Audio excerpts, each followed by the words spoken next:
Genesis 1, the beginning of the world. God created the sky and the earth. At first, the earth was completely empty. There was nothing on the earth. Darkness covered the ocean, and God's Spirit moved over the water. The first day, light. Then God said, "Let there be light." And light began to shine. He saw the light, and he knew that it was good. Then he separated the light from the darkness. God named the light day, and he named the darkness night. There was evening, and then there was morning. This was the first day. The second day, sky. Then God said, "Let there be a space to separate the water into two parts." So God made the space and separated the water. Some of the water was above it, and some of the water was below it. God named that space sky. There was evening, and then there was morning. This was the second day. The third day, dry land and plants. Then God said, "Let the water under the sky be gathered together, so that the dry land will appear." And it happened. God named the dry land earth, and he named the water that was gathered together seas. And God saw that this was good. Then God said, "Let the earth grow grass, plants that make grain, and fruit trees. The fruit trees will make fruit with seeds in it, and each plant will make its own kind of seed. Let these plants grow on the earth." And it happened. The earth grew grass and plants that made grain, and it grew trees that made fruit with seeds in it. Every plant made its own kind of seeds. And God saw that this was good. There was evening, and then there was morning. This was the third day. The fourth day, sun, moon, and stars. Then God said, "Let there be lights in the sky.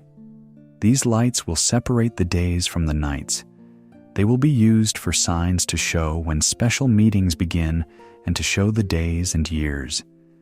They will be in the sky to shine light on the earth." And it happened.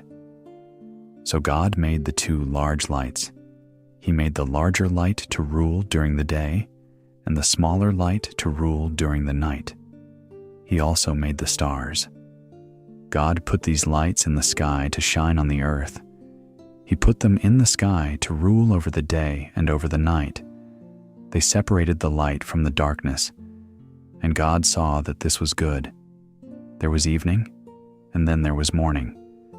This was the fourth day. The fifth day, fish and birds. Then God said, "Let the water be filled with many living things, and let there be birds to fly in the air over the earth." So God created the large sea animals. He created all the many living things in the sea, and every kind of bird that flies in the air. And God saw that this was good. God blessed all the living things in the sea, and told them to have many babies and fill the seas. And he blessed the birds on land, and told them to have many more babies. There was evening, and then there was morning. This was the fifth day. The sixth day, land animals and people. Then God said, "Let the earth produce many kinds of living things. Let there be many different kinds of animals. Let there be large animals and small crawling animals of every kind. And let all these animals produce more animals." And all these things happened. So God made every kind of animal. He made the wild animals, the tame animals, and all the small crawling things. And God saw that this was good. Then God said, "Now let's make humans who will be like us. They will rule over all the fish in the sea and the birds in the air. They will rule over all the large animals and all the little things that crawl on the earth." So God created humans in his own image. He created them to be like himself. He created them male and female. God blessed them and said to them, "Have many children. fill the earth and take control of it. Rule over the fish in the sea and the birds in the air. Rule over every living thing that moves on the earth." God said, "I am giving you all the grain-bearing plants and all the fruit trees. These trees make fruit with seeds in it. This grain and fruit will be your food. And I am giving all the green plants to the animals. These green plants will be their food. Every animal on earth, every bird in the air, and all the little things that crawl on the earth will eat that food." And all these things happened. God looked at everything he had made, and he saw that everything was very good. There was evening, and then there was morning. This was the 6th day.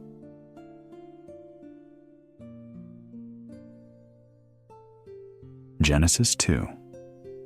The 7th day, rest. So the earth, the sky, and everything in them were finished.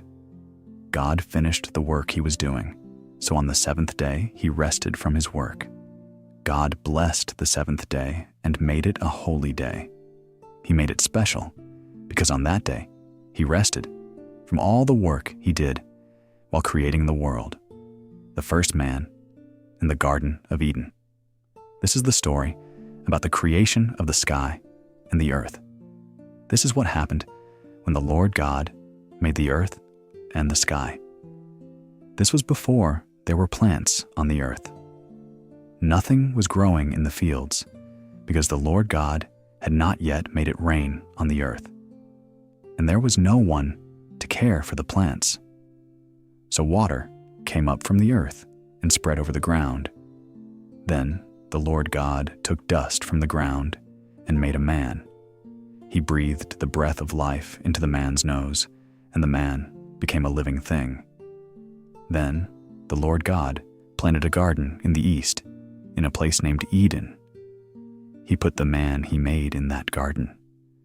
Then the Lord God caused all the beautiful trees that were good for food to grow in the garden.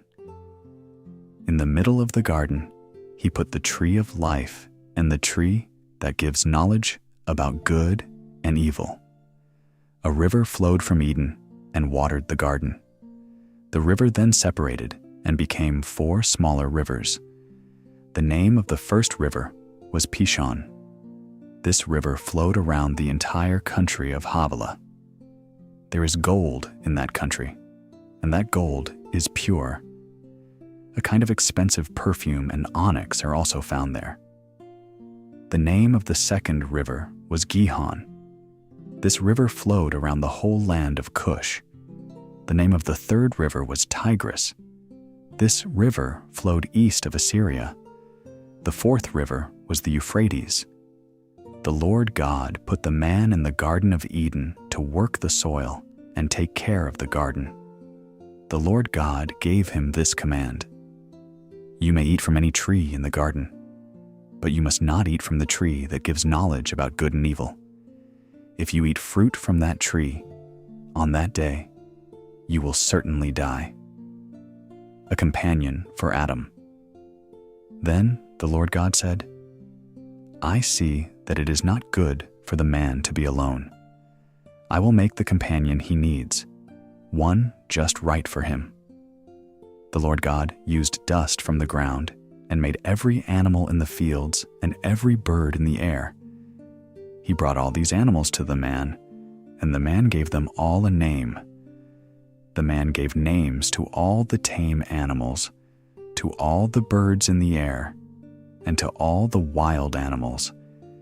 He saw many animals and birds, but he could not find a companion that was right for him. So the Lord God caused the man to sleep very deeply. While he was asleep, God took one of the ribs from the man's body. Then he closed the man's skin where the rib had been. The Lord God used the rib from the man to make a woman. Then he brought the woman to the man, and the man said, "Finally, one like me, with bones from my bones and a body from my body." She was taken out of a man, so I will call her woman. That is why a man leaves his father and mother and is joined to his wife. In this way, two people become one. The man and his wife were naked, but they were not ashamed.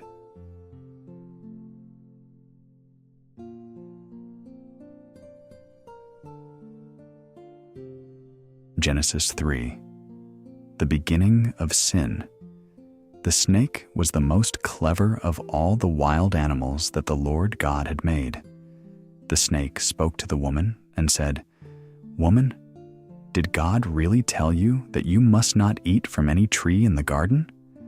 The woman answered the snake, "No, we can eat fruit from the trees in the garden, but there is one tree we must not eat from. God told us, 'You must not eat fruit from the tree that is in the middle of the garden. You must not even touch that tree, or you will die.' But the snake said to the woman, 'You will not die. God knows that if you eat the fruit from that tree, you will learn about good and evil, and then you will be like God.' The woman could see that the tree was beautiful, and the fruit looked so good to eat. She also liked the idea that it would make her wise, so she took some of the fruit from the tree and ate it. Her husband was there with her, so she gave him some of the fruit, and he ate it. Then it was as if their eyes opened, and they saw things differently.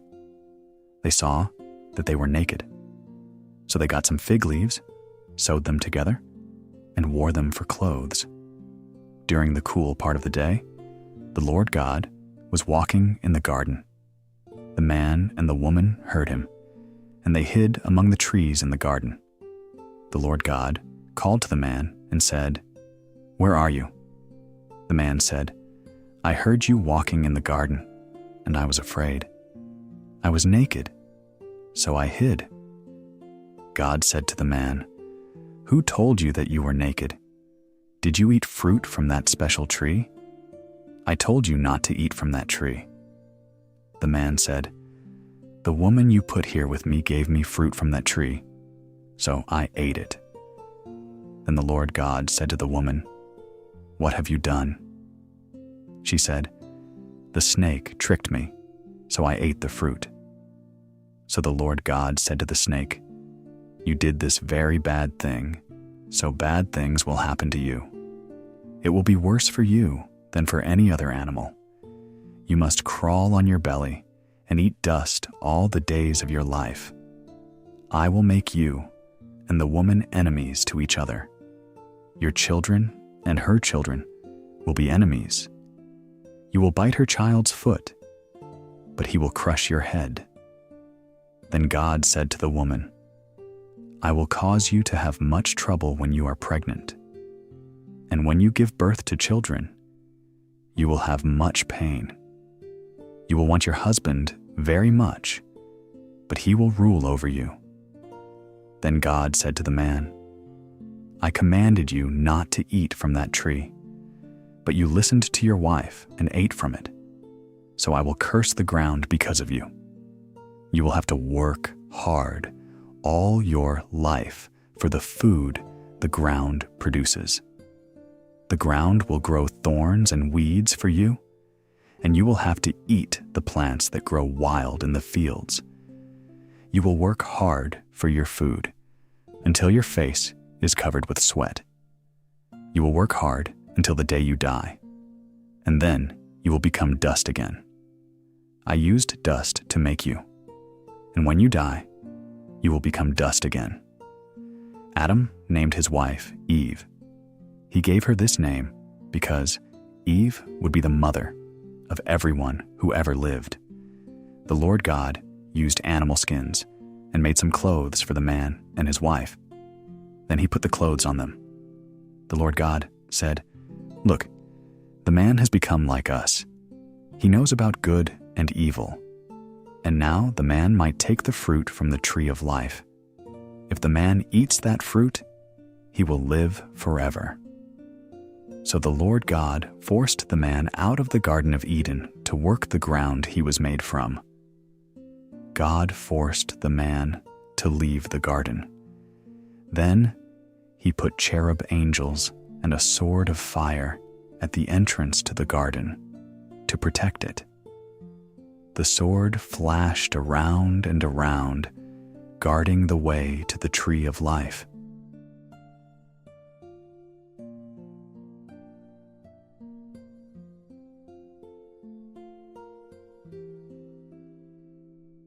Genesis 4, the first family. Adam had sexual relations with his wife Eve. She became pregnant and gave birth to a son. She named him Cain. Eve said, "With the Lord's help, I have made a man." Eve gave birth again to Cain's brother Abel. Abel became a shepherd, and Cain became a farmer. The first murder. At harvest time, Cain brought a gift to the Lord. He brought some of the food that he grew from the ground, but Abel brought some animals from his flock. He chose some of his best sheep and brought the best parts from them. The Lord accepted Abel and his gift, but he did not accept Cain and his offering. Cain was sad because of this, and he became very angry. The Lord asked Cain, "Why are you angry? Why does your face look sad? You know that if you do what is right, I will accept you. But if you don't, sin is ready to attack you. That sin will want to control you, but you must control it." Cain said to his brother Abel, "Let's go out to the field." So they went to the field. Then Cain attacked his brother Abel and killed him. Later, the Lord said to Cain, "Where is your brother Abel?" Cain answered, "I don't know. Is it my job to watch over my brother?" Then the Lord said, "What have you done?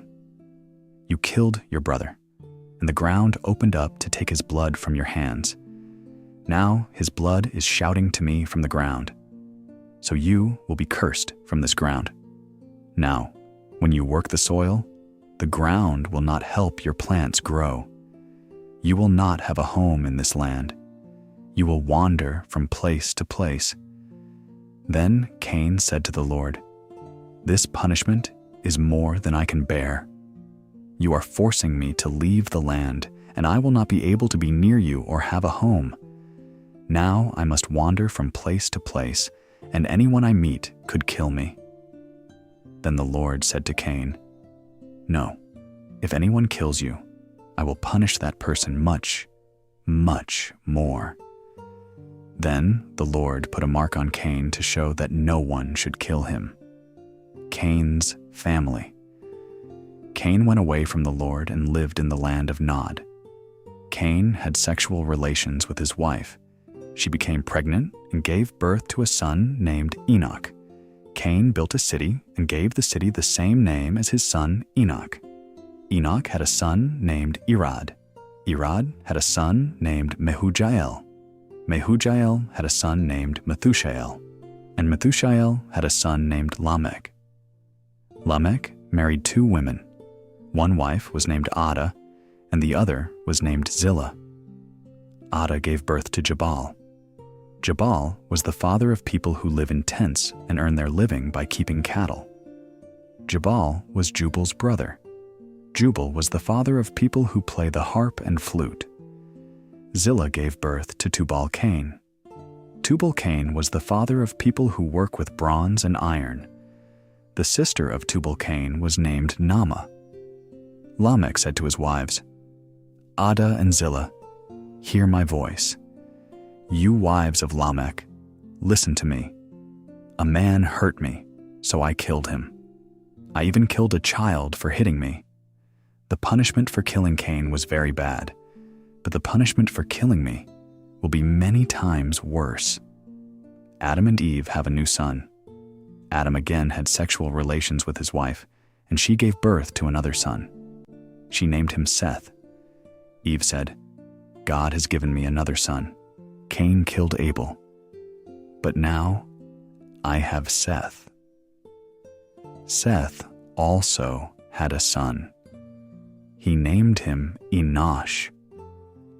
At that time, people began to pray to the Lord.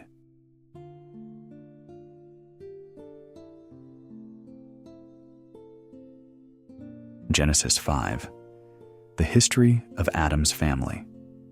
This is the history of Adam's family. When God created people, He made them like Himself. He created them male and female, and on the same day He made them, He blessed them and called them humans. After Adam was 130 years old, he had another son. This son looked just like Adam. Adam named his son Seth. After Seth was born, Adam lived 800 years and had other sons and daughters. So Adam lived a total of 930 years. Then he died. After Seth was 105 years old, he had a son named Enosh. After Enosh was born, Seth lived 807 years and had other sons and daughters. So Seth lived a total of 912 years. Then he died. After Enosh was 90 years old, he had a son named Kenan. After Kenan was born, Enosh lived 815 years and had other sons and daughters. So Enosh lived a total of 905 years. Then he died. After Kenan was 70 years old, he had a son named Mahalalel. After Mahalalel was born, Kenan lived 840 years and had other sons and daughters. So Kenan lived a total of 910 years. Then he died. When Mahalalel was 65 years old, he had a son named Jared. After Jared was born, Mahalalel lived 830 years and had other sons and daughters. So Mahalalel lived a total of 895 years. Then he died.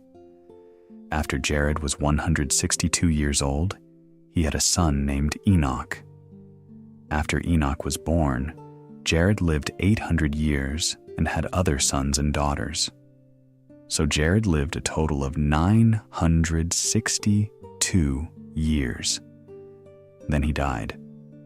After Enoch was 65 years old, he had a son named Methuselah. After Methuselah was born, Enoch walked with God for 300 years and had other sons and daughters. So Enoch lived a total of 365 years. One day, Enoch was walking with God, and he disappeared.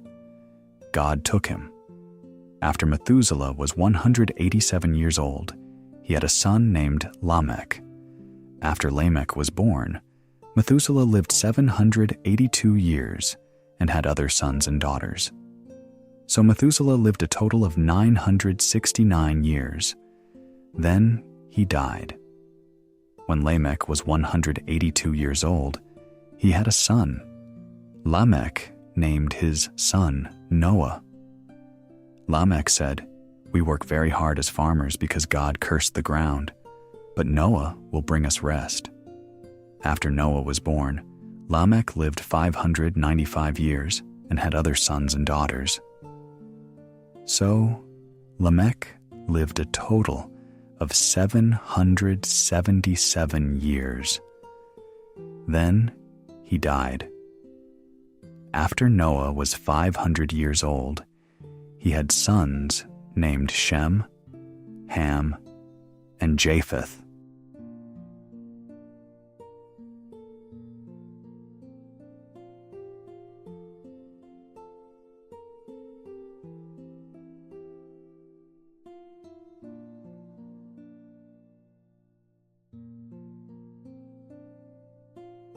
Genesis 6. People become evil. The number of people on earth continued to increase. When these people had daughters, the sons of God saw how beautiful they were. So they chose the women they wanted. They married them, and the women had their children. Then the Lord said, "People are only human. I will not let my spirit be troubled by them forever. I will let them live only 120 years. During this time, and also later, The Nephilim people lived in the land. They have been famous as powerful soldiers since ancient times. The Lord saw that the people on the earth were very evil. He saw that they thought only about evil things all the time. The Lord was sorry that he had made people on the earth. It made him very sad in his heart. So the Lord said, "I will destroy all the people I created on the earth. I will destroy every person and every animal and everything that crawls on the earth. And I will destroy all the birds in the air, because I am sorry that I have made them." But Noah pleased the Lord, Noah and the great flood. This is the history of Noah's family. He was a good man all his life, and he always followed God. Noah had 3 sons, Shem, Ham, and Japheth. When God looked at the earth, he saw that people had ruined it. Violence was everywhere, and it had ruined their life on earth. So God said to Noah, "Everyone has filled the earth with anger and violence. So I will destroy all living things. I will remove them from the earth. Use cypress wood and build a boat for yourself. Make rooms in the boat and cover it with tar inside and out. This is the size I want you to make the boat: 300 cubits long, 50 cubits wide, and 30 cubits high. Make a window for the boat about 1 cubit below the roof. Put a door in the side of the boat. Make 3 floors in the boat: a top deck, a middle deck, and a lower deck. Understand what I'm telling you. I will bring a great flood of water on the earth. I will destroy all living things that live under heaven. Everything on the earth will die. I will make a special agreement with you. You, your wife, your sons, and their wives will all go into the boat. Also, you will take 2 of every living thing on the earth with you into the boat. Take a male and female of every kind of animal, so that they might survive with you. 2 of every kind of bird, animal, and creeping thing will come to you, so that you might keep them alive. Also, bring every kind of food into the boat, for you and for the animals." Noah did everything God commanded him.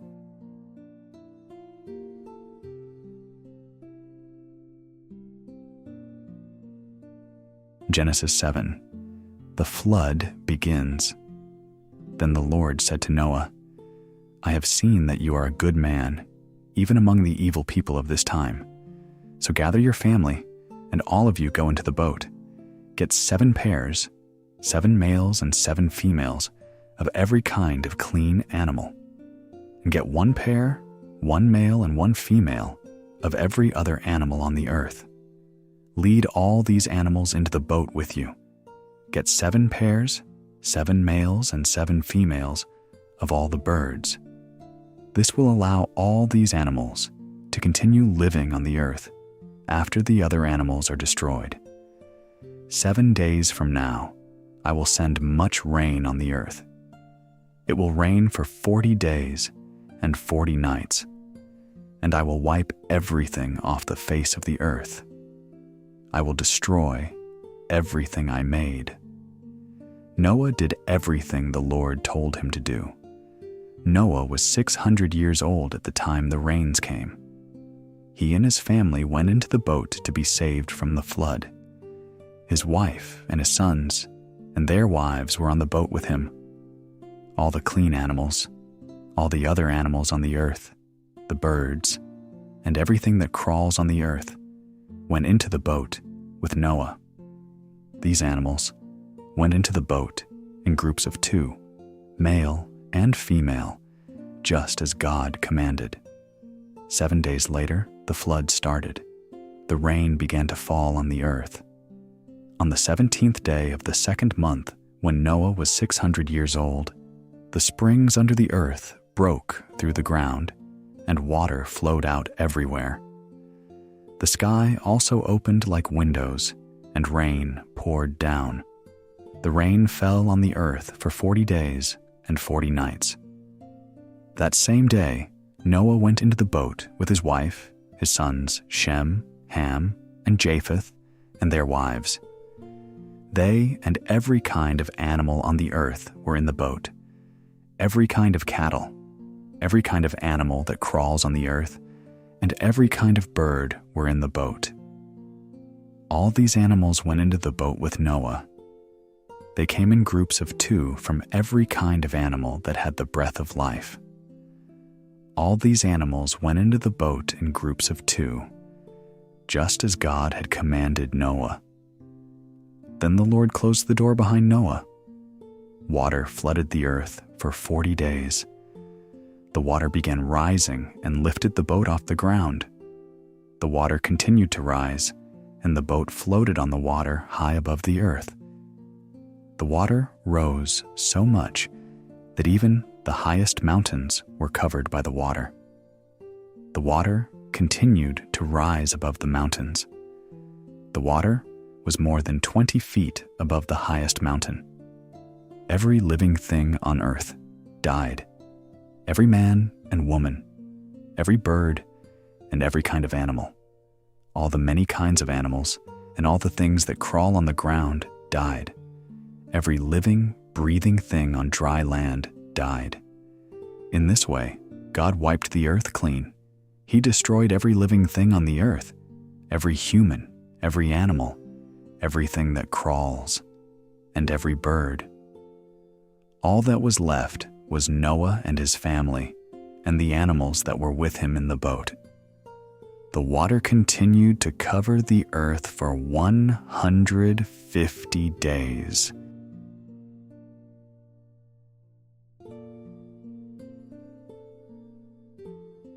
Genesis 8. The flood ends. But God did not forget about Noah. God remembered him and all the animals that were with him in the boat. God made a wind blow over the earth, and all the water began to disappear. Rain stopped falling from the sky, and water stopped flowing from under the earth. The water that covered the earth began to go down. After 150 days, the water was low enough that the boat touched land again. The boat stopped on one of the mountains of Ararat. This was the 17th day of the 7th month. The water continued to go down, and by the first day of the 10th month, the tops of the mountains were above the water. 40 days later, Noah opened the window he had made in the boat. Then he sent out a raven. The raven flew from place to place until the ground was dry and the water was gone.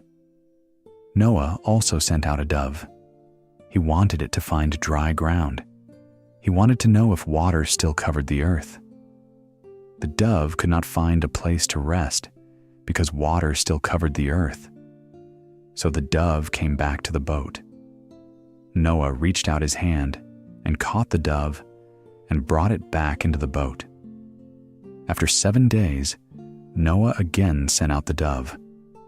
And that afternoon, the dove came back to Noah. The dove had a fresh olive leaf in its mouth. This was a sign to show Noah that there was dry ground on the earth.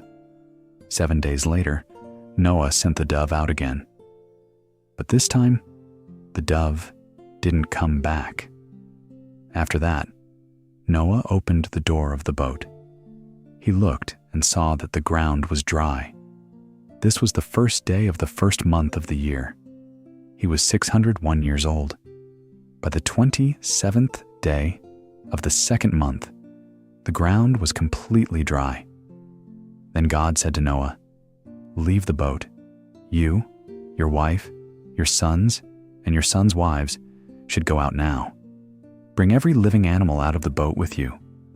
All the birds, animals, and everything that crawls on the earth. These animals will make many more animals, and they will fill the earth again." So Noah went out with his sons, his wife, and his sons' wives, all the animals, everything that crawls. and every bird left the boat. All the animals came out of the boat in family groups. Then Noah built an altar to honor the Lord. Noah took some of all the clean birds and some of all the clean animals and burned them on the altar as a gift to God. The Lord smelled these sacrifices, and it pleased him. The Lord said to himself, "I will never again curse the earth as a way to punish people. People are evil from the time they are young, but I will never again destroy every living thing on the earth as I did this time. As long as the earth continues, there will always be a time for planting and a time for harvest.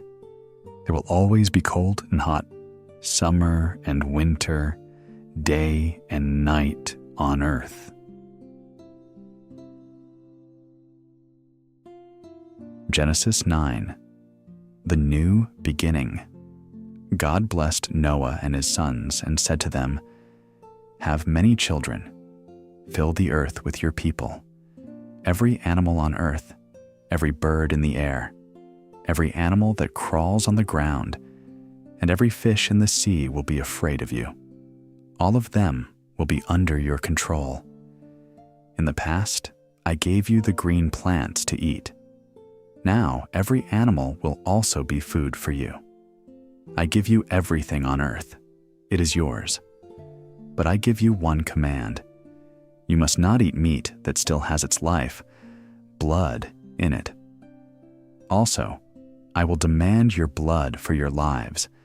That is, I will demand the life of any person or animal that takes a human life. God made humans to be like himself, so whoever kills a person must be killed by another person. Have many children, and fill the earth with your people." Then God said to Noah and his sons, "I now make my promise to you and to your people who will live after you. I make my promise to all the birds, and to all the cattle, and to all the animals that came out of the boat with you. I make my promise to every living thing on earth. This is my promise to you. All life on the earth was destroyed by the flood, but that will never happen again. A flood will never again destroy all life on the earth." And God said, "I will give you something to prove that I made this promise to you. It will continue forever, to show that I have made an agreement with you and every living thing on earth. I am putting a rainbow in the clouds as proof of the agreement between me and the earth. When I bring clouds over the earth, you will see the rainbow in the clouds. When I see this rainbow, I will remember the agreement between me and you and every living thing on the earth. This agreement says that a flood will never again destroy all life on the earth. When I look and see the rainbow in the clouds, I will remember the agreement that continues forever. I will remember the agreement between me and every living thing on the earth." So God said to Noah, "This rainbow is proof of the agreement that I made with all living things on earth." Problems. Begin again. Noah's sons came out of the boat with him. Their names were Shem, Ham, and Japheth. Ham was the father of Canaan. These 3 men were Noah's sons, and all the people on earth came from these 3 sons. Noah became a farmer and planted a vineyard. One day, Noah made some wine. He got drunk, went into his tent, and took off all his clothes. Ham, the father of Canaan, saw that his father was naked and told his brothers, who were outside the tent. Shem and Japheth took a robe, put it across their shoulders, and walked backward into the tent. Then they covered their father without looking at him. Later, Noah woke up. He was sleeping because of the wine. When he learned what his youngest son Ham had done to him, he said, "May there be a curse on Canaan. May he be a slave to his brothers." Noah also said, "May the Lord, the God of Shem, be praised. May Canaan be Shem's slave. May God give more land to Japheth. May God live in Shem's tents, and may Canaan be their slave." After the flood, Noah lived 350 years. He lived a total of 950 years. Then he died.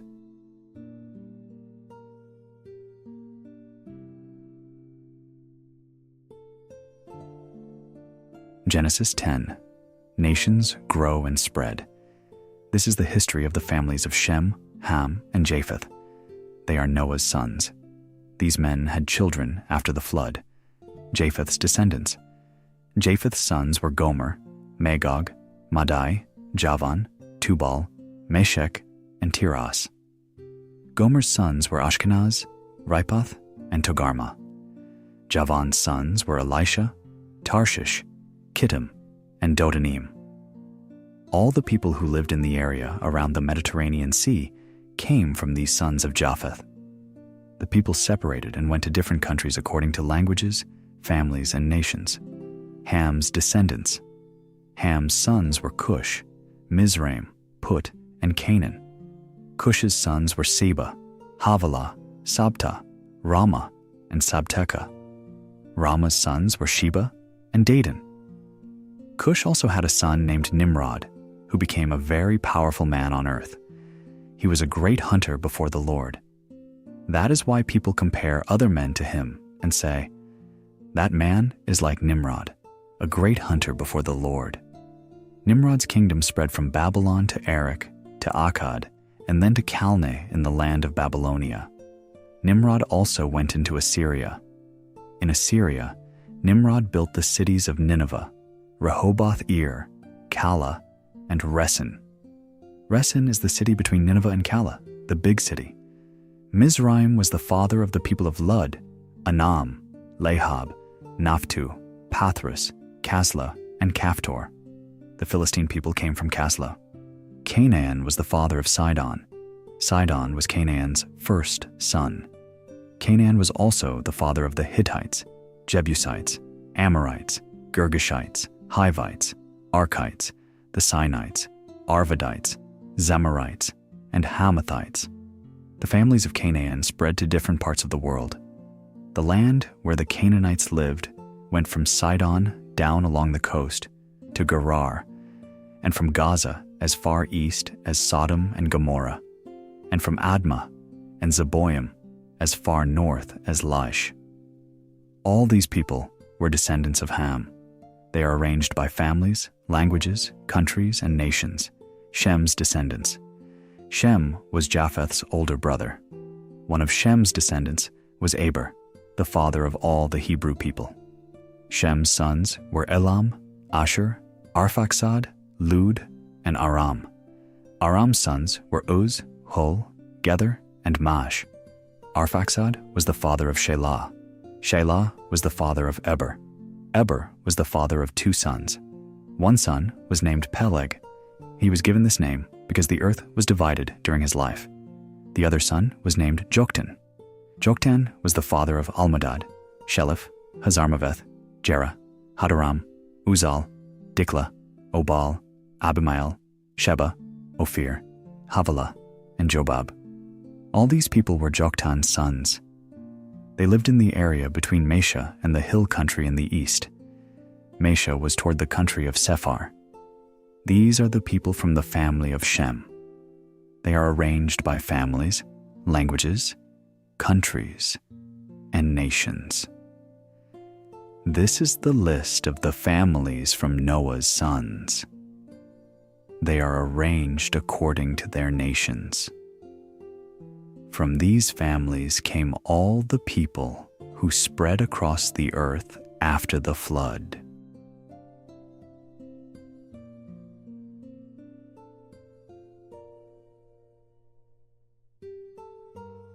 Genesis 11, the Tower of Babel.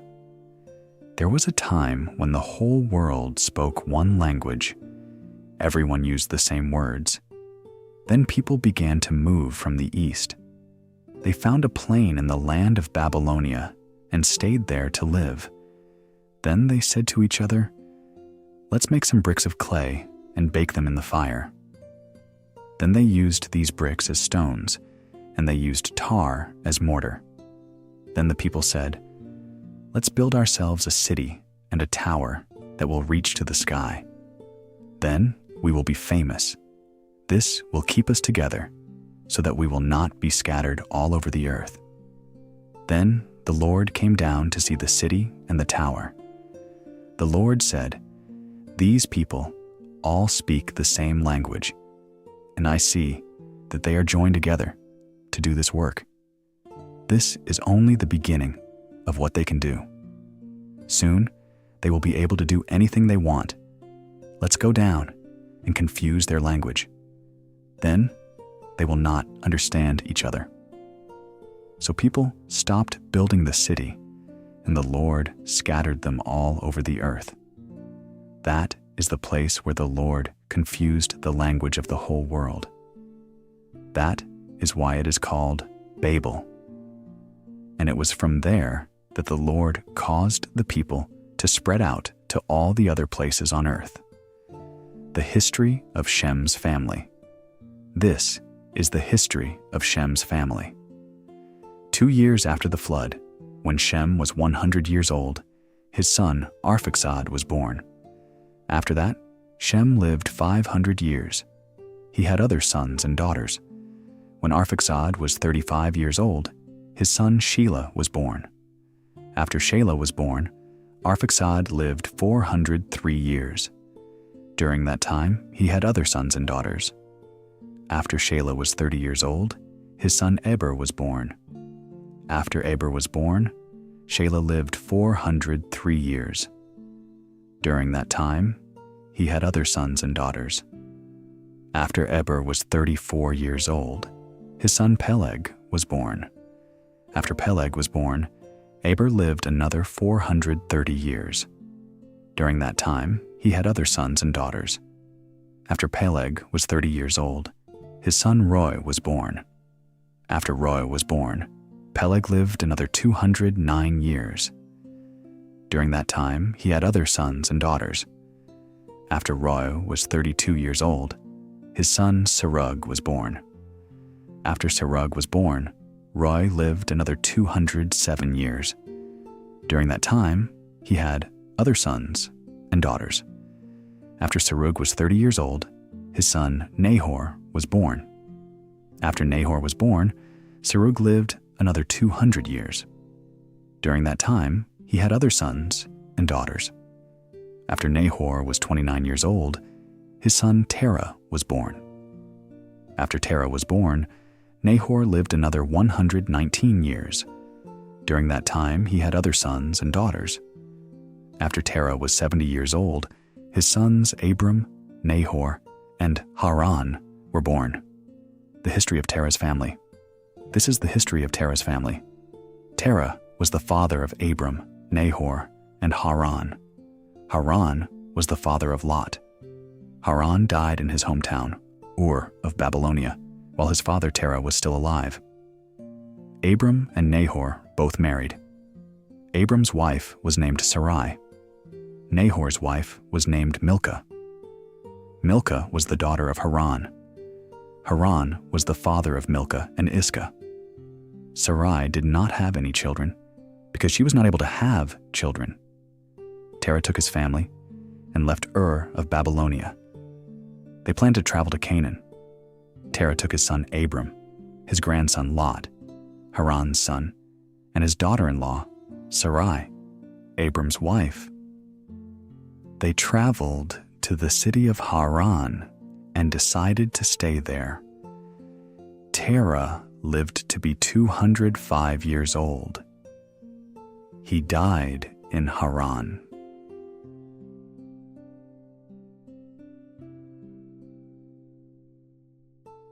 Genesis 12. God calls Abram. The Lord said to Abram, "Leave your country and your people. Leave your father's family and go to the country that I will show you. I will build a great nation from you. I will bless you and make your name famous. People will use your name to bless other people. I will bless those who bless you, and I will curse those who curse you. I will use you to bless all the people on earth. Abram goes to Canaan. So Abram left Haran just like the Lord said, and Lot went with him. Abram was 75 years old when he left Haran. He took his wife Sarai, his nephew Lot, all the slaves, and all the other things he had gotten in Haran. Then he and his group moved to the land of Canaan. Abram traveled through the land as far as the town of Shechem, and then to the big tree at Moreh. The Canaanites were living in the land at that time. The Lord appeared to Abram and said, I will give this land to your descendants. Abram built an altar to honor the Lord who appeared to him there. Then he left that place and traveled to the mountains east of Bethel. He set up his tent there. Bethel was to the west, and Ai was to the east. Abram built another altar at that place to honor the Lord, and he worshipped the Lord there. Then he moved on toward the Negev, stopping for a time at several places on the way. Abram in Egypt. During this time, there was not enough food in the land, so Abram went down to Egypt to live. Just before they arrived in Egypt, Abram told Sarai, Look, I know that you are a very beautiful woman. When the Egyptian men see you, they will say, This woman is his wife. Then they will kill me and keep you alive, because they want you. So tell them that you are my sister. Then they will be good to me because of you. In this way, you will save my life. So when Abram went into Egypt, the Egyptian men saw that Sarai was a very beautiful woman. Even some of Pharaoh's officials noticed her and told Pharaoh how beautiful she was. So they took her to Pharaoh's house. Pharaoh was kind to Abram because he thought Abram was Sarai's brother. He gave Abram sheep, cattle, donkeys, camels, and men and women servants. Pharaoh took Abram's wife, so the Lord caused Pharaoh and all the people in his house to have very bad diseases. Pharaoh called Abram and said to him, You have done a very bad thing to me. Why didn't you tell me Sarai was your wife? You said, She is my sister. Why did you say that? I took her so that she could be my wife, but now I give your wife back to you. Take her and go. Then Pharaoh commanded his men to lead Abram out of Egypt. So Abram and his wife left that place and took everything they had with them. Genesis 13. Abram returns to Canaan. So Abram left Egypt. He traveled through the Negev with his wife and everything he owned. Lot was also with them. At this time, Abram was very rich. He had many animals and much silver and gold. Abram continued traveling around. He left the Negev and went back to Bethel. He went to the place between the city of Bethel and Ai, where he and his family had camped before. This was where Abram had built an altar earlier. So he worshipped the Lord there. Abram and Lot separate. During this time, Lot was also traveling with Abram. Lot had many animals and tents. Abram and Lot had so many animals that the land could not support both of them together. The Canaanites and the Perizzites were also living in this land at the same time. The shepherds of Abram and Lot began to argue. So Abram said to Lot, There should be no arguing between you and me, or between your people and my people. We are all brothers. We should separate. You can choose any place you want. If you go to the left, I will go to the right. If you go to the right, I will go to the left.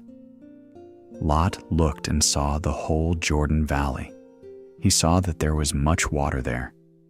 This was before the Lord destroyed Sodom and Gomorrah. At that time, the Jordan Valley all the way to Zoar was like the Lord's garden. This was good land, like the land of Egypt. So Lot chose to live in the Jordan Valley. The two men separated, and Lot began traveling east. Abram stayed in the land of Canaan, and Lot lived among the cities in the valley. Lot moved as far as Sodom and made his camp there. The Lord knew that the people of Sodom were very evil sinners. After Lot left, the Lord said to Abram, "Look around you. Look north, south, east, west. All this land that you see, I will give to you and your people who live after you. This will be your land forever. I will make your people so many that they will be like the dust of the earth. If people could count all the particles of dust on earth, they could count your people. So go, walk through your land.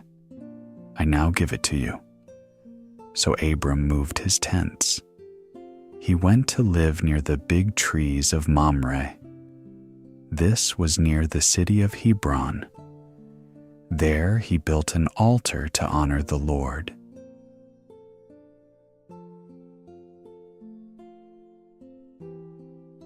Genesis 14. Lot is captured. Amraphel was the king of Babylonia. Arioch was the king of Elasar. Kedorlaomer was the king of Elam, and Tidal was the king of Goyim. All these kings fought a war against King Bera of Sodom, King Birsha of Gomorrah, King Shinab of Admah, King Shemeber of Zeboim, and the king of Bela. Bela is also called Zoar. All these kings joined their armies in the valley of Siddim. The valley of Siddim is now the Salt Sea. These kings had served Kedorlaomer for 12 years, but in the 13th year, they all rebelled against him. So in the 14th year, King Kedorlaomer and the kings with him came to fight against them. Kedorlaomer and the kings with him defeated the Rephaites in Ashtaroth Karnaim. They also defeated the Zuzites in Ham. They defeated the Emites in Shaveh Kiriathaim. And they defeated the Horites, who lived in the area from the hill country of Seir to El Paran. El Paran is near the desert. Then King Kedorlaomer turned back, went to En Mishpat, that is Kadesh, and defeated the Amalekites. He also defeated the Amorites, living in Hazazon Tamar. At that time, the kings of Sodom, Gomorrah, Admah, Zeboim, and Bela, Zoar, joined together to fight against their enemies in the valley of Siddim. They fought against King Kedorlaomer of Elam, King Tidal of Goyim, King Amraphel of Babylonia, and King Arioch of Elasar. So there were 4 kings fighting against 5. There were many holes filled with tar in the valley of Siddim. When the kings of Sodom and Gomorrah and their armies ran away, some of the soldiers fell into these holes, but the others ran away to the mountains. So Kedorlaomer and his armies took everything that the people of Sodom and Gomorrah owned. They took all their food and clothing and left. Lot, the son of Abram's brother, was living in Sodom, and they captured him. They also took everything he owned and left.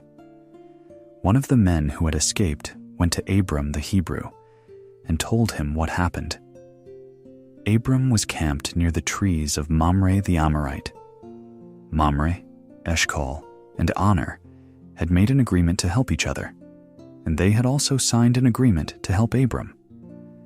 Abram rescues Lot. When Abram learned that Lot was captured, he called all of his family together. There were 318 trained soldiers. He led the men and chased the enemy all the way to the town of Dan. That night, he and his men made a surprise attack against the enemy. They defeated them and chased them to Hobah, north of Damascus. Then Abram brought back everything the enemy had stolen, as well as the women and servants, his nephew Lot, and everything Lot owned. Then Abram went home after he defeated Kedorlaomer and the kings with him. On his way home, the king of Sodom went out to meet him in the valley of Shaveh. This is now called King's Valley. Melchizedek, the king of Salem and a priest of God Most High, also went to meet Abram. He brought bread and wine. He blessed Abram and said, "Abram, may you be blessed by God Most High, the one who made heaven and earth. And we praise God Most High, who helped you defeat your enemies." Abram gave Melchizedek 1/10 of everything he had taken during the battle. Then the king of Sodom told Abram, "Give me my people who were captured, but you can keep everything else." But Abram said to the king of Sodom, "I promise to the Lord, the God Most High, the one who made heaven and earth. I promise that I will not keep anything that is yours, not even a thread or a sandal strap. I don't want you to say, 'I made Abram rich.' The only thing I will accept is the food that my young men have eaten. But you should give the other men their share. Take what we won in battle and give some to Honor, Eshcol, and Mamre. These men helped me in the battle." Genesis 15. God's agreement with Abram. After all these things happened, the word of the Lord came to Abram in a vision. God said, "Abram, don't be afraid. I will defend you and give you a great reward." But Abram said, "Lord God, there is nothing you can give me that will make me happy, because I have no son. My slave Eliezer from Damascus will get everything I own after I die." Abram said, "You have given me no son, so a slave born in my house will get everything I have." Then the Lord spoke to Abram and said, "That slave will not be the one to get what you have. You will have a son who will get everything you own." Then God led Abram outside and said, "Look at the sky. See the many stars. There are so many you cannot count them. Your family will be like that." Abram believed the Lord, and because of this faith, the Lord accepted him as one who has done what is right. He said to Abram, "I am the Lord who led you from Ur of Babylonia. I did this so that I could give you this land. You will own this land." But Abram said, "Lord God, how can I be sure that I will get this land?" God said to Abram, "We will make an agreement. Bring me a 3-year-old cow, a 3-year-old goat, a 3-year-old ram, a dove, and a young pigeon." Abram brought all these to God. Abram killed these animals and cut each of them into 2 pieces. Then he laid each half across from the other half. He did not cut the birds into 2 pieces. Later, large birds flew down to eat the animals, but Abram chased them away. The sun began to go down, and Abram got very sleepy. While he was asleep, a very terrible darkness came over him. Then the Lord said to Abram, "You should know this. Your descendants will live in a country that is not their own. They will be strangers there. The people there will make them slaves and be cruel to them for 400 years. But then I will punish the nation that made them slaves. Your people will leave that land, and they will take many good things with them. You yourself will live to be very old. You will die in peace and will be buried with your family. After 4 generations, your people will come to this land again and defeat the Amorites. That will happen in the future, because the Amorites are not yet guilty enough to lose their land." After the sun went down, it got very dark. The dead animals were still on the ground, each animal cut into 2 pieces. Then a smoking fire pot and a flaming torch passed between the halves of the dead animals. So on that day, the Lord made a promise and an agreement with Abram. He said, "I will give this land to your descendants. I will give them the land between the river of Egypt and the great river Euphrates. This is the land of the Kenites, Kenizzites, Cadmonites, Hittites, Perizzites, Rephites, Amorites, Canaanites, Girgashites, and Jebusites."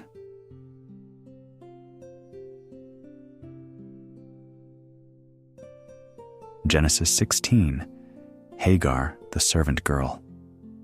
Sarai was Abram's wife, but she did not have any children. She had an Egyptian slave named Hagar. Sarai told Abram, "The Lord has not allowed me to have children, so sleep with my slave. Maybe she can have a son, and I will accept him as my own." Abram did what Sarai said. So after living 10 years in the land of Canaan, Sarai gave her Egyptian slave to Abram as a second wife.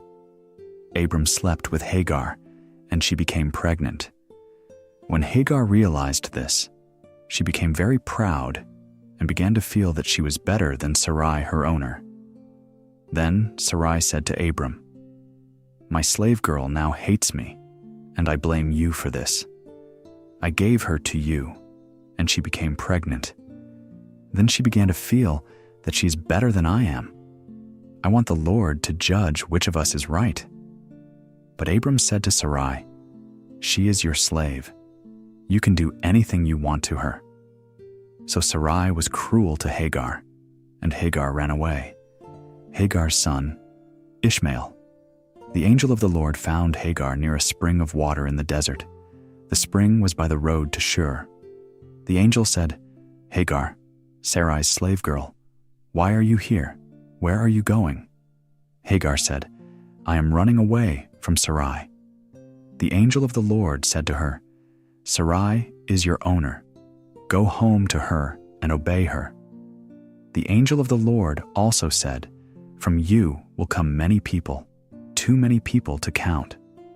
Then the angel of the Lord said, "Hagar, you are now pregnant, and you will have a son. You will name him Ishmael, because the Lord has heard that you were treated badly. Ishmael will be wild and free like a wild donkey. He will be against everyone, and everyone will be against him. He will move from place to place and camp near his brothers." The Lord talked to Hagar. She began to use a new name for God. She said to him, "You are God who sees me." She said this because she thought, "I see that even in this place, God sees me and cares for me." So the well there was called Bir Lahai Roi.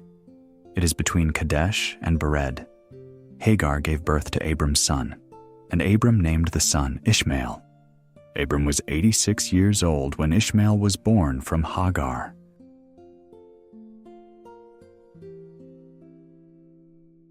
Genesis 17. Circumcision, proof of the agreement. When Abram was 99 years old, the Lord appeared to him. He said, "I am God all-powerful. Obey me and live the right way. If you do this, I will prepare an agreement between us. I will promise to make your people a great nation." Then Abram bowed down before God. God said to him, "This is my part of our agreement. I will make you the father of many nations. I will change your name from Abram to Abraham, because I am making you the father of many nations. I will give you many descendants. New nations and kings will come from you. And I will prepare an agreement between me and you. This agreement will also be for all your descendants. It will continue forever. I will be your God and the God of all your descendants. And I will give this land to you and to all your descendants. I will give you the land you are traveling through, the land of Canaan. I will give you this land forever, and I will be your God." Then God said to Abraham, "Now, this is your part of the agreement. You and all your descendants will obey my agreement. This is my agreement that all of you must obey. This is the agreement between me and you and all your descendants. Every male must be circumcised. You will cut the skin to show that you follow the agreement between me and you. When the baby boy is 8 days old, you will circumcise him. Every boy born among your people, and every boy who is a slave of your people, must be circumcised. So every baby boy in your nation will be circumcised. Every boy who is born from your family or bought as a slave will be circumcised. Abraham, this is the agreement between you and me. Any male who is not circumcised will be cut off from his people because he has broken my agreement." Isaac, the promised son. God said to Abraham, "I will give Sarai, your wife, a new name. Her new name will be Sarah. I will bless her. I will give her a son, and you will be the father. She will be the mother of many new nations. Kings of nations will come from her." Abraham bowed his face to the ground to show he respected God, but he laughed and said to himself, "I am 100 years old. I cannot have a son, and Sarah is 90 years old. She cannot have a child." Then Abraham said to God, "I hope Ishmael will live and serve you." God said, "No, I said that your wife Sarah will have a son. You will name him Isaac. I will make my agreement with him that will continue forever with all his descendants. You mentioned Ishmael, and I heard you. I will bless him, and he will have many children. He will be the father of 12 great leaders. His family will become a great nation. But I will make my agreement with Isaac, the son who Sarah will have. He will be born at the same time next year." After God finished talking with Abraham, God went up into heaven. Then Abraham gathered together Ishmael and all the slaves born in his house. He also gathered all the slaves he had bought. Every man and boy in Abraham's house was gathered together, and they were all circumcised. Abraham circumcised them that day, just as God had told him to do. Abraham was 99 years old when he was circumcised, and Ishmael, his son, was 13 years old when he was circumcised. Abraham and his son were circumcised on the same day. Also, on that day, all the men in Abraham's house were circumcised. All the slaves born in his house and all the slaves he had bought were circumcised.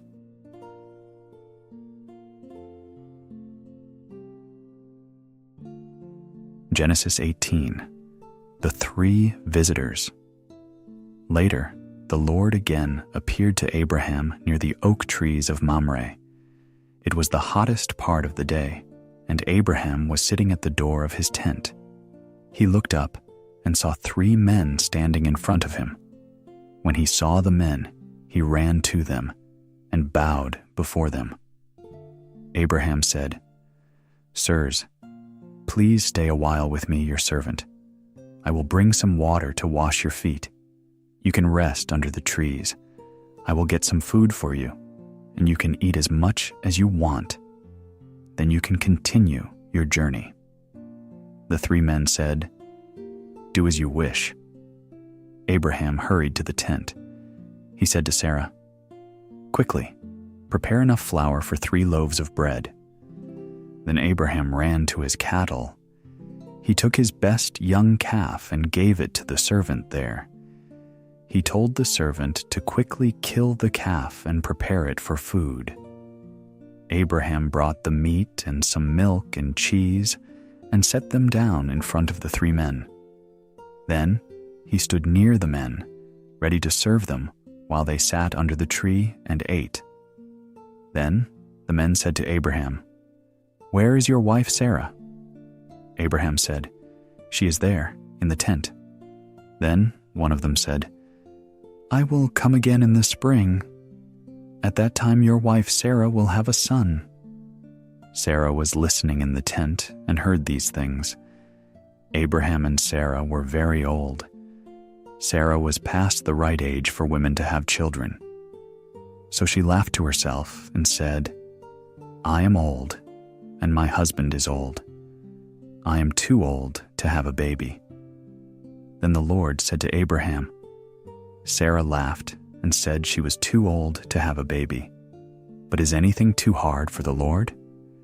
I will come again in the spring, just as I said I would, and your wife Sarah will have a son." Sarah said, "I didn't laugh." She said this because she was afraid. Then the Lord said, "No, I know that is not true. You did laugh." Then the men got up to leave. They looked toward Sodom and began walking in that direction. Abraham walked with them to send them on their way. Abraham's bargain with God. The Lord said to himself, "Should I tell Abraham what I am going to do now? Abraham will become a great and powerful nation, and all the nations on earth will be blessed because of him. I have made a special agreement with him. I did this so that he would command his children and his descendants to live the way the Lord wants them to. I did this so that they would live right and be fair. Then I, the Lord, can give him what I promised." Then the Lord said, "I have heard many times that the people of Sodom and Gomorrah are very evil. I will go and see if they are as bad as I have heard. Then I will know for sure." So the men turned and started walking toward Sodom while Abraham stood there before the Lord. Then Abraham approached him and asked, "Will you destroy the good people while you are destroying those who are evil? What if there are 50 good people in that city? Will you still destroy it? Surely you will save the city for the 50 good people living there. Surely you would not destroy the city. You would not destroy 50 good people to kill those who are evil. If that happened, those who are good would be the same as those who are evil. Both would be punished. As the judge of the whole world, surely you would do the right thing." Then the Lord said, "If I find 50 good people in the city of Sodom, I will save the whole city." Then Abraham said, "Compared to you, Lord, I am only dust and ashes. But let me bother you again and ask you this question. What if there are 5 less than 50? Will you destroy a whole city because of just 5 people?" The Lord said, "If I find 45 good people there, I will not destroy the city." Abraham spoke again. He said, "And if you find only 40 good people there, will you destroy the city?" The Lord said, "If I find 40 good people, I will not destroy the city." Then Abraham said, "Lord, please don't be angry with me, but let me ask you this. If only 30 good people are in the city, will you destroy it?" The Lord said, "If I find 30 good people there, I will not destroy the city." Then Abraham said, "Lord, may I bother you again and ask, what if there are 20 good people?" The Lord answered, "If I find 20 good people, I will not destroy the city." Then Abraham said, "Lord, please don't be angry with me, but let me bother you this one last time. If you find 10 good people there, what will you do?" The Lord said, "If I find 10 good people in the city, I will not destroy it." The Lord finished speaking to Abraham and left. Then Abraham went back home.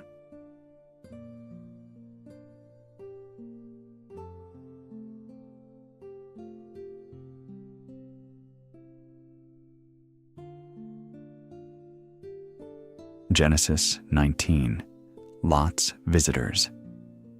That evening, the two angels came to the city of Sodom. Lot was sitting near the city gates and saw them. He got up and went to them. He bowed to show respect and said, "Sirs, please come to my house, and I will serve you. There you can wash your feet and stay the night. Then tomorrow you can continue your journey." The angels answered, "No, we will stay the night in the city square." But Lot continued to ask them to come to his house, so they agreed and went with him. Lot gave them something to drink. He baked some bread for them, and they ate it. That evening, just before bedtime, men from every part of town came to Lot's house. They stood around the house and called to Lot. They said, "Where are the two men who came to you tonight? Bring them out to us. We want to have sex with them." Lot went outside and closed the door behind him. He said to the men, "No, my friends, I beg you, please don't do this evil thing. Look, I have two daughters who have never slept with a man before. I will give my daughters to you. You can do anything you want with them. But please don't do anything to these men. They have come to my house, and I must protect them." The men surrounding the house answered, "Get out of our way." They said to themselves, "This man Lot came to our city as a visitor. Now he wants to tell us how we should live." Then the men said to Lot, "We will do worse things to you than to them."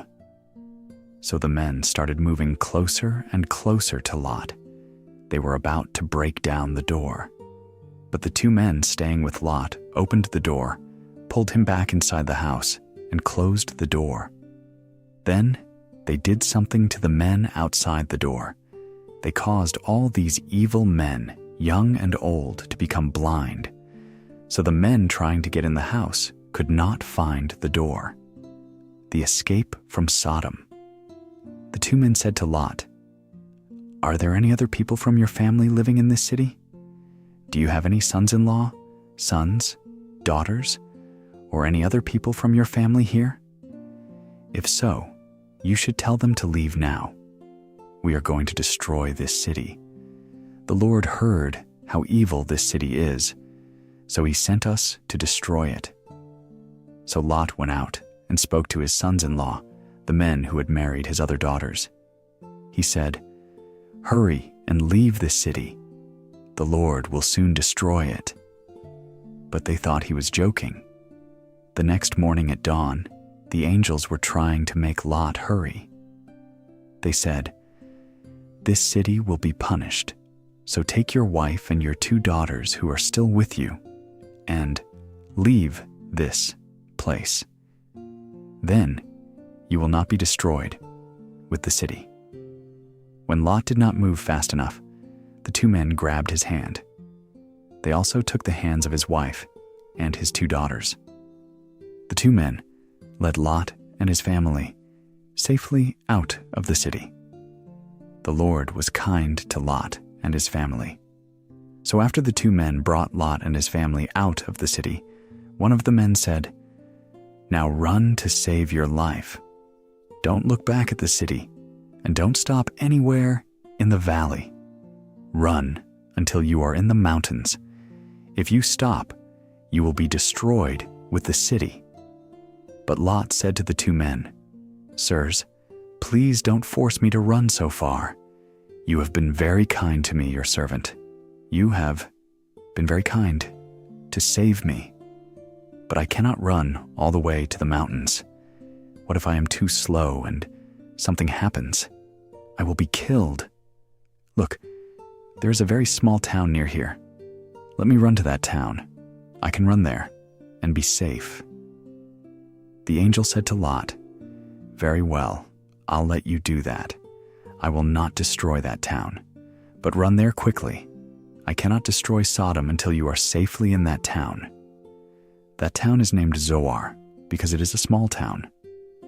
Sodom and Gomorrah destroyed. Lot was entering the town as the sun came up, and the Lord began to destroy Sodom and Gomorrah. He caused fire and burning sulfur to fall from the sky.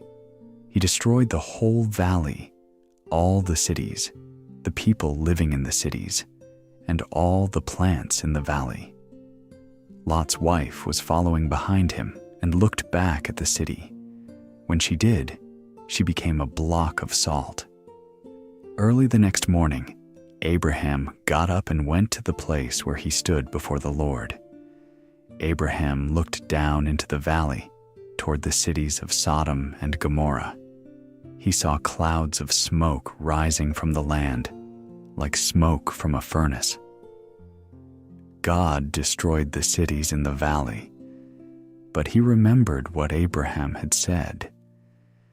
So God sent Lot away from those cities before destroying them. Lot and his daughters. Lot was afraid to stay in Zoar, so he and his 2 daughters went to live in the mountains in a cave. One day, the older daughter said to the younger, "Everywhere on the earth, men and women marry and have a family. But our father is old, and there are no men around here to give us children."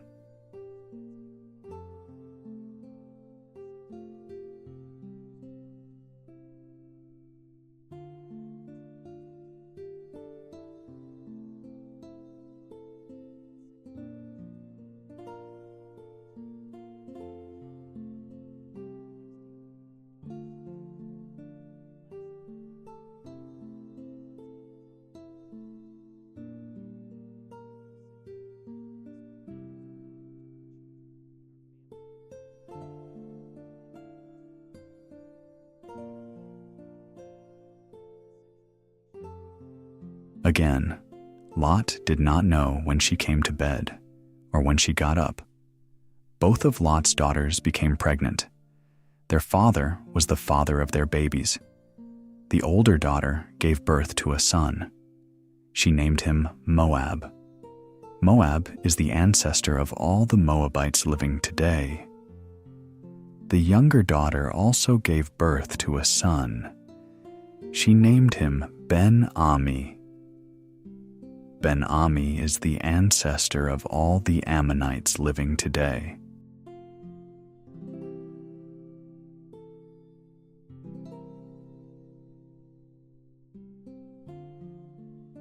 Genesis 20. Abraham goes to Gerar. Abraham left that place and traveled to the Negev.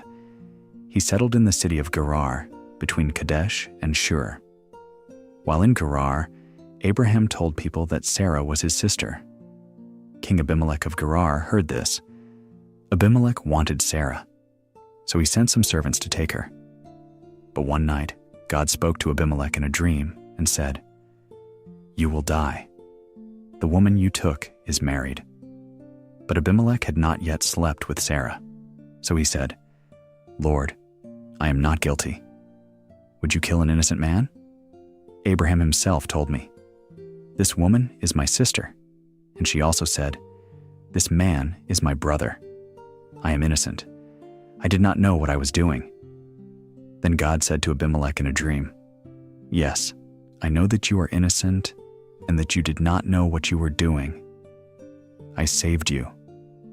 I did not allow you to sin against me. I was the one who did not allow you to sleep with her. So give Abraham his wife again. He is a prophet. He will pray for you, and you will live. But if you don't give Sarah back to him, I promise that you will die, and all your family will die with you." So very early the next morning, Abimelech called all his servants and told them about the dream. The servants were very afraid. Then Abimelech called Abraham and said to him, "Why have you done this to us? What wrong did I do to you? Why did you lie and say that she was your sister? You brought great trouble to my kingdom.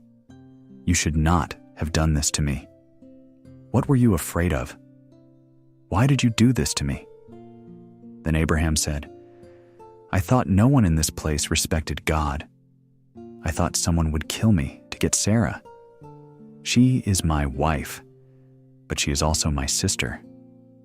She is the daughter of my father, but not the daughter of my mother. God led me away from my father's house. He led me to wander to many different places. When that happened, I told Sarah, "Do something for me. Wherever we go, tell people you are my sister." So Abimelech gave Sarah back to Abraham. Abimelech also gave Abraham some sheep, cattle, and slaves. And Abimelech said, "Look all around you. This is my land. You may live any place you want." Abimelech said to Sarah, "I gave your brother Abraham 1,000 pieces of silver. I did this to show that I am very sorry. I want everyone to see that I did the right thing. The Lord made all the women in Abimelech's family not able to have children. God did this because Abimelech had taken Sarah, Abraham's wife. But Abraham prayed to God, and God healed Abimelech, his wife, and his servant girls."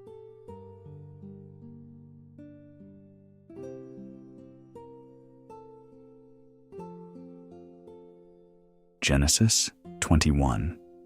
Finally, a baby for Sarah. The Lord came back to visit Sarah as he said he would, and he kept his promise to her. At exactly the time God said it would happen, Sarah became pregnant and gave birth to a son for Abraham in his old age. Abraham named his son Isaac. Abraham did what God commanded and circumcised Isaac when he was 8 days old. Abraham was 100 years old when his son Isaac was born. Sarah said, "God has made me happy, and everyone who hears about this will be happy with me." No one thought that I, Sarah, would be able to have Abraham's child, but I have given Abraham a son, even though he is old. Trouble at home. Isaac continued to grow, and soon he was old enough to begin eating solid food. So Abraham gave a big party. Sarah saw Hagar's son playing. Hagar was the Egyptian slave woman who gave birth to Abraham's first son. Sarah said to Abraham, "Get rid of that slave woman and her son. Send them away. When we die, our son Isaac will get everything we have. I don't want that slave woman's son sharing these things with my son Isaac." This upset Abraham very much. He was worried about his son Ishmael. But God said to Abraham, "Don't worry about the boy and the slave woman. Do what Sarah wants. Your descendants will be those who come through Isaac. But I will also bless the son of your slave woman. He is your son, so I will make a great nation from his family also." Early the next morning, Abraham took some food and water and gave them to Hagar. She carried them and left with her boy. She left that place and wandered in the desert of Beersheba. After some time, when all their drinking water was gone, Hagar put her son under a bush. Then she walked a short distance away and sat down. She thought her son would die because there was no water. She did not want to watch him die. She sat there and began to cry. God heard the boy crying, and God's angel called to Hagar from heaven. He said, "What is wrong, Hagar? Don't be afraid. God has heard the boy crying there. Go help the boy, hold his hand and lead him. I will make him the father of many people." Then God allowed Hagar to see a well of water. So she went to the well and filled her bag with water. Then she gave water to the boy to drink. God continued to be with the boy while he grew up. Ishmael lived in the desert and became a hunter. He learned to shoot a bow very well. His mother found a wife for him in Egypt. They continued to live in the Paran desert. Abraham's bargain with Abimelech. Then Abimelech and Phicol spoke with Abraham. Phicol was was the commander of Abimelech's army. They said to Abraham, "God is with you in everything you do. So make a promise to me here before God. Promise that you will be fair with me and with my children. Promise that you will be kind to me and this country where you have lived. Promise that you will be as kind to me as I have been to you." And Abraham said, "I promise to treat you the same way you have treated me." Then Abraham complained to Abimelech because Abimelech's servants had captured a well of water. But Abimelech said, "I don't know who did this. You never told me about this before today." So Abraham and Abimelech made an agreement. Abraham gave Abimelech some sheep and cattle as proof of the agreement. Abraham also put 7 female lambs in front of Abimelech. Abimelech asked Abraham, "Why did you put these 7 female lambs by themselves?" Abraham answered, "When you accept these lambs from me, it will be proof that I dug this well." So after that, the well was called Beersheba. Abraham gave the well this name because it was the place where they made a promise to each other. So Abraham and Abimelech made an agreement at Beersheba. Then Abimelech and Phicol, his military commander, went back to the country of the Philistines. Abraham planted a special tree at Beersheba and prayed to the Lord, the God who lives forever. And Abraham lived as a stranger for a long time in the country of the Philistines.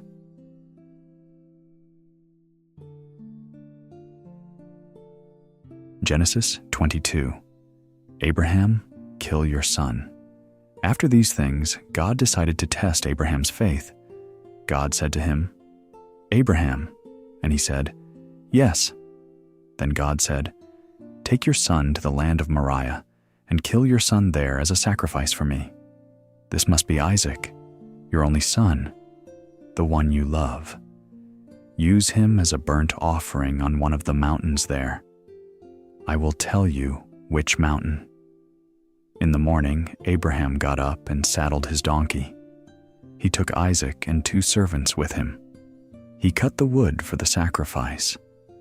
Then they went to the place where God told them to go. After they traveled 3 days, Abraham looked up, and in the distance, he saw the place where they were going. Then he said to his servants, "Stay here with the donkey. The boy and I will go to that place and worship. Then we will come back to you later." Abraham took the wood for the sacrifice and put it on his son's shoulder. Abraham took the special knife and fire. Then both he and his son went together to the place for worship. Isaac said to his father Abraham, "Father." Abraham answered, "Yes, son?" Isaac said, "I see the wood and the fire, but where is the lamb we will burn as a sacrifice?" Abraham answered, "God himself is providing the lamb for the sacrifice, my son." So both Abraham and his son went together to that place. When they came to the place where God told them to go, Abraham built an altar. He carefully laid the wood on the altar. Then he tied up his son Isaac and laid him on the altar on top of the wood. Then Abraham reached for his knife to kill his son. But the angel of the Lord stopped him. The angel called from heaven and said, "Abraham, Abraham." Abraham answered, "Yes." The angel said, "Don't kill your son or hurt him in any way. Now I can see that you do respect and obey God. I see that you are ready to kill your son, your only son, for me." Then Abraham noticed a ram whose horns were caught in a bush. So Abraham went and took the ram. He offered it instead of his son as a sacrifice to God. So Abraham gave that place a name, "The Lord Provides." Even today, people say, "On the mountain of the Lord, he will give us what we need."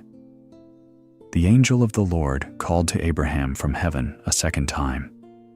the angel said, "You were ready to kill your only son for me. Since you did this for me, I make you this promise. I, the Lord, promise that I will surely bless you and give you as many descendants as the stars in the sky. There will be as many people as sand on the seashore, and your people will live in cities that they will take from their enemies. Every nation on the earth will be blessed through your descendants. I will do this because you obeyed me." Then Abraham went back to his servants. They all traveled back to Beersheba, and Abraham stayed there. After all these things happened, a message was sent to Abraham. It said, "Your brother Nahor and his wife Milcah have children now. The first son is Uz, the second son is Buz, the third son is Kemuel, the father of Aram. Then there are Kesed, Hazo, Pildash, Jidlaph, and Bethuel. Bethuel was the father of Rebekah. Milcah was the mother of these 8 sons, and Nahor was the father. Nahor was Abraham's brother. Also, Nahor had 4 other sons from his slave woman Reumah. The sons were Teba, Gaham, Tahash, and Ma'akah.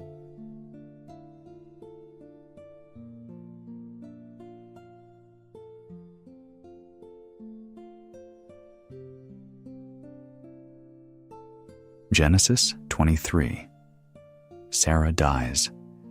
Sarah lived to be 127 years old. She died in the city of Kiriath Arba, Hebron, in the land of Canaan. Abraham was very sad and cried for her there. Then he left his dead wife and went to talk to the Hittites. He said, "I am only a foreigner staying in your country. I have no place to bury my wife. Please give me some land so that I can bury her." The Hittites answered Abraham, "Sir, you are a great leader among us. You can have the best place we have to bury your dead. You can have any of our burying places that you want. None of us will stop you from burying your wife there." Abraham got up and bowed to the people. He said to them, "If you really want to help me bury my dead wife, speak to Ephron the son of Zohar for me. I would like to buy the cave of Machpelah, which belongs to Ephron. It is at the end of his field. I will pay him the full price. I want all of you to be witnesses that I am buying it as a burial place." Ephron was sitting there among the people. He answered Abraham, "No, sir. Here in front of my people, I give you that land and the cave on it so that you can bury your wife." Abraham bowed before the Hittites. He said to Ephron before all the people, "But I want to give you the full price for the field. Accept my money, and I will bury my dead." Ephron answered Abraham, "Sir, listen to me. 10 pounds of silver mean nothing to you or me. Take the land and bury your dead wife." Abraham understood that Ephron was telling him the price of the land, so Abraham paid him for the land. He weighed out 10 pounds of silver for Ephron and gave it to the merchant. So the field of Ephron changed owners. This field was in Machpelah, near Mamre. Abraham became the owner of the field, the cave in it, and all the trees in the field.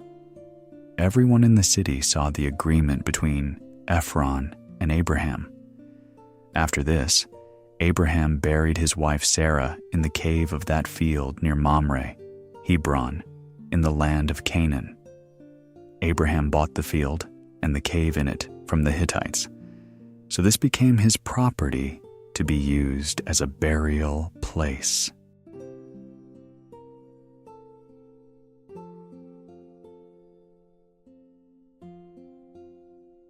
Genesis 24. A wife for Isaac.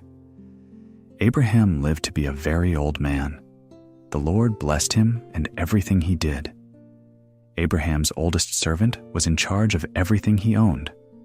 Abraham called that servant to him and said, "Put your hand under my leg.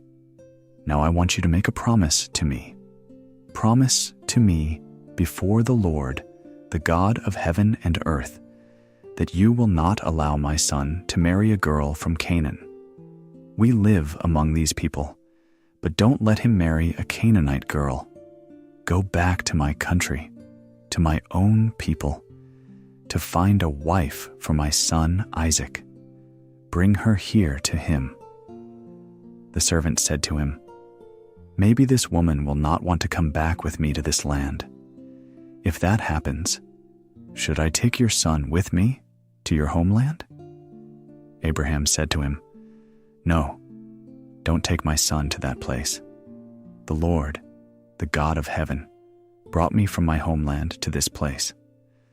That place was the home of my father and the home of my family, but he promised that this new land would belong to my family. May he send his angel before you so that you can choose a wife for my son. If the girl refuses to come with you, you will be free from this promise. But you must not take my son back to that place." So the servant put his hand under his master's leg and made the promise. The search begins. The servant took 10 of Abraham's camels and left that place. The servant carried with him many different kinds of beautiful gifts. He went to Mesopotamia, to Nahor's city. In the evening, when the women come out to get water, he went to the water well outside the city. He made the camels kneel down at the well. The servant said, "Lord, you are the God of my master Abraham. Please show your kindness to my master by helping me find a wife for his son Isaac. Here I am, standing by this well of water, and the young women from the city are coming out to get water. I will say to one of them, 'Please put your jar down so that I can drink.' Let her answer show whether she is the one you have chosen for your servant Isaac. If she says, 'Drink, and I will also give water to your camels,' I will know that she is the right one. It will be proof that you have shown kindness to my master." A wife is found. Before the servant finished praying, a young woman named Rebekah came to the well. She was the daughter of Bethuel. Bethuel was the son of Milcah and Nahor, Abraham's brother. Rebekah came to the well with her water jar on her shoulder. She was very pretty. She was a virgin. No man had ever had sexual relations with her. She went down to the well and filled her jar. Then the servant ran to her and said, "Please give me a little water to drink from your jar." Rebekah quickly lowered the jar from her shoulder and gave him a drink. She said, "Drink this, sir." As soon as she finished giving him something to drink, Rebekah said, "I will also pour some water for your camels." So Rebekah quickly poured all the water from her jar into the drinking trough for the camels. Then she ran to the well to get more water, and she gave water to all the camels. The servant quietly watched her. He wanted to be sure that the Lord had given him an answer and had made his trip successful. After the camels finished drinking, he gave Rebekah a gold ring that weighed 1/4 ounce. He also gave her 2 gold arm bracelets that weighed 2 ounces each. The servant asked, "Who is your father? And is there a place in your father's house for me and my men to sleep?" Rebekah answered, "My father is Bethuel, the son of Milcah and Nahor." Then she said, "Yes, we have straw and other food for your camels and a place for you to sleep." The servant bowed and worshipped the Lord. He said, "Praise be to the Lord, the God of my master Abraham. The Lord has been kind and loyal to him by leading me to his own people." Then Rebekah ran and told her family about all these things.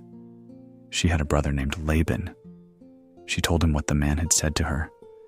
Laban was listening to her, and when he saw the ring and the bracelets on his sister's arms, he ran out to the well. There the man was, standing by the camels at the well. Laban said, "Sir, you are welcome to come in. You don't have to stand outside here.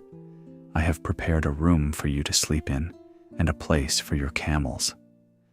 So Abraham's servant went into the house. Laban unloaded his camels and gave them straw and feed. Then he gave Abraham's servant water so that he and the men with him could wash their feet. Laban then gave him food to eat, but the servant refused to eat.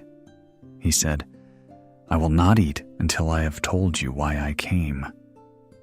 So Laban said, "Then tell us." Bargaining for Rebekah. The servant said, "I am Abraham's servant. The Lord has greatly blessed my master in everything. My master has become a great man. The Lord has given him many flocks of sheep and herds of cattle. He has much silver and gold and many servants. He has many camels and donkeys. Sarah was my master's wife. When she was very old, she gave birth to a son, and my master has given everything he owns to that son. My master forced me to make a promise to him. He said to me, 'You must not allow my son to marry a girl from Canaan. We live among these people, but I don't want him to marry one of the Canaanite girls. So you must promise to go to my father's country, go to my family, and choose a wife for my son.' I said to my master, 'Maybe the woman will not come back to this place with me.' But my master said to me, 'I serve the Lord, and he will send his angel with you and help you. You will find a wife for my son among my people there.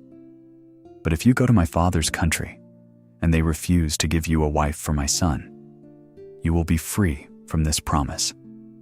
Today I came to this well and said, 'Lord, God of my master Abraham, please make my trip successful. I will stand by this well and wait for a young woman to come to get water. Then I will say, "Please give me water from your jar to drink." The right woman will answer in a special way. She will say, "Drink this water, and I will also get water for your camels. That way, I will know that she is the one the Lord has chosen for my master's son." Before I finished praying, Rebekah came out to the well to get water. She had her water jar on her shoulder as she went to get water from the well. I asked her to give me some water. She quickly lowered the jar from her shoulder and poured me some water. Then she said, "Drink this, and I'll get some water for your camels." So I drank the water, and she gave water to my camels. Then I asked her, "Who is your father?" She answered, "My father is Bethuel, the son of Milcah and Nahor." Then I gave her the ring and bracelets for her arms. I bowed my head and worshipped the Lord. I praised the Lord, the God of my master Abraham. I thanked him for leading me straight to the granddaughter of my master's brother. Now, tell me, will you be kind and loyal to my master and give him your daughter? Or will you refuse to give her to him? Tell me so that I will know what I should do." Then Laban and Bethuel answered, "We see that this is from the Lord, so there is nothing we can say to change it. Here is Rebekah. Take her and go. Let her marry your master's son. This is what the Lord wants." When Abraham's servant heard this, he bowed to the ground before the Lord. Then he gave Rebekah the gifts he brought.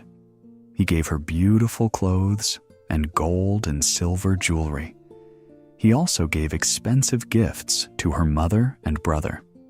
Then he and his men had something to eat and drink, and they spent the night there. Early the next morning, they got up, and the servant said, "Now we must go back to my master." Rebekah's mother and her brother said, "Let Rebekah stay with us for a short time. Let her stay with us 10 days.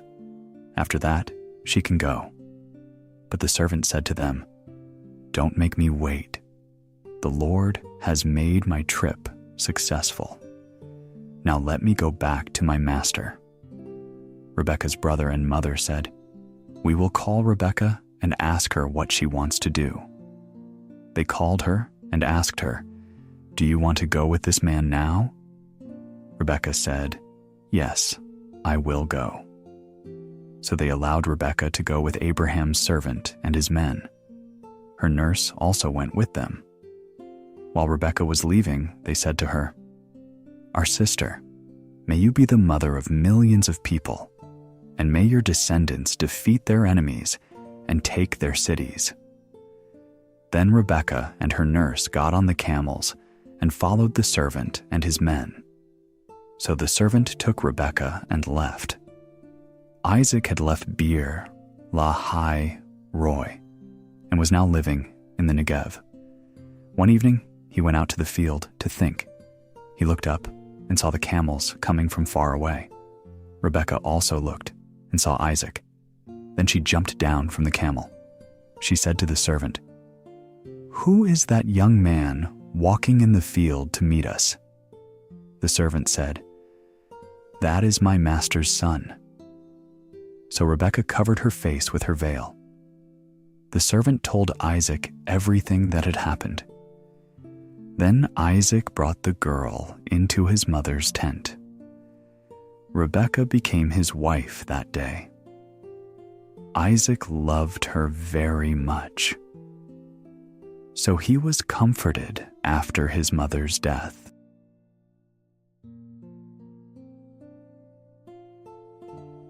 Genesis 25. Abraham's family. Abraham married again. His new wife was named Keturah.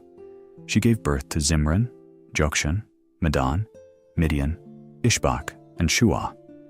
Jokshan was the father of Sheba and Dedan. The people of Ashur, Leum, and Latush were descendants of Dedan. The sons of Midian were Ephah, Epher, Hanok, Abida, and Eldaah. All these sons came from the marriage of Abraham and Keturah. Before Abraham died, he gave some gifts to his sons who were from his slave women. He sent them to the east, away from Isaac. Then Abraham gave everything he owned to Isaac. Abraham lived to be 175 years old. Then he grew weak and died. He had lived a long and satisfying life. He died and went to be with his people. His sons Isaac and Ishmael buried him in the cave of Machpelah. This cave is in the field of Ephron, the son of Zohar. It was east of Mamre.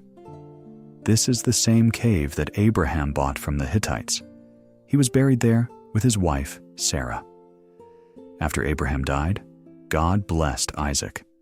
Isaac was living at Beer Lahai Roi. This is the list of Ishmael's family. Ishmael was Abraham and Hagar's son. Hagar was Sarah's Egyptian maid. These are the names of Ishmael's sons. The first son was Nebaioth. Then Kedar was born. Then Adbeel, Mibsam, Mishma, Duma, Massa, Hadad, Tema, Jetur, Naphish, and Kedemah. These were the names of Ishmael's sons. Each son had his own camp that became a small town. The 12 sons were leaders over their own people. Ishmael lived to be 137 years old. Then he died and went to be with his people. His descendants settled throughout the desert area from Havilah to Shur. This area begins near Egypt and goes toward Assyria. Ishmael's people were often at war with the other descendants of Abraham, Isaac's family. This is the story of Isaac. Abraham had a son named Isaac. When Isaac was 40 years old, he married Rebekah. Rebekah was from Paddan Aram. She was Bethuel's daughter, and the sister of Laban the Aramean. Isaac's wife could not have children. So Isaac prayed to the Lord for her. The Lord heard Isaac's prayer, and he allowed Rebekah to become pregnant.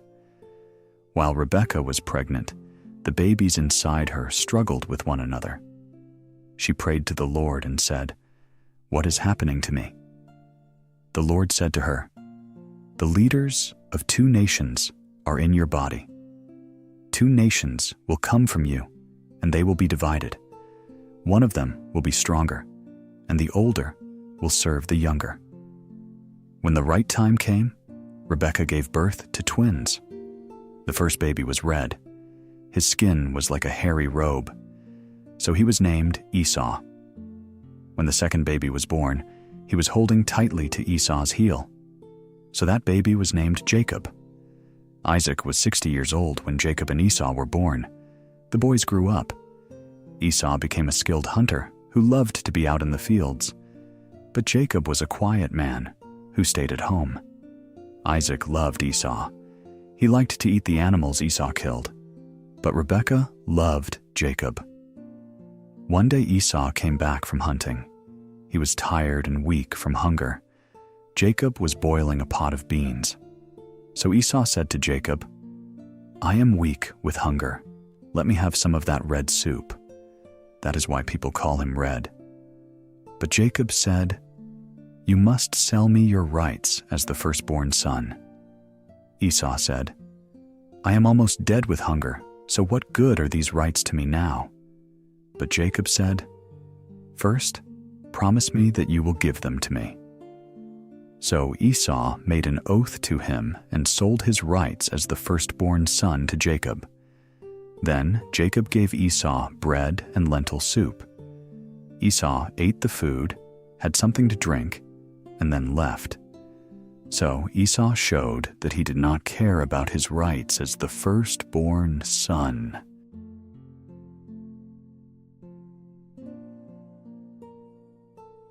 Genesis 26. Isaac lies to Abimelech. Now there was a famine. This was like the famine that happened during Abraham's life. So Isaac went to the town of Gerar, to King Abimelech of the Philistines. The Lord spoke to Isaac and said, "Don't go down to Egypt. Live in the land that I commanded you to live in. Stay in this land, and I will be with you. I will bless you. I will give you and your family all these lands. I will do what I promised to Abraham your father. I will make your family as many as the stars of heaven, and I will give all these lands to your family. Through your descendants, every nation on earth will be blessed. I will do this because your father Abraham obeyed my words and did what I said.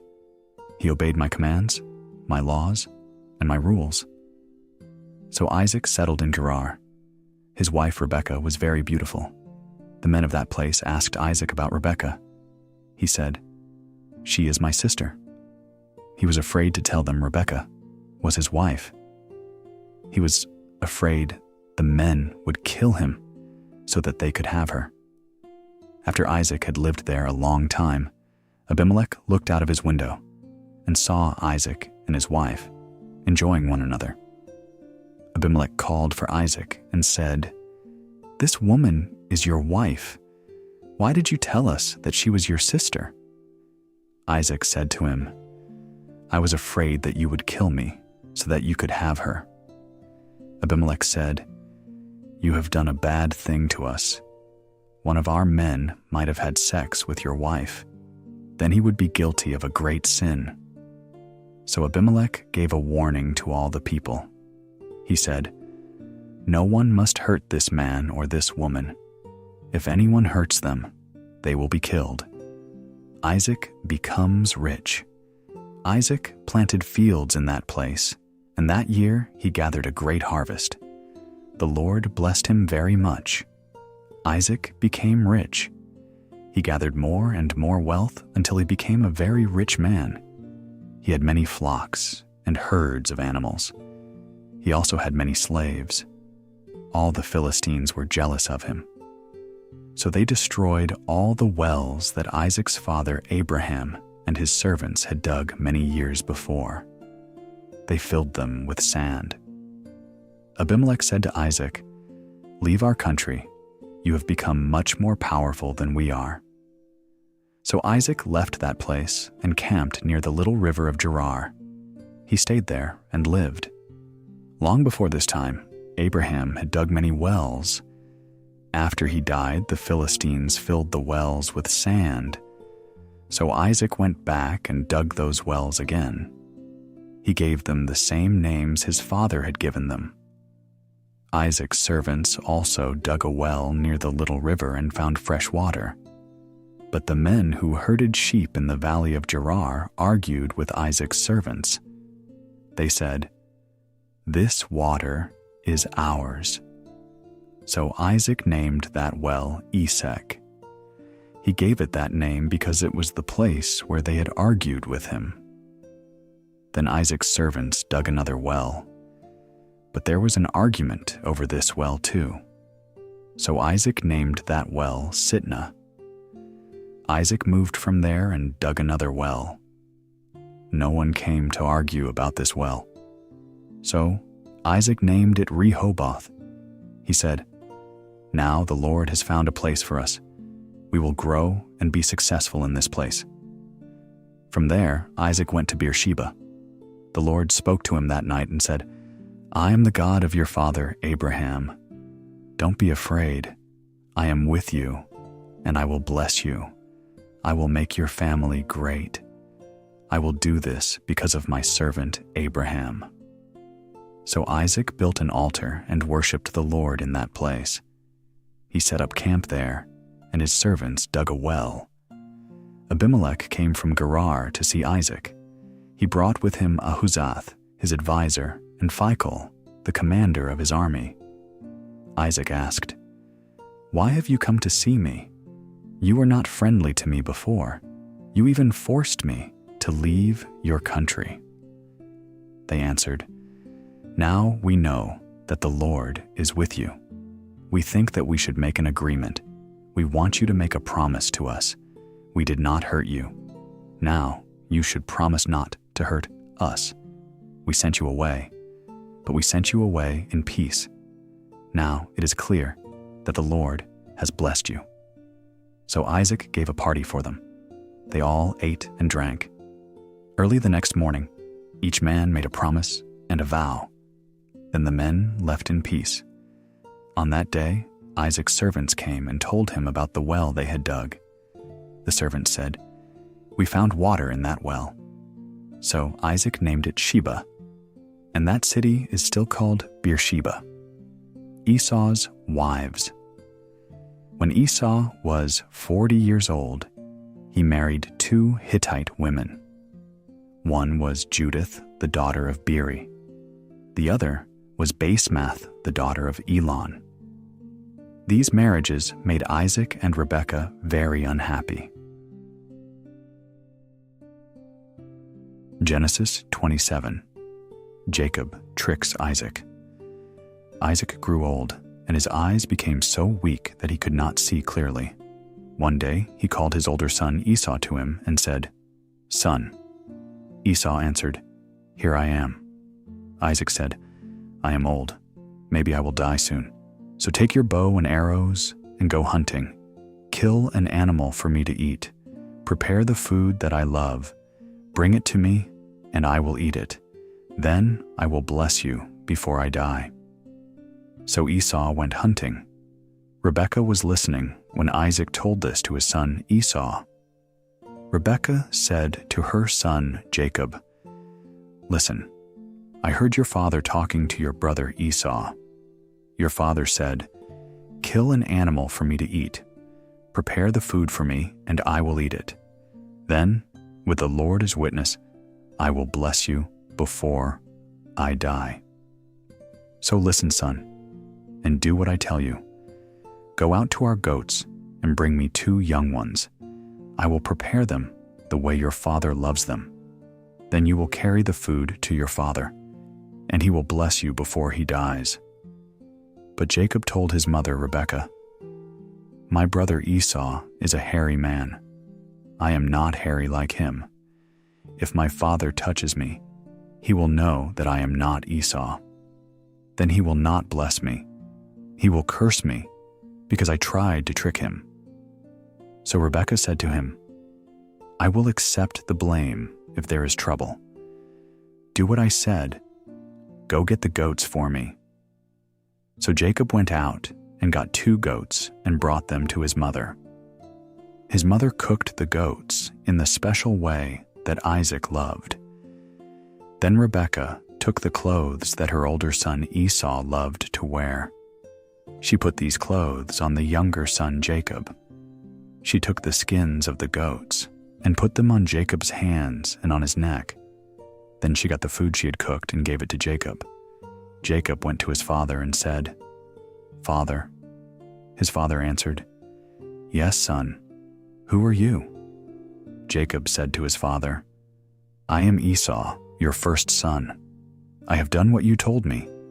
Now, sit up and eat the meat from the animals that I hunted for you. Then you can bless me." But Isaac said to his son, "How have you hunted and killed the animals so quickly?" Jacob answered, "Because the Lord your God allowed me to find the animals quickly." Then Isaac said to Jacob, "Come near to me so that I can feel you, my son. If I can feel you, I will know if you are really my son Esau." So Jacob went to Isaac his father. Isaac felt him and said, "Your voice sounds like Jacob's voice, but your arms are hairy like the arms of Esau." Isaac did not know it was Jacob, because his arms were hairy like Esau's. So Isaac blessed Jacob. Isaac said, "Are you really my son Esau?" Jacob answered, "Yes, I am." The blessing for Jacob. Then Isaac said, "Bring me the food. I will eat it and bless you." So Jacob gave him the food, and he ate it. Then Jacob gave him some wine, and he drank it. Then Isaac said to him, "Son, come near and kiss me." So Jacob went to his father and kissed him. When Isaac smelled Esau's clothes, he blessed him and said, "My son smells like the fields the Lord has blessed. May God give you plenty of rain, good crops, and wine. May the nations serve you, and many people bow down to you.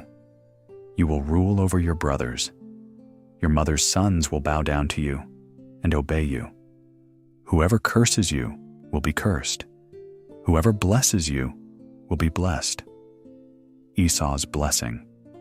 Isaac finished blessing Jacob. Then, just as Jacob left his father Isaac, Esau came in from hunting. Esau prepared the food in the special way his father loved. He brought it to his father and said, "Father, I am your son. Get up and eat the meat from the animals that I killed for you. Then you can bless me." But Isaac said to him, "Who are you?" He answered, "I am your son, your first son, Esau." Then Isaac became so upset that he began to shake. He said, "Then who was it that cooked and brought me food before you came? I ate it all, and I blessed him. Now it is too late to take back my blessing." When Esau heard his father's words, he became very angry and bitter. He cried out and said to his father, "Then bless me also, father." Isaac said, "Your brother tricked me. He came and took your blessing." Esau said, "His name is Jacob. That's the right name for him. He has tricked me twice. He took away my rights as the firstborn son, and now he has taken away my blessing." Then Esau said, "Have you saved any blessing for me?" Isaac answered, "I have already given Jacob the power to rule over you, and I said all his brothers would be his servants. I have given him the blessing for much grain and wine. There is nothing left to give you, my son." But Esau continued to beg his father, "Do you have only one blessing, father? Bless me also, father." Esau began to cry. Then Isaac said to him, You will not live on good land. You will not have much rain. You will have to fight to live, and you will be a slave to your brother. But when you fight to be free, you will break away from his control. Jacob leaves the country. After that, Esau hated Jacob because of this blessing. Esau said to himself, "My father will soon die, and after we are finished with that, I will kill Jacob." Rebekah heard about Esau's plan to kill Jacob. She sent for Jacob and said to him, "Listen, your brother Esau is planning to kill you. So, son, do what I say. My brother Laban is living in Haran. Go to him and hide. Stay with him for a short time, until your brother stops being angry. When your brother forgets what you did to him, I will send a servant to bring you back.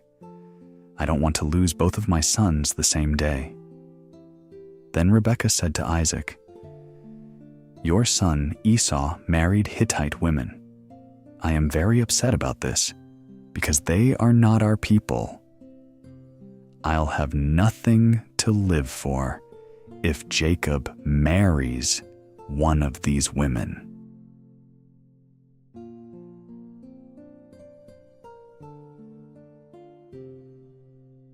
Genesis 28.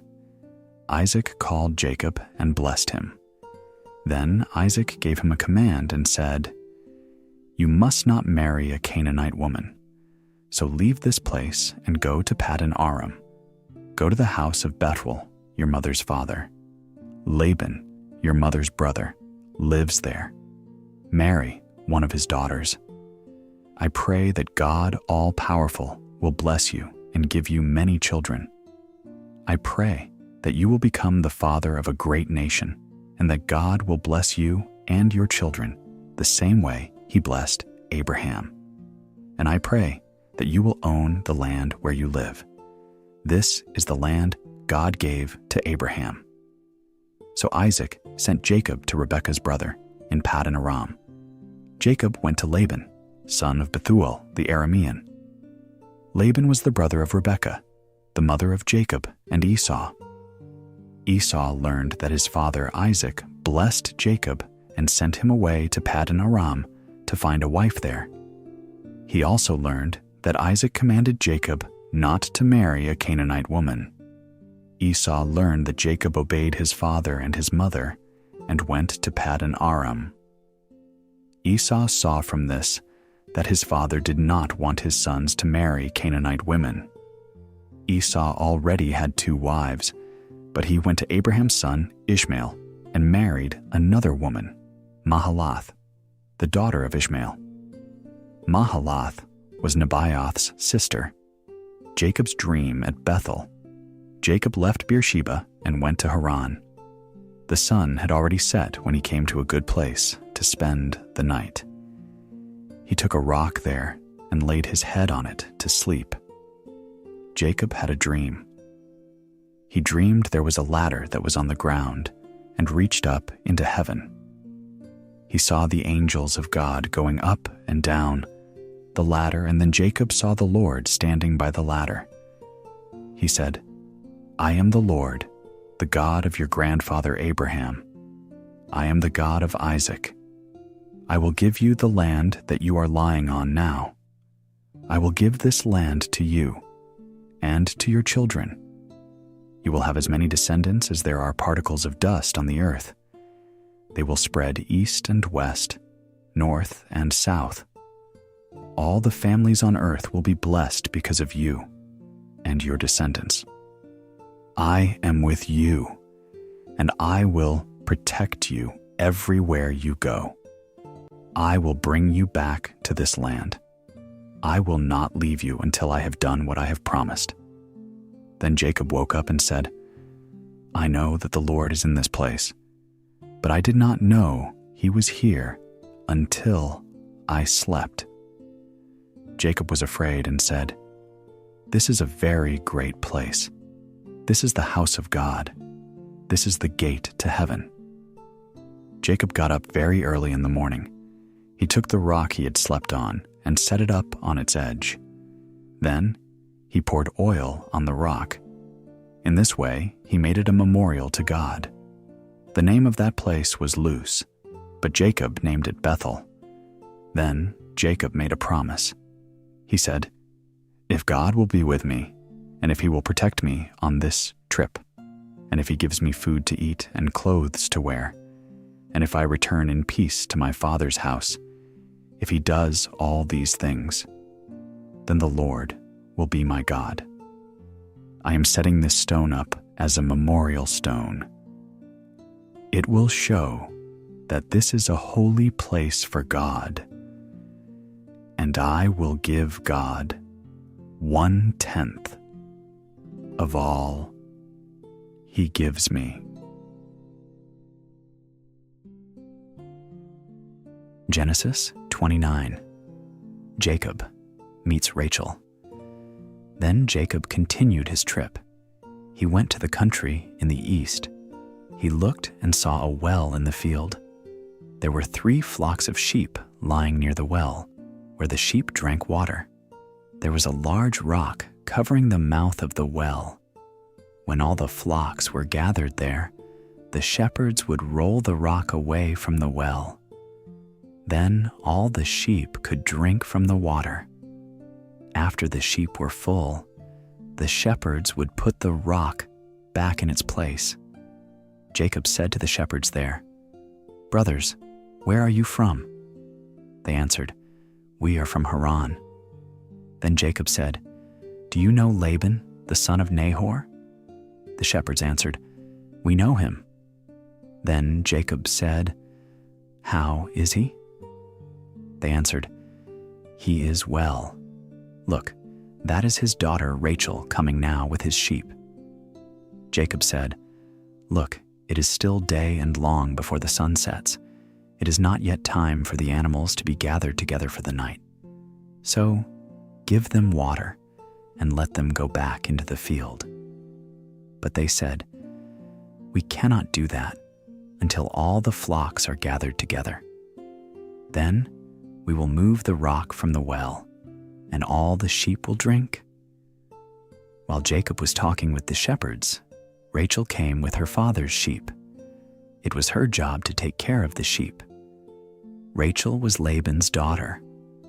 Laban was the brother of Rebekah, Jacob's mother.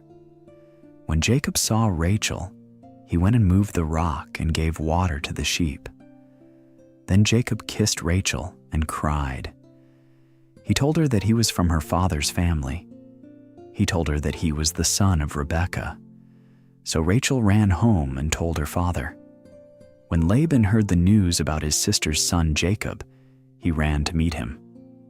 Laban hugged him and kissed him and brought him to his house. Jacob told Laban everything that had happened. Then Laban said, "This is wonderful. You are from my own family." So Jacob stayed with Laban for a month. Laban tricks Jacob. One day, Laban said to Jacob, "You are a relative of mine. It is not right for you to continue working for me without pay. What should I pay you?" Now Laban had 2 daughters. The older was Leah, and the younger was Rachel. Leah's eyes were gentle, but Rachel was beautiful. Jacob loved Rachel, so he said to Laban, "I will work 7 years for you if you will allow me to marry your daughter, Rachel." Laban said, "It would be better for her to marry you than someone else, so stay with me." So Jacob stayed and worked for Laban for 7 years. But it seemed like a very short time because he loved Rachel very much. After 7 years, Jacob said to Laban, "Give me Rachel so that I can marry her. My time of work for you is finished."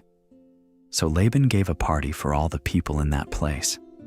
That night, Laban brought his daughter Leah to Jacob. Jacob and Leah had sexual relations together. Laban gave his maid Zilpah to his daughter to be her maid. In the morning, Jacob saw that it was Leah he had slept with, and he said to Laban, "You have tricked me. I worked hard for you, so that I could marry Rachel. Why did you trick me?" Laban said, "In our country, we don't allow the younger daughter to marry before the older daughter. Continue for the full week of the marriage ceremony, and I will also give you Rachel to marry. But you must serve me another 7 years." So Jacob did this and finished the week. Then Laban gave him his daughter Rachel as a wife. Laban gave his maid Bilhah to his daughter Rachel to be her maid. So Jacob had sexual relations with Rachel also. And Jacob loved Rachel more than Leah. Jacob worked for Laban for another 7 years. Jacob's family grows. The Lord saw that Jacob loved Rachel more than Leah, so he made it possible for Leah to have children. But Rachel did not have any children. Leah gave birth to a son, and she named him Reuben. She named him this because she said, "The Lord has seen my troubles. My husband does not love me. So now maybe my husband will love me." Leah became pregnant again and had another son. She named this son Simeon. She said, "The Lord has heard that I am not loved, so he gave me this son." Leah became pregnant again and had another son. She named this son Levi. She said, "Now surely my husband will love me. I have given him 3 sons." Then Leah gave birth to another son. She named this son Judah. Leah named him this because she said, "Now I will praise the Lord." Then Leah stopped having children.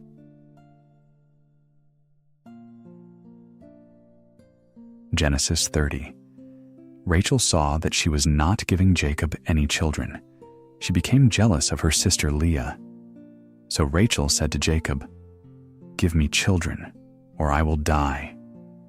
Jacob became angry with Rachel and said, "I am not God. He is the one who has caused you to not have children." Then Rachel said, "You can have my maid Bilhah. Sleep with her, and she will have a child for me. Then I can be a mother through her." So Rachel gave Bilhah to her husband Jacob. He had sexual relations with Bilhah. She became pregnant and gave birth to a son for Jacob. Rachel said, "God has listened to my prayer. He decided to give me a son." So she named this son Dan. Bilhah became pregnant again and gave Jacob a second son. Rachel said, "I have fought hard to compete with my sister, and I have won." So she named that son Naphtali. Leah saw that she could have no more children, so she gave her slave girl Zilpah to Jacob. Then Zilpah had a son. Leah said, "I am lucky." So she named the son Gad. Zilpah gave birth to another son. Leah said, "I am very happy. Now women will call me happy." So she named that son Asher. During the wheat harvest, Reuben went into the fields and found some special flowers. He brought them to his mother Leah. But Rachel said to Leah, "Please give me some of your son's flowers." Leah answered, "You have already taken away my husband.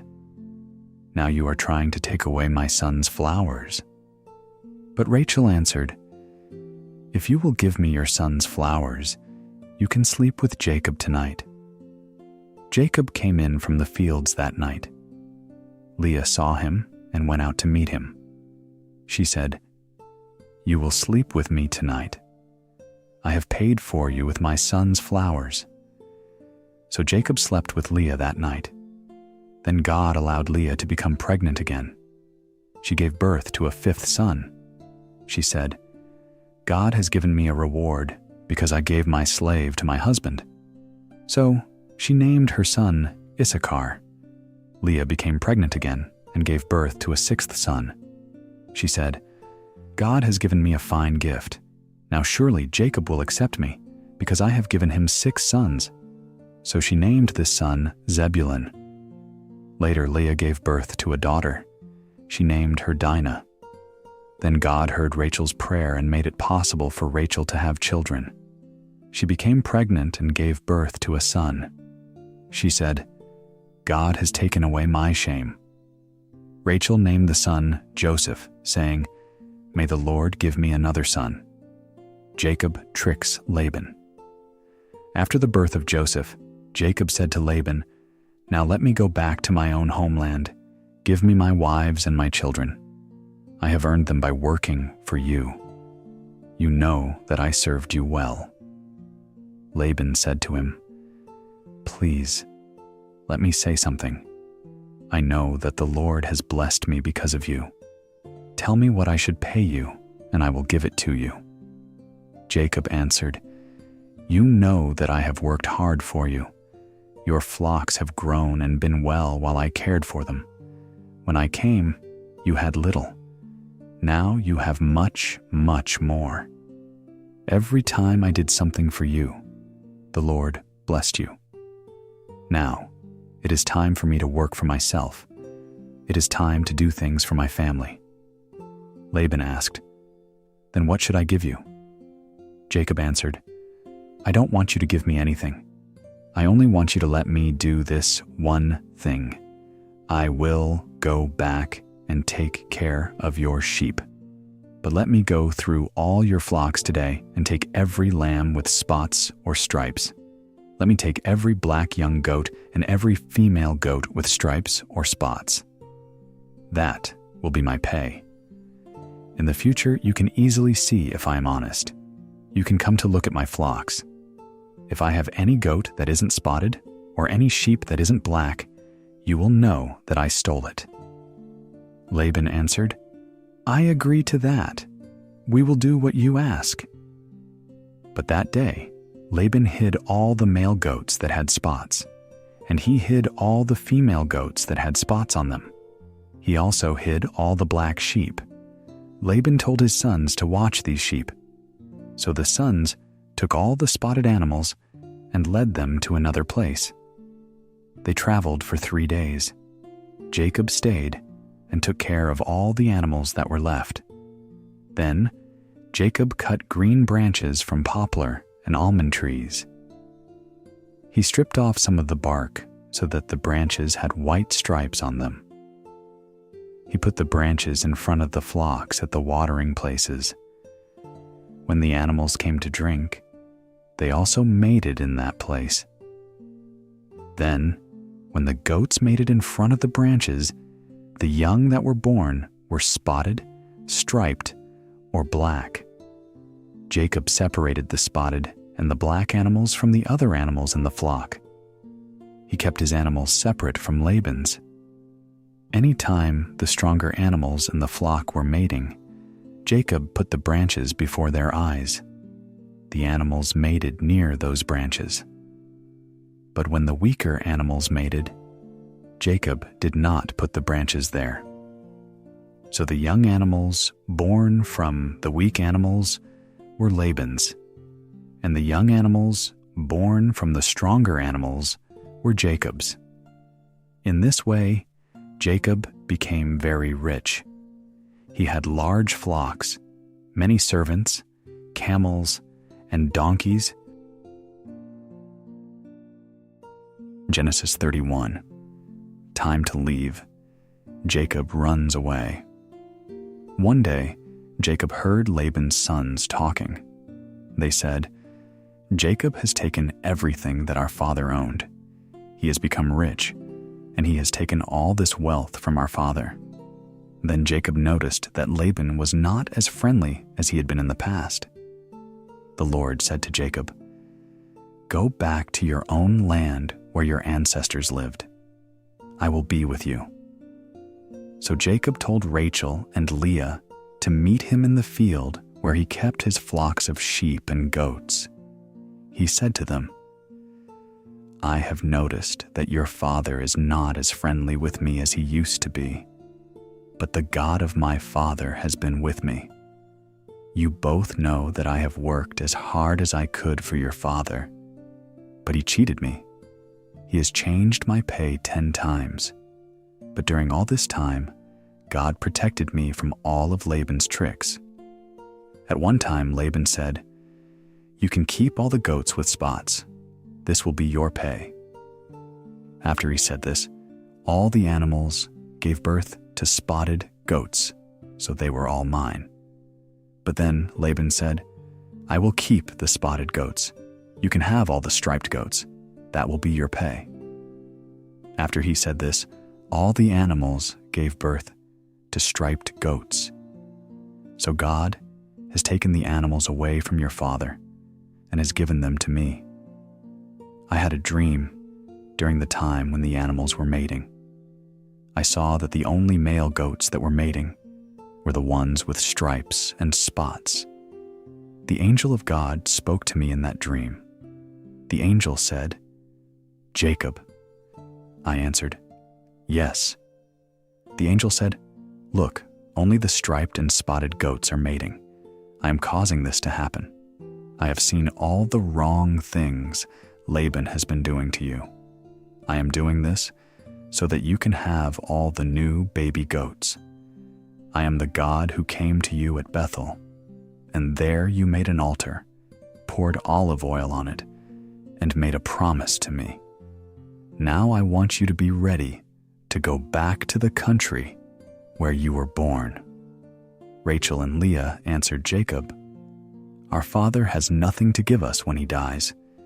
He treated us like strangers. He sold us to you, and then he spent all the money that should have been ours. God took all this wealth from our father, and now it belongs to us and our children. So you should do whatever God told you to do. So Jacob prepared for the trip. He put his children and his wives on camels. Then they began traveling back to the land of Canaan, where his father lived. All the flocks of animals that Jacob owned walked ahead of them. He carried everything with him that he had gotten while he lived in Paddan Aram. While Laban was gone to cut the wool from his sheep, Rachel went into his house and stole the false gods that belonged to her father. Jacob tricked Laban the Aramean. He did not tell Laban he was leaving. Jacob took his family and everything he owned and left quickly. They crossed the Euphrates River and traveled toward the hill country of Gilead. 3 days later, Laban learned that Jacob had run away. So he gathered his men together and began to chase Jacob. After 7 days, Laban found Jacob near the hill country of Gilead. That night, God came to Laban in a dream and said, Be careful of every word you say to Jacob. The search for the stolen gods. The next morning, Laban caught up with Jacob. Jacob had set up his camp on the mountain, so Laban and all his men set up their camp in the hill country of Gilead. Laban said to Jacob, Why did you trick me? Why did you take my daughters like they were women you captured during war? Why did you run away without telling me? If you had told me, I would have given you a party. There would have been singing and dancing with music. You didn't even let me kiss my grandchildren and my daughters. Goodbye. You were very foolish to do this. I have the power to really hurt you. But last night, the God of your father came to me in a dream. He warned me not to hurt you in any way. I know that you want to go back to your home. That is why you left. But why did you steal the gods from my house? Jacob answered, I left without telling you, because I was afraid. I thought you would take your daughters away from me. But I did not steal your gods. If you find anyone here with me who has taken your gods, they will be killed. Your men will be my witnesses. You can look for anything that belongs to you. Take anything that is yours. Jacob did not know that Rachel had stolen Laban's gods. So Laban went and looked through Jacob's camp. He looked in Jacob's tent, and then in Leah's tent. Then he looked in the tent where the 2 slave women stayed. but he did not find the gods from his house. Then he went into Rachel's tent. Rachel had hidden the gods inside her camel's saddle, and she was sitting on them. Laban looked through the whole tent, but he did not find the gods. And Rachel said to her father, "Father, don't be angry with me. I am not able to stand up before you. I am having my monthly time of bleeding." So Laban looked through the camp, but he did not find the gods from his house. Then Jacob became very angry and said, "What wrong have I done? What law have I broken? What right do you have to chase me and stop me? You looked through everything I own and found nothing that belongs to you. If you found something, show it to me. Put it here, where our men can see it. Let our men decide which one of us is right. I have worked 20 years for you. During all that time, none of the baby sheep and goats died during birth, and I have not eaten any of the rams from your flocks. Any time a sheep was killed by wild animals, I always paid for the loss myself. I did not take the dead animal to you and say that it was not my fault, but I was robbed day and night. In the daytime, the sun took away my strength, and at night, sleep was taken from my eyes by the cold. I worked 20 years like a slave for you. For the first 14 years, I worked to win your 2 daughters. The last 6 years, I worked to earn your animals. And during that time, you changed my pay 10 times. But the God of my ancestors, the God of Abraham and the fear of Isaac, was with me. If God had not been with me, you would have sent me away with nothing. But he saw the trouble that I had and the work that I did. And last night, God proved that I am right." Jacob and Laban's treaty. Laban said to Jacob, "These women are my daughters. These children belong to me, and these animals are mine. Everything you see here belongs to me, but I can do nothing to keep my daughters and their children. So I am ready to make an agreement with you. We will set up a pile of stones to show that we have an agreement." So Jacob found a large rock and put it there to show that he had made an agreement. He told his men to find some more rocks and to make a pile of rocks. Then they ate beside the pile of rocks. Laban named that place Yegar Sahadutha, but Jacob named that place Galeed. Laban said to Jacob, "This pile of rocks will help us both remember our agreement." That is why Jacob called the place Galeed. Then Laban said, "Let the Lord watch over us while we are separated from each other." So that place was also named Mizpah. Then Laban said, "If you hurt my daughters, remember that God will punish you. If you marry other women, remember that God is watching. Here are the rocks that I have put between us, and here is the special rock to show that we made an agreement. This pile of rocks and this one special rock both help us to remember our agreement. I will never go past these rocks to fight against you, and you must never go on my side of these rocks to fight against me. May the God of Abraham, the God of Nahor, and the God of their ancestors judge us guilty if we break this agreement." Jacob's father, Isaac, called God Fear. So Jacob used that name to make the promise.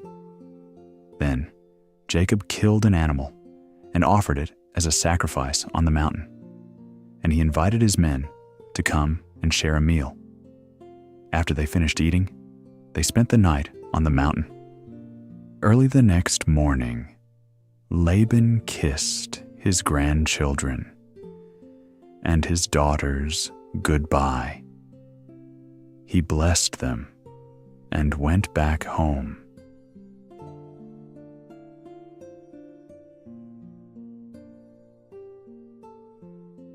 Genesis 32. Jacob prepares to meet Esau. Jacob also left that place. While he was traveling, he saw God's angels. When he saw them, he said, "This is God's camp." So Jacob named that place Mahanaim. Jacob's brother Esau was living in the area called Seir, in the hill country of Edom. Jacob sent messengers to Esau. He told them, "Tell this to my master Esau. Your servant Jacob says, I have lived with Laban all these years. I have many cattle, donkeys, flocks, and servants. Sir, I am sending you this message to ask you to accept us." The messengers came back to Jacob and said, "We went to your brother Esau. He is coming to meet you. He has 400 men with him."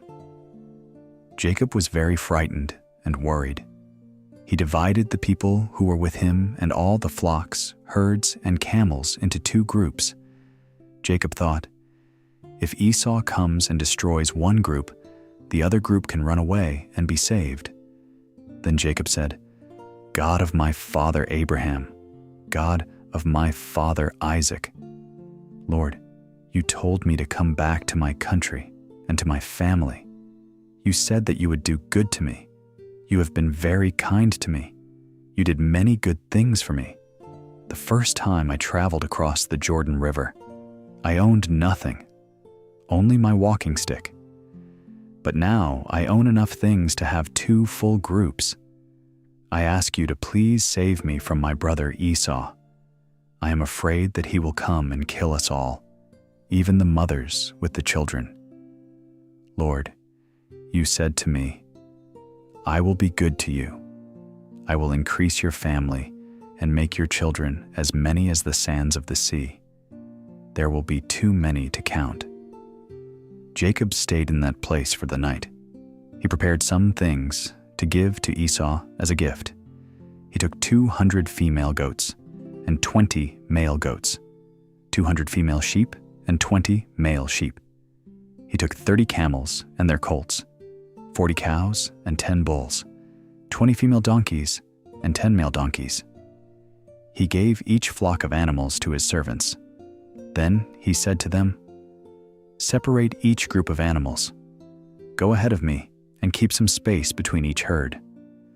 Jacob gave them their orders.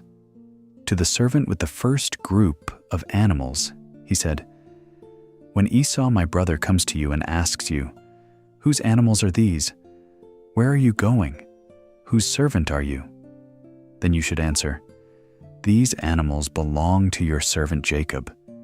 He sent them as a gift to you, my master Esau, and he also is coming behind us.'"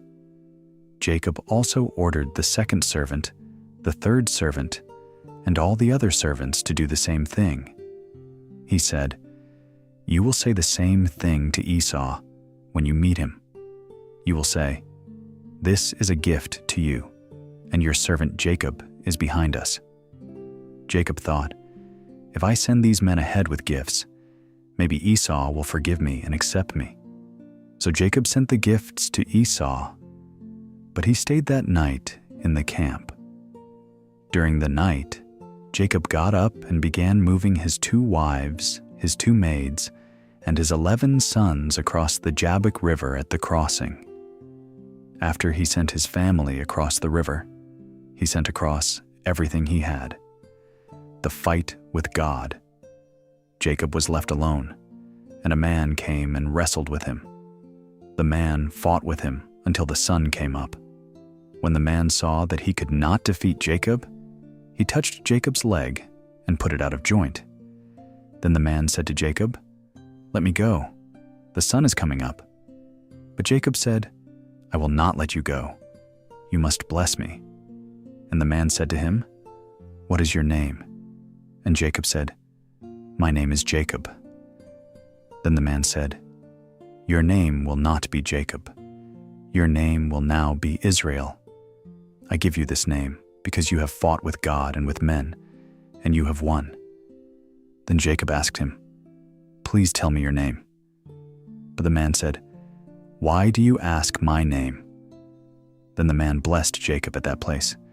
So Jacob named that place Peniel. He said, "At this place I saw God face to face, but my life was spared." Then the sun came up as Jacob left Peniel. He was limping because of his leg. So even today, the people of Israel don't eat the muscle that is on the hip joint, because this is the muscle where Jacob was hurt. Genesis 33. Jacob meets Esau. Jacob looked and saw Esau coming with 400 men. Jacob divided his family into 4 groups. Leah and her children were in one group, Rachel and Joseph were in one group, and the 2 maids and their children were in 2 groups. Jacob put the maids with their children first. Then he put Leah and her children behind them, and he put Rachel and Joseph in the last place. Jacob himself went out before them. While he was walking toward his brother Esau, he bowed down to the ground 7 times. When Esau saw Jacob, he ran to meet him. He put his arms around Jacob, hugged his neck, and kissed him. Then they both cried. Esau looked up and saw the women and children. He said, "Who are all these people with you?" Jacob answered, "These are the children that God gave me. God has been good to me." Then the 2 maids and the children with them went to Esau. They bowed down before him. Then Leah and the children with her went to Esau and bowed down. And then Rachel and Joseph went to him and bowed down. Esau said, "Who were all those people I saw while I was coming here? And what were all those animals for?" Jacob answered, "These are my gifts to you, so that you might accept me." But Esau said, "You don't have to give me gifts, brother. I have enough for myself." Jacob said, "No, I beg you. If you really accept me, please accept the gifts I give you. I am very happy to see your face again. It is like seeing the face of God. I am very happy to see that you accept me. So I beg you to also accept the gifts I give you. God has been very good to me. I have more than I need." Because Jacob begged Esau to take the gifts, he accepted them. Then Esau said, "Now you can continue your journey. I will go with you." But Jacob said to him, "You know that my children are weak, and I must be careful with my flocks and their young animals. If I force them to walk too far in one day, all the animals will die. So you go on ahead. I will follow you slowly. I will go slowly enough for the cattle and other animals to be safe, and so that my children will not get too tired. I will meet you in Seir." So Esau said, "Then I will leave some of my men to help you." But Jacob said, "That is very kind of you, but there is no need to do that." So that day Esau started on his trip back to Seir, but Jacob went to Succoth. There he built a house for himself and small barns for his cattle. That is why the place was named Succoth. Jacob safely ended his trip from Paddan Aram when he came to the town of Shechem in Canaan. He made his camp in a field near the city. He bought the field where he camped from the family of Hamor, father of Shechem. He paid 100 pieces of silver for it. He built an altar there to honor God. He named the place El, the God of Israel.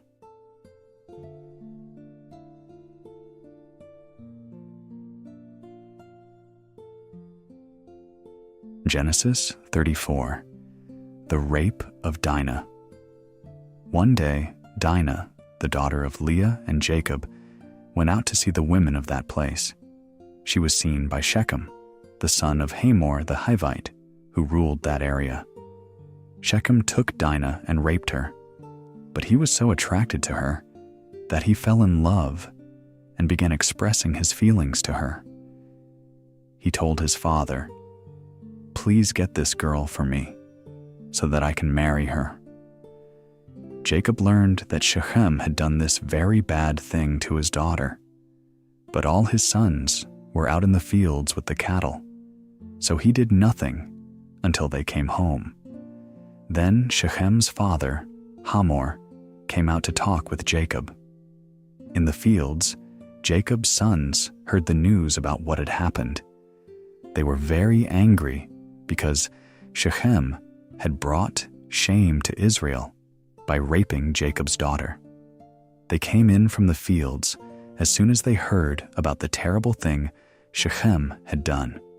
But Hamor talked to Dinah's brothers and said, "My son Shechem wants Dinah very much. Please let him marry her. This marriage will show we have a special agreement. Then our men can marry your women, and your men can marry our women. You can live in the same land with us. You will be free to own the land and to trade here." Shechem also talked to Jacob and to Dinah's brothers and said, "Please accept me. I will do anything you ask me to do. I will give you any gift you want if you will only allow me to marry Dinah. I will give you anything you ask, but let me marry her." Jacob's sons decided to lie to Shechem and his father because Shechem had done such a bad thing to their sister Dinah. The brothers said to them, "We cannot allow our sister to marry you because you are not yet circumcised. That would bring us shame. But we will allow you to marry her if you do this one thing. Every man in your town must be circumcised like us. Then your men can marry our women, and our men can marry your women. Then we will become one people. If you refuse to be circumcised, we will take Dinah away." This agreement made Hamor and Shechem very happy. Shechem was very happy to do what Dinah's brothers asked. Shechem was the most honored man in his family. Hamor and Shechem went to the meeting place of their city. They spoke to the men of the city and said, "These people want to be friends with us. We want to let them live in our land and be at peace with us. We have enough land for all of us. We are free to marry their women, and we are happy to give them our women to marry. But there is one thing that all our men must agree to do. They must agree to be circumcised as they are. If we do this, we will become rich from all their cattle and other animals. We should make this agreement with them so that they will stay here with us."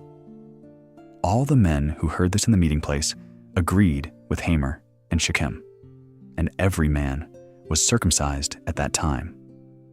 3 days later, the men who were circumcised were still sore. 2 of Jacob's sons, Simeon and Levi, knew that the men would be weak at this time. So they went to the city and killed all the men there. Dinah's brothers, Simeon and Levi, killed Hamor and his son Shechem. Then they took Dinah out of Shechem's house and left. Jacob's sons went to the city and stole everything that was there because of what Shechem had done to their sister. So the brothers took all their animals, all their donkeys, and everything else in the city and in the fields. The brothers took everything those people owned.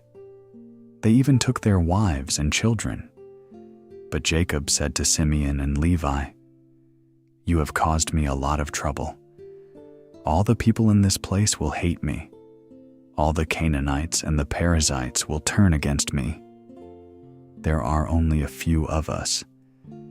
If the people in this place gather together to fight against us, I will be destroyed, and all our people will be destroyed with me." But the brothers said, "Should we let these people treat our sister like a prostitute? They were wrong to do that to our sister." Genesis 35. Jacob in Bethel. God said to Jacob, "Go to the town of Bethel. That is where I appeared to you when you were running away from your brother Esau. Live there and make an altar to honor me as El, the God who appeared to you." So Jacob told his family and all the other people with him, "Destroy all these foreign gods that you have. Make yourselves pure. Put on clean clothes. We will leave here and go to Bethel. There I will build an altar to the God who has always helped me during times of trouble. He has been with me wherever I have gone." So the people gave Jacob all the foreign gods they had, and they gave him all the rings they were wearing in their ears. He buried everything under an oak tree near the town called Shechem. Then Jacob and his sons left that place. The people in the surrounding cities wanted to follow and kill them, but God filled them with such great fear that they did not go after them. So Jacob and his people went to Luz, which is now called Bethel. It is in the land of Canaan. Jacob built an altar there. He named the place El Bethel. Jacob chose this name because that is the place where God first appeared to him when he was running from his brother. Deborah, Rebekah's nurse, died there. They buried her under the oak tree at Bethel. They named that place Allon Bakuth, Jacob's new name. When Jacob came back from Padan Aram, God appeared to him again.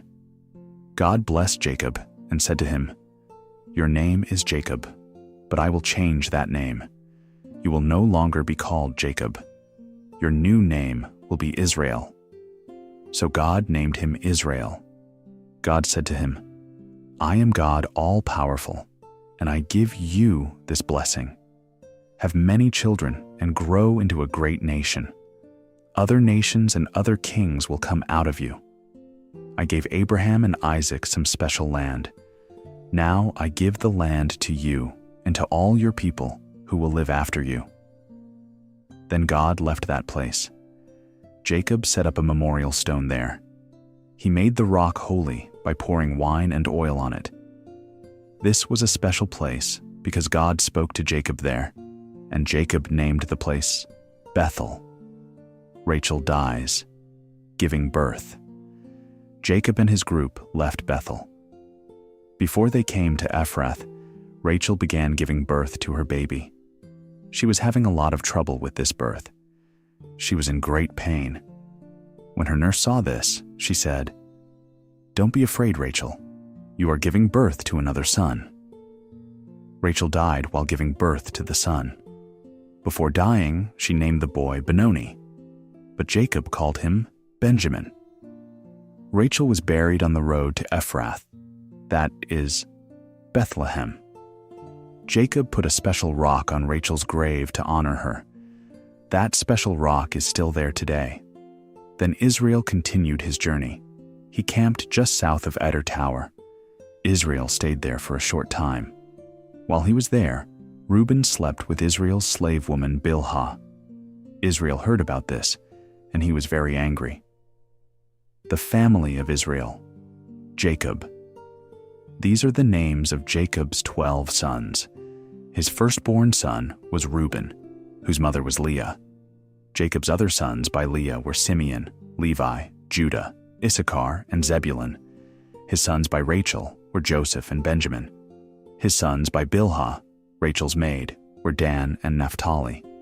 His sons by Zilpah, Leah's maid, were Gad and Asher. These were Jacob's sons who were born in Padan Aram. Jacob went to his father Isaac at Mamre in Kiriath Arba, Hebron.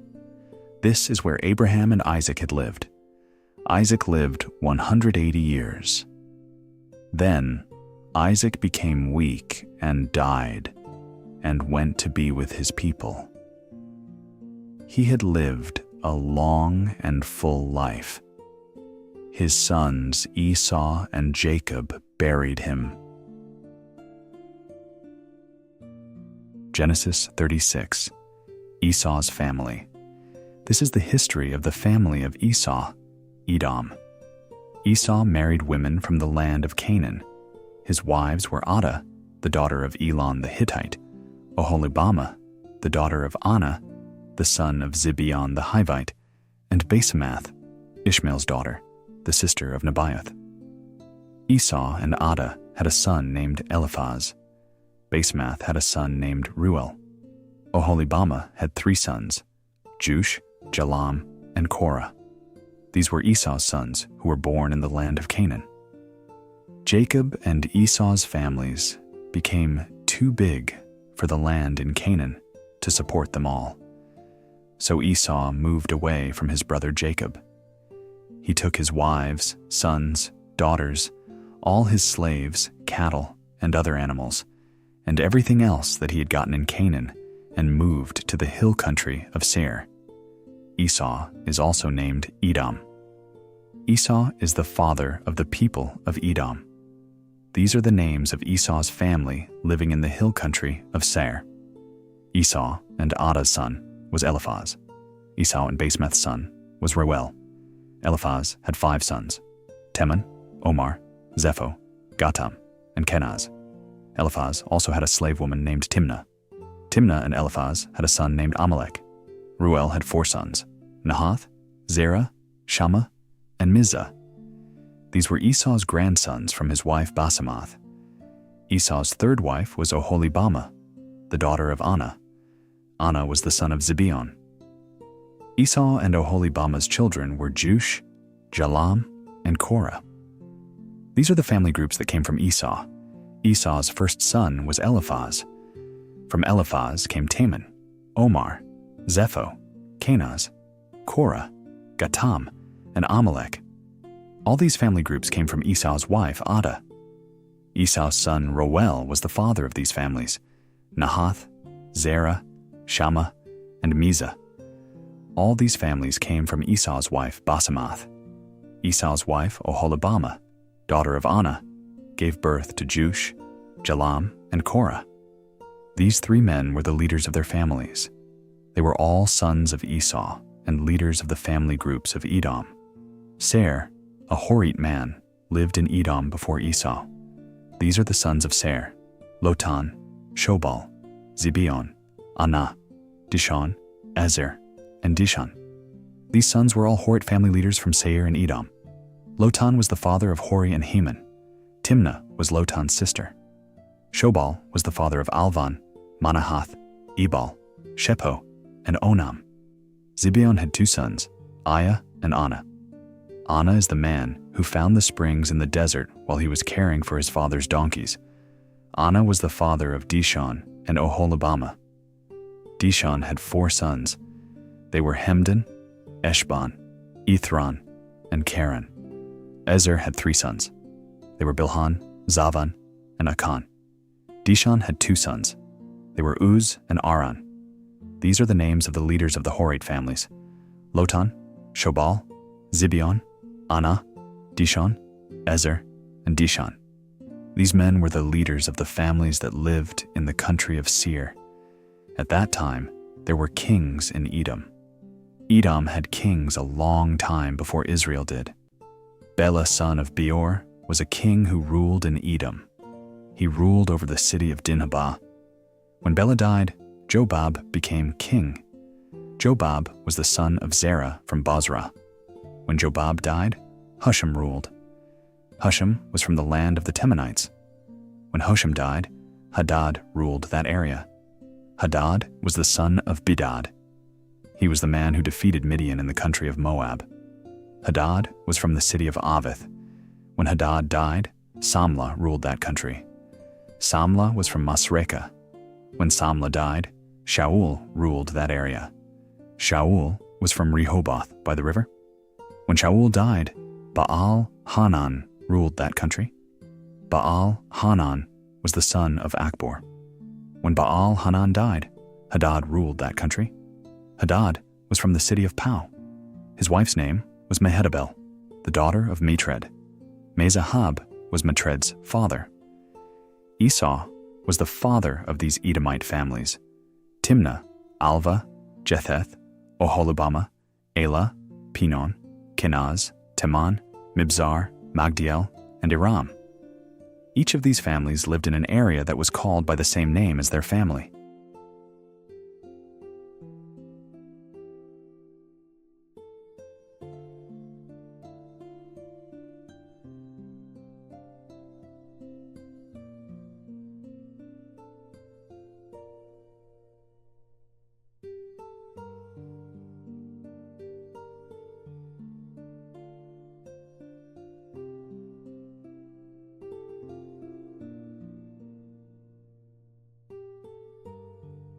Genesis 37. Joseph the Dreamer. Jacob stayed and lived in the land of Canaan. This is the same land where his father had lived. This is the story of Jacob's family. Joseph was a young man, 17 years old. His job was to take care of the sheep and the goats. Joseph did this work with his brothers, the sons of Bilhah and Zilpah. Bilhah and Zilpah were his father's wives. Joseph told his father about the bad things that his brothers did. Joseph was born at a time when his father Israel was very old, so Israel loved him more than he loved his other sons. Jacob gave him a special coat, which was long and very beautiful. When Joseph's brothers saw that their father loved Joseph more than he loved them, they hated their brother because of this. They refused to say nice things to him. One time, Joseph had a special dream. Later, he told his brothers about this dream, and after that, his brothers hated him even more. Joseph said, "I had a dream. We were all working in the field, tying stacks of wheat together. Then my stack got up. It stood there while all of your stacks of wheat made a circle around mine and bowed down to it." His brothers said, "Do you think this means that you will be a king and rule over us?" His brothers hated Joseph more now because of the dreams he had about them. Then Joseph had another dream, and he told his brothers about it. He said, "I had another dream. I saw the sun, the moon, and 11 stars bowing down to me." Joseph also told his father about this dream, but his father criticized him. His father said, "What kind of dream is this? Do you believe that your mother, your brothers, and I will bow down to you?" Joseph's brothers continued to be jealous of him, but his father thought about all these things and wondered what they could mean. One day, Joseph's brothers went to Shechem to care for their father's sheep. Jacob said to Joseph, "Go to Shechem. Your brothers are there with my sheep." Joseph answered, "I will go." His father said, "Go and see if your brothers are safe. Come back and tell me if my sheep are all fine." So Joseph's father sent him from the valley of Hebron to Shechem. At Shechem, Joseph got lost. A man found him wandering in the fields. The man said, "What are you looking for?" Joseph answered, "I am looking for my brothers. Can you tell me where they are with their sheep?" The man said, "They have already gone away. I heard them say that they were going to Dothan." So Joseph followed his brothers and found them in Dothan. Joseph sold into slavery. Joseph's brothers saw him coming from far away. They decided to make a plan to kill him. They said to each other, "Here comes Joseph the dreamer. We should kill him now while we can. We could throw his body into one of the empty wells and tell our father that a wild animal killed him. Then we will show him that his dreams are useless." But Reuben wanted to save Joseph. He said, "Let's not kill him. We can put him into a well without hurting him." Reuben planned to save Joseph and send him back to his father. When Joseph came to his brothers, they attacked him and tore off his long and beautiful coat. Then they threw him into an empty well that was dry. While Joseph was in the well, the brothers sat down to eat. They looked up and saw a group of traders traveling from Gilead to Egypt. Their camels were carrying many different spices and riches. So Judah said to his brothers, "What profit will we get if we kill our brother and hide his death? We will profit more if we sell him to these traders. Then we will not be guilty of killing our own brother." The other brothers agreed. When the Midianite traders came by, the brothers took Joseph out of the well and sold him to the traders for 20 pieces of silver. The traders took him to Egypt. Reuben had been gone, but when he came back to the well, he saw that Joseph was not there. He tore his clothes to show that he was upset. Reuben went to the brothers and said, "The boy is not in the well. What will I do?" The brothers killed a goat and put the goat's blood on Joseph's beautiful coat. Then the brothers showed the coat to their father, and the brothers said, "We found this coat. Is this Joseph's coat?" His father saw the coat and knew that it was Joseph's. He said, "Yes, that is his. Maybe some wild animal has killed him. My son Joseph has been eaten by a wild animal." Jacob was so sorry about his son that he tore his clothes. Then Jacob put on special clothes to show that he was sad. He continued to be sad about his son for a long time. All of Jacob's sons and daughters tried to comfort him, but Jacob was never comforted. He said, "I will be sad about my son until the day I die." So Jacob continued to mourn his son Joseph. The Midianite traders later sold Joseph in Egypt. They sold him to Potiphar, an officer of the king of Egypt and the captain of his palace guards.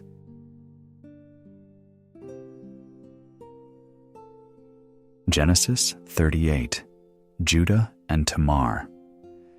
About that time, Judah left his brothers and went to stay with a man named Hira from the town of Adullam. Judah met a Canaanite girl there and married her. The girl's father was named Shua. The Canaanite girl gave birth to a son and named him Er. Later, she gave birth to another son and named him Onan.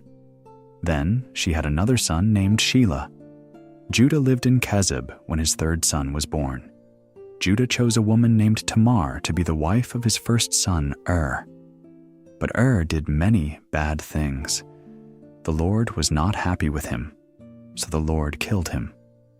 Then Judah said to Er's brother Onan, "Go and sleep with your dead brother's wife. Become like a husband to her.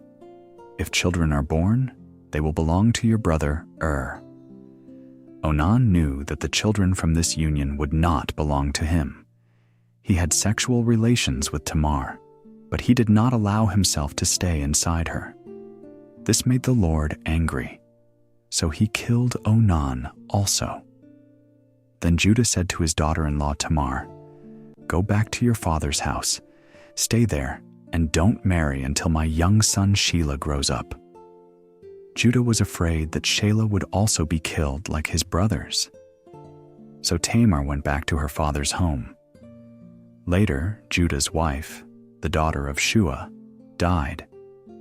After Judah's time of sadness, he went to Timnah with his friend Hira from Adullam.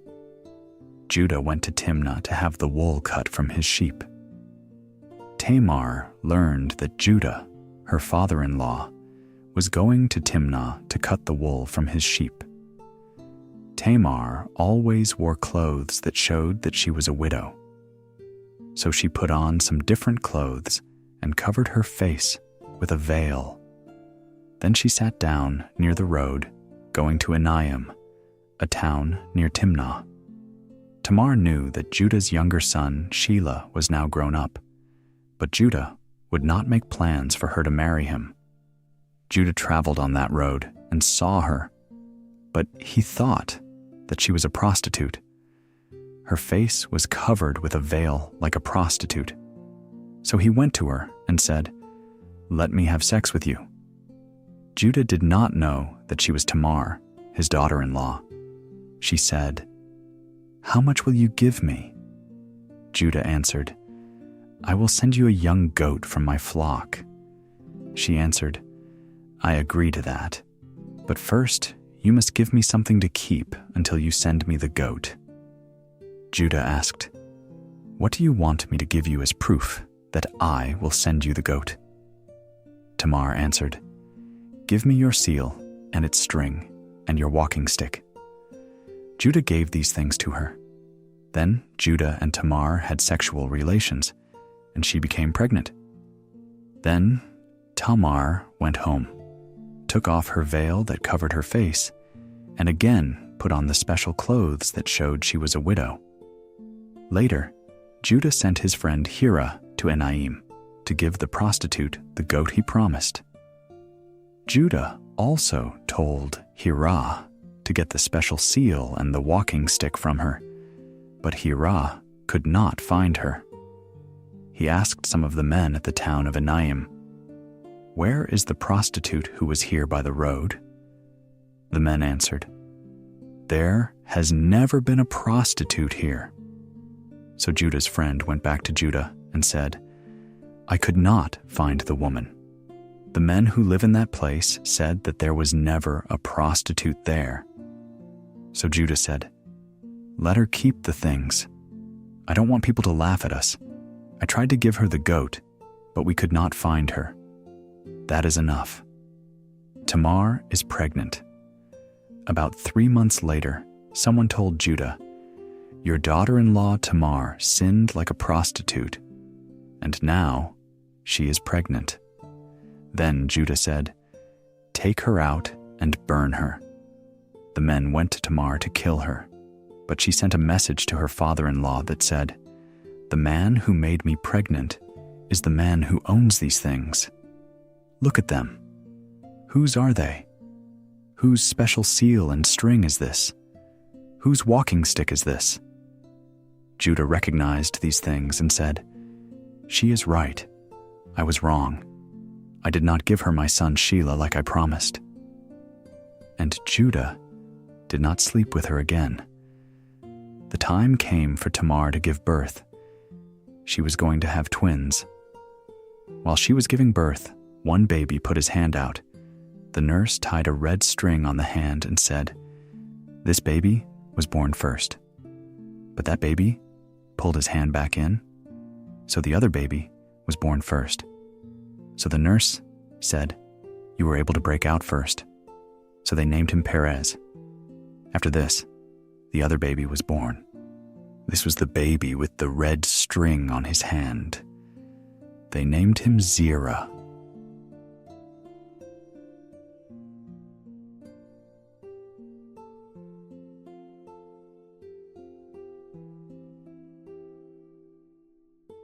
Genesis 39. Joseph is sold to Potiphar in Egypt. The traders who bought Joseph took him down to Egypt. They sold him to the captain of Pharaoh's guard, Potiphar. The Lord helped Joseph become a successful man. Joseph lived in the house of his master, Potiphar the Egyptian. Potiphar saw that the Lord was with Joseph, and that the Lord helped Joseph be successful in everything he did. So Potiphar was very happy with Joseph. He allowed Joseph to work for him and to help him rule the house. Joseph was the ruler over everything Potiphar owned. After Joseph was made the ruler over the house, the Lord blessed the house and everything that Potiphar owned. The Lord also blessed everything that grew in Potiphar's fields. The Lord did this because of Joseph. So Potiphar allowed Joseph to take responsibility for everything in the house. Potiphar didn't have to worry about anything except deciding what to eat. Joseph refuses Potiphar's wife. Joseph was a very handsome, good-looking man. After some time, The wife of Joseph's master began to pay special attention to him. One day she said to him, "Sleep with me." But Joseph refused. He said, "My master trusts me with everything in his house. He has given me responsibility for everything here. My master has made me almost equal to him in his house. I cannot sleep with his wife. That is wrong. It is a sin against God." The woman talked with Joseph every day, but he refused to sleep with her. One day, Joseph went into the house to do his work. He was the only man in the house at the time. His master's wife grabbed his coat and said to him, "Come to bed with me." But Joseph ran out of the house so fast that he left his coat in her hand. The woman saw that Joseph had left his coat in her hand and had run out of the house. She called to the men outside and said, "Look, this Hebrew slave was brought here to make fun of us. He came in and tried to attack me, but I screamed. My scream scared him, and he ran away, but he left his coat with me." Then she kept his coat until her husband, Joseph's master, came home.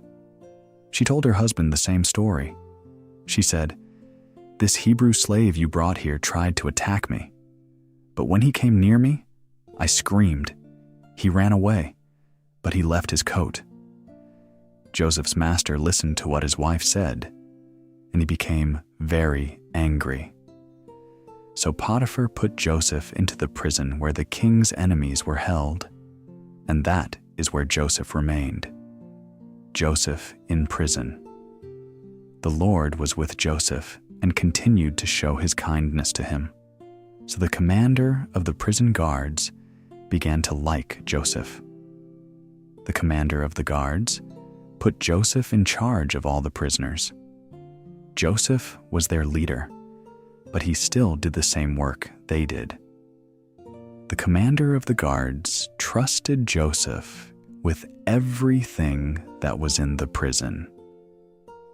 This happened because the Lord was with Joseph.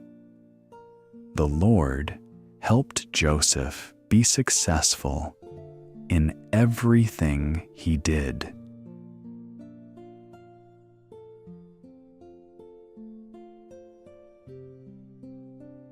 Genesis 40. Joseph explains 2 dreams. Later, 2 of Pharaoh's servants did something wrong to Pharaoh.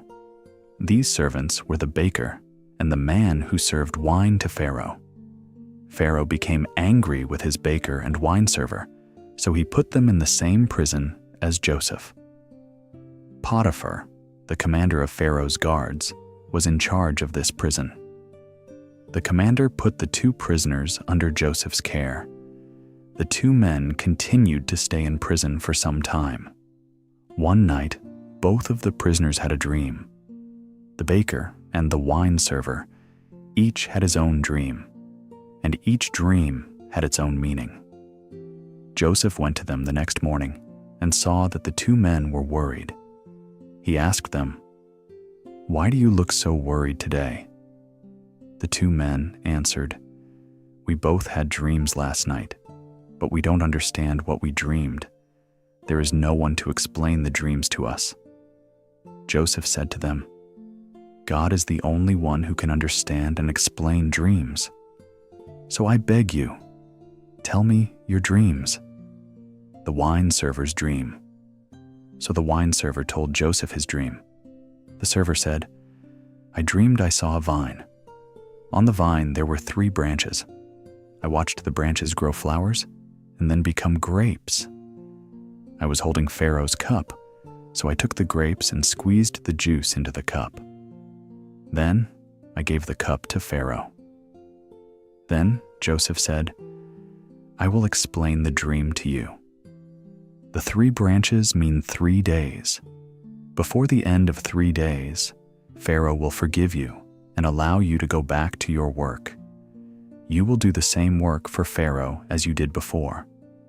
But when you are free, remember me. Be good to me and help me. Tell Pharaoh about me so that I can get out of this prison. I was kidnapped and taken from the land of my people, the Hebrews. I have done nothing wrong. I should not be in prison. The baker's dream.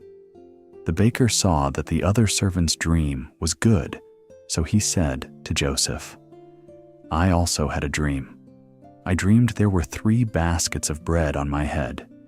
In the top basket, there were all kinds of baked food for the king, but birds were eating this food. Joseph answered, I will tell you what the dream means.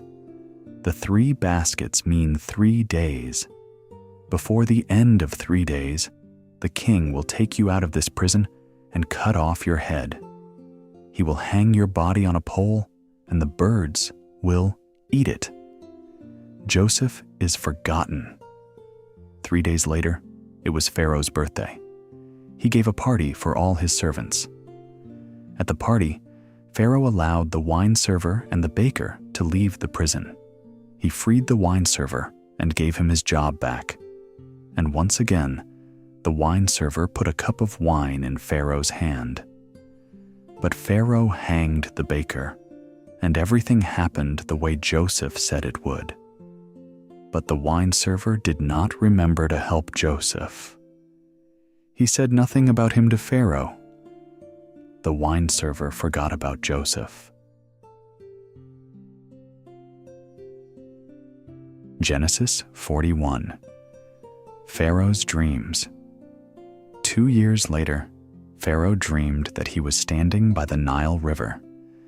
In the dream, 7 cows came out of the river and stood there eating grass. They were healthy, good-looking cows. Then 7 more cows came out of the river and stood on the bank of the river by the healthy cows. But these cows were thin and looked sick. The 7 sick cows ate the 7 healthy cows. Then Pharaoh woke up. Pharaoh went back to sleep and began dreaming again. This time, he dreamed that he saw 7 heads of grain growing on one plant. They were healthy and full of grain. Then he saw 7 more heads of grain sprouting, but they were thin and scorched by the hot wind. The thin heads of grain ate the 7 good heads of grain. Then Pharaoh woke up again and realized it was only a dream. The next morning, Pharaoh was worried about these dreams, so he sent for all the magicians and wise men of Egypt. Pharaoh told these men the dreams, but none of them could explain the dreams. The servant tells Pharaoh about Joseph. Then the wine servant remembered Joseph and said to Pharaoh, I remember something that happened to me. You were angry with the baker and me, and you put us in prison. Then one night, he and I had a dream. Each dream had a different meaning. There was a young Hebrew man in prison with us. He was a servant of the commander of the guards. We told him our dreams, and he explained them to us. He told us the meaning of each dream, and what he said came true. He said I would be free and have my old job back, and it happened. He also said the baker would die, and it happened. Joseph is called to explain the dreams. So Pharaoh called Joseph from the prison. The guards quickly got Joseph out of prison. Joseph shaved, put on some clean clothes, and went to see Pharaoh. Pharaoh said to Joseph, I had a dream, and no one can explain it for me. I heard that you can explain dreams when someone tells you about them. Joseph answered, I cannot, but God can explain the dream for you, Pharaoh. Then Pharaoh said to Joseph, In my dream, I was standing by the Nile River. 7 cows came up out of the river and stood there, eating the grass. They were healthy, good-looking cows. Then I saw 7 more cows come up out of the river after them. But these cows were thin and looked sick. They were the worst cows I had ever seen anywhere in Egypt. The thin, sick cows ate the first healthy cows, but they still looked thin and sick. You couldn't even tell they had eaten the healthy cows. They looked as thin and sick as they did in the beginning. Then I woke up. In my next dream, I saw 7 heads of grain growing on one plant. They were healthy and full of grain. And then 7 more heads of grain grew after them, but they were thin and scorched by the hot wind. Then the thin heads of grain ate the 7 good heads of grain. I told these dreams to my magicians, but no one could explain the dreams to me. What do they mean? Joseph explains the dream. Then Joseph said to Pharaoh, "Both of these dreams have the same meaning. God is telling you what will happen soon. The 7 good cows and the 7 good heads of grain are 7 good years, and the 7 thin, sick-looking cows and the 7 thin heads of grain mean that there will be 7 years of hunger in this area. These 7 bad years will come after the 7 good years. God has shown you what will happen soon. He will make these things happen just as I told you. For 7 years, there will be plenty of food in Egypt. But then, there will be 7 years of hunger. The people will forget how much food there had been in Egypt before. This famine will ruin the country. It will be so bad that people will forget what it was like to have plenty of food. Pharaoh, you had 2 dreams about the same thing. That means God wanted to show you that He really will make this happen, and He will make it happen soon. So, Pharaoh, you should choose a wise, intelligent man and put him in charge of Egypt. Then you should choose other men to collect food from the people. During the 7 good years, the people must give them 1/5 of all the food they grow. In this way, these men will collect all the food during the 7 good years and store it in the cities until it is needed. Pharaoh, this food will be under your control. Then, during the 7 years of hunger, there will be food for the country of Egypt, and Egypt will not be destroyed by the famine. This seemed like a very good idea to Pharaoh, and all his officials agreed. Then Pharaoh told them, "I don't think we can find anyone better than Joseph to take this job. God's Spirit is in him, making him very wise." So Pharaoh said to Joseph, "God showed these things to you, so you must be the wisest man. I will put you in charge of my country, and the people will obey all your commands. I will be the only one more powerful than you." Pharaoh said to Joseph, "I now make you governor over all of Egypt." Then Pharaoh gave his special ring to Joseph. The royal seal was on this ring. Pharaoh also gave Joseph a fine linen robe and put a gold chain around his neck. Then he told Joseph to ride in his 2nd chariot. Pharaoh's officials said, "Let him be the governor over the whole land of Egypt." Then Pharaoh said to him, "I am Pharaoh, the king over everyone in Egypt.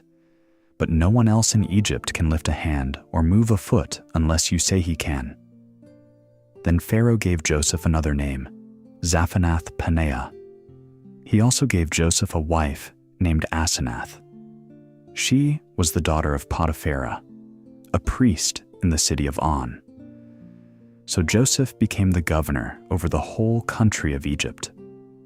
Joseph was 30 years old when he began serving the king of Egypt. He traveled throughout the country of Egypt. During the 7 good years, the crops in Egypt grew very well. Joseph saved the food in Egypt during those 7 years and stored the food in the cities. In every city, he stored grain that grew in the fields around the city. Joseph stored so much grain that it was like the sands of the sea. He stored so much grain that it could not be measured. Joseph's wife, Asenath, was the daughter of Potipharah, the priest in the city of On. Before the first year of hunger came, Joseph and Asenath had 2 sons. Joseph named the first son Manasseh. He was given this name because Joseph said, "God made me forget all my hard work and everything back home in my father's house." Joseph named the second son Ephraim. Joseph gave him this name because he said, "I had great troubles, but God has made me successful in everything." The famine begins. For 7 years, people had all the food they needed, but those years ended. Then the 7 years of hunger began, just as Joseph had said. No food grew anywhere in any of the countries in that area. But in Egypt, people had plenty to eat because Joseph had stored the grain. The famine began, and the people cried to Pharaoh for food. Pharaoh said to the Egyptian people, "Go ask Joseph what to do." There was famine everywhere, so Joseph gave the people grain from the warehouses. He sold the stored grain to the people of Egypt. The famine was bad in Egypt, but the famine was bad everywhere. So people from the countries around Egypt had to come to Joseph in Egypt to buy grain.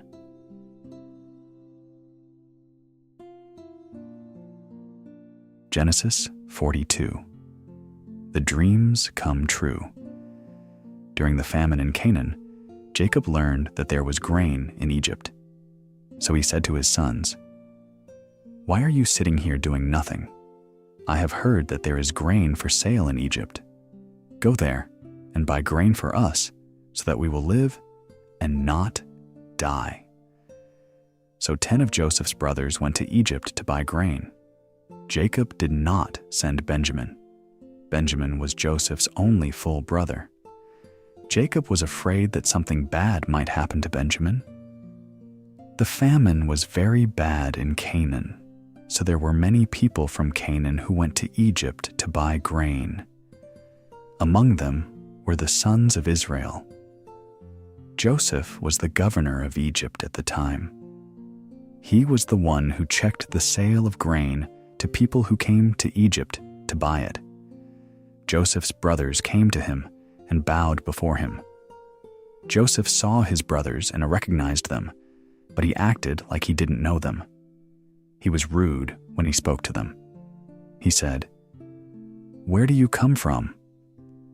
The brothers answered, "We have come from the land of Canaan to buy food." Joseph recognized his brothers, but they did not know who he was. Then Joseph remembered the dreams that he had dreamed about his brothers. Joseph said to his brothers, "You have not come to buy food. You are spies.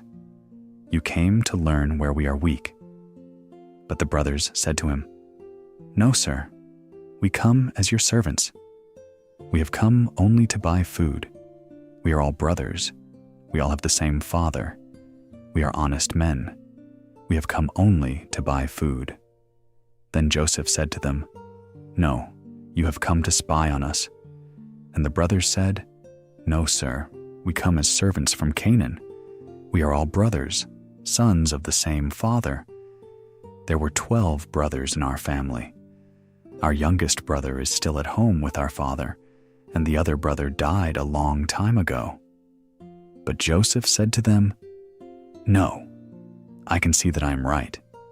You are spies, but I will let you prove that you are telling the truth. In the name of Pharaoh, I swear that I will not let you go until your youngest brother comes here. One of you must go back to get your youngest brother while the rest of you stay here in prison. Then we can prove whether you are telling the truth or not. If you are not telling the truth, then by Pharaoh, I swear that you are spies." Then Joseph put them all in prison for 3 days. The troubles begin. After 3 days, Joseph said to them, "I am a God-fearing man. Do this, and I will let you live. If you are honest men, one of your brothers can stay here in prison, and the others can go and carry grain back to your people. But then you must bring your youngest brother back here to me. Then I will know that you are telling the truth, and you will not have to die." The brothers agreed to this. They said to each other, "We are being punished for the bad thing we did to our younger brother Joseph. We saw the trouble he was in. He begged us to save him, but we refused to listen. So now we are in trouble." Then Reuben said to them, "I told you not to do anything bad to that boy, but you refused to listen to me. Now we are being punished for his death." Joseph was using an interpreter to talk to his brothers, so the brothers did not know that he understood their language. He heard and understood everything they said, and that made him want to cry. So he turned away and left the room. When he came back, he took one of the brothers, Simeon, and tied him up while the others watched. Joseph told the servants to fill the bags with grain. The brothers had given Joseph the money for the grain, but he didn't keep the money. He put the money in their bags of grain. Then he gave them what they would need for their trip back home. So the brothers put the grain on their donkeys and left. That night, the brothers stopped at a place to spend the night. One of the brothers opened his sack to get some grain for his donkey. And there, in the sack, he saw his money. He said to the other brothers, "Look, here is the money I paid for the grain. Someone put the money back in my sack." The brothers were very afraid. They said to one another, "What is God doing to us?" The brothers report to Jacob. The brothers went back to their father Jacob in the land of Canaan. They told him about everything that had happened. They said, "The governor of that country spoke rudely to us. He thought that we were spies." We told him, "We are honest men, not spies. There are 12 of us brothers, all from the same father. But one of our brothers is no longer living, and the youngest is still at home with our father in Canaan." Then the governor of that country said to us, "Here is a way to prove that you are honest men. Leave one of your brothers here with me.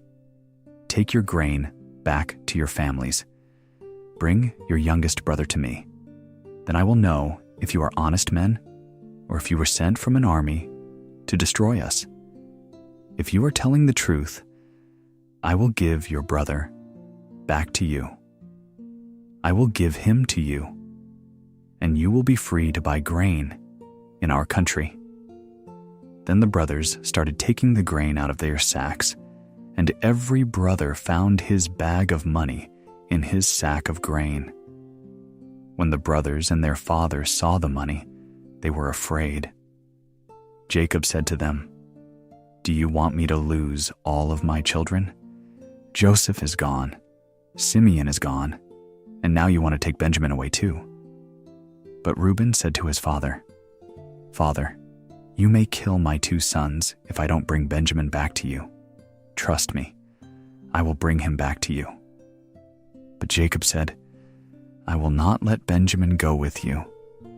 His brother is dead, and he is the only son left from my wife Rachel.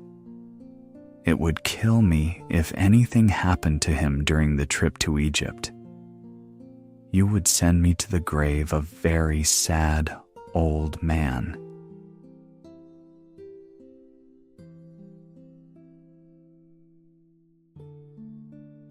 Genesis 43. Jacob lets Benjamin go to Egypt. The famine was very bad in that country. The people ate all the grain they had brought from Egypt. When that grain was gone, Jacob said to his sons, "Go to Egypt and buy some more grain for us to eat." But Judah said to Jacob, "But the governor of that country warned us. He said, "If you don't bring your brother back to me, I will refuse to talk to you. If you send Benjamin with us, we will go down and buy grain.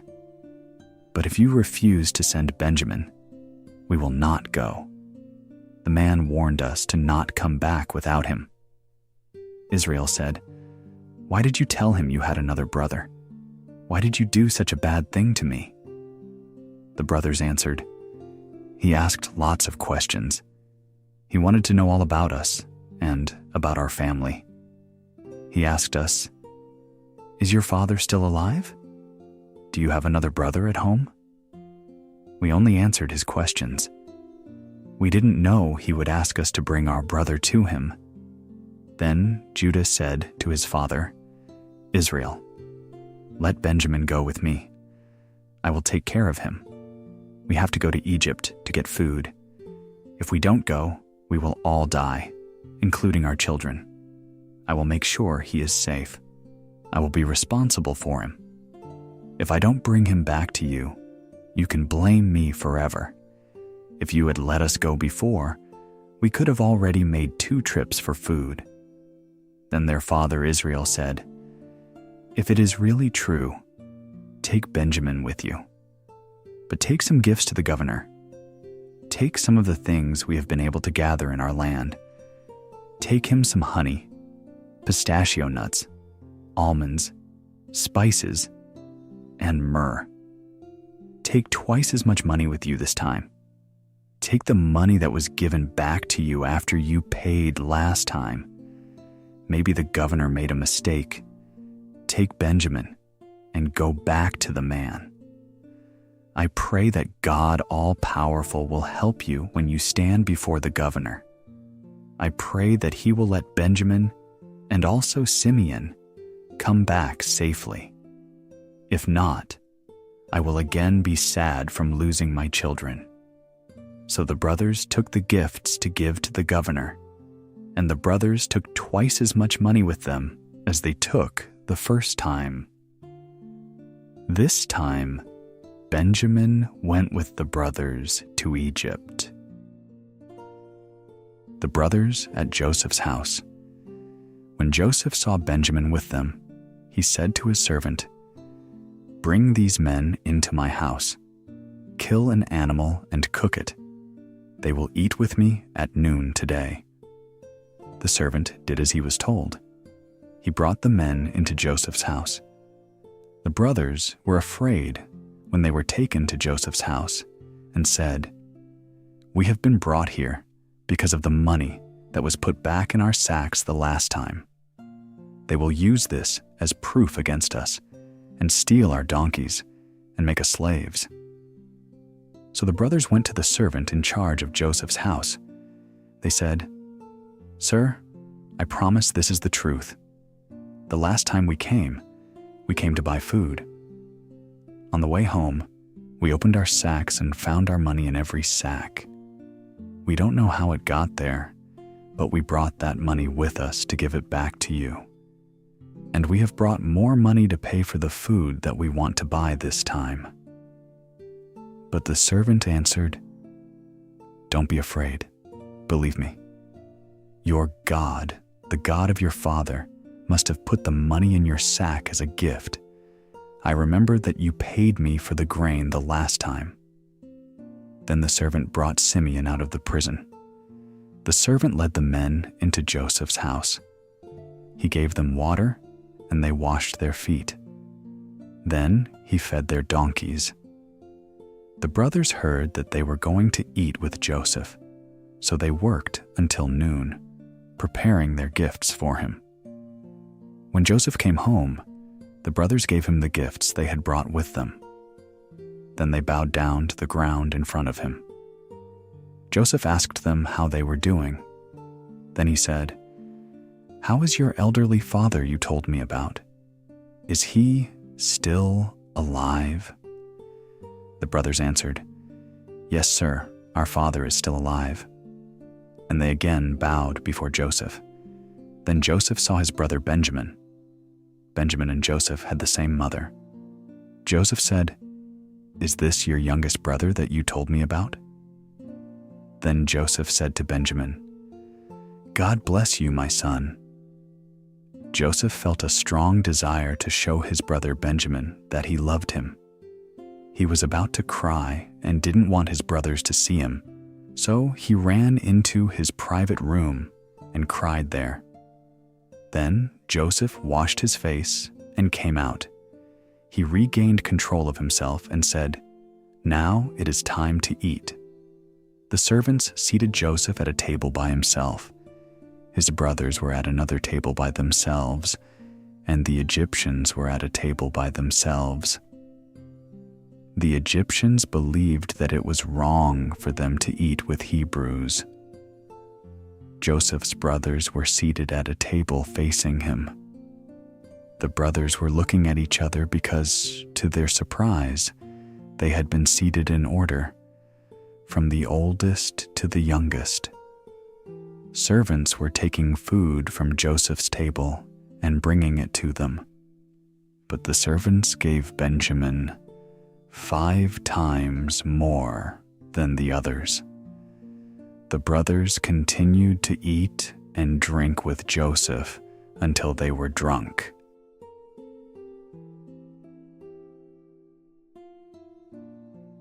Genesis 43. Jacob lets Benjamin go to Egypt. The famine was very bad in that country. The people ate all the grain they had brought from Egypt.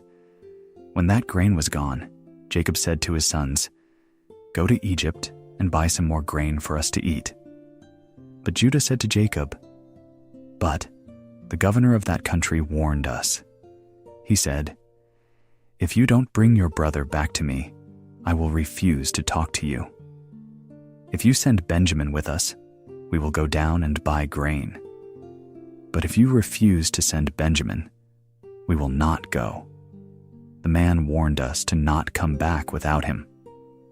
Israel said, "Why did you tell him you had another brother? Why did you do such a bad thing to me?"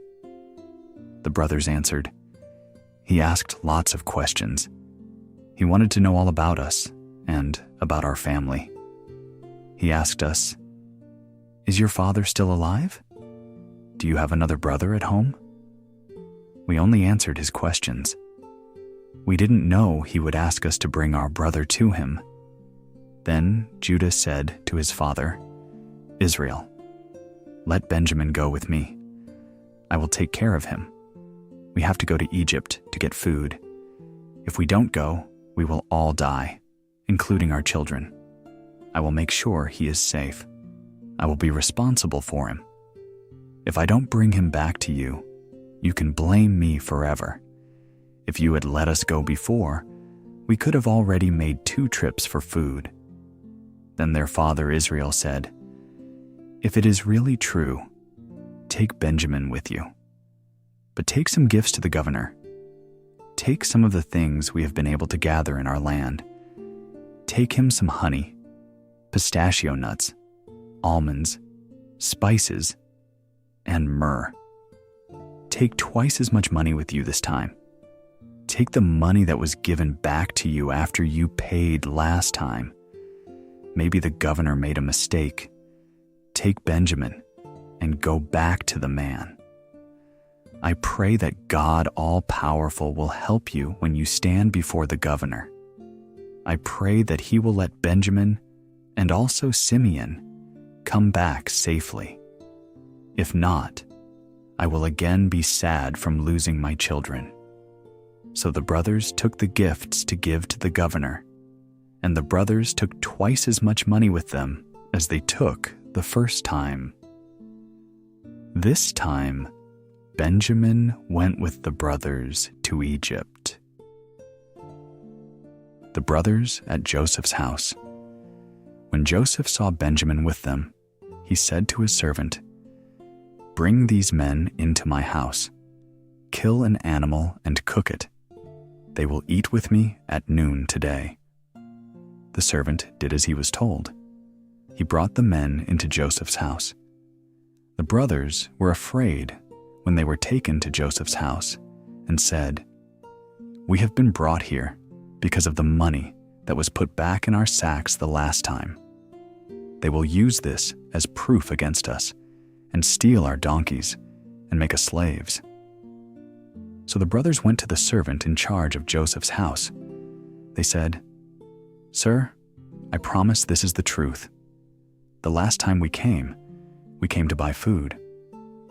On the way home, we opened our sacks and found our money in every sack. We don't know how it got there, but we brought that money with us to give it back to you. And we have brought more money to pay for the food that we want to buy this time." But the servant answered, "Don't be afraid. Believe me. Your God, the God of your father, must have put the money in your sack as a gift. I remember that you paid me for the grain the last time." Then the servant brought Simeon out of the prison. The servant led the men into Joseph's house. He gave them water, and they washed their feet. Then he fed their donkeys. The brothers heard that they were going to eat with Joseph, so they worked until noon, preparing their gifts for him. When Joseph came home, the brothers gave him the gifts they had brought with them. Then they bowed down to the ground in front of him. Joseph asked them how they were doing. Then he said, "How is your elderly father you told me about? Is he still alive?" The brothers answered, "Yes, sir, our father is still alive." And they again bowed before Joseph. Then Joseph saw his brother Benjamin. Benjamin and Joseph had the same mother. Joseph said, "Is this your youngest brother that you told me about?" Then Joseph said to Benjamin, "God bless you, my son."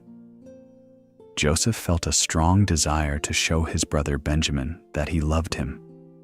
He was about to cry and didn't want his brothers to see him, so he ran into his private room and cried there. Then Joseph washed his face and came out. He regained control of himself and said, "Now it is time to eat." The servants seated Joseph at a table by himself. His brothers were at another table by themselves, and the Egyptians were at a table by themselves. The Egyptians believed that it was wrong for them to eat with Hebrews. Joseph's brothers were seated at a table facing him. The brothers were looking at each other because, to their surprise, they had been seated in order, from the oldest to the youngest. Servants were taking food from Joseph's table and bringing it to them. But the servants gave Benjamin 5 times more than the others. The brothers continued to eat and drink with Joseph until they were drunk.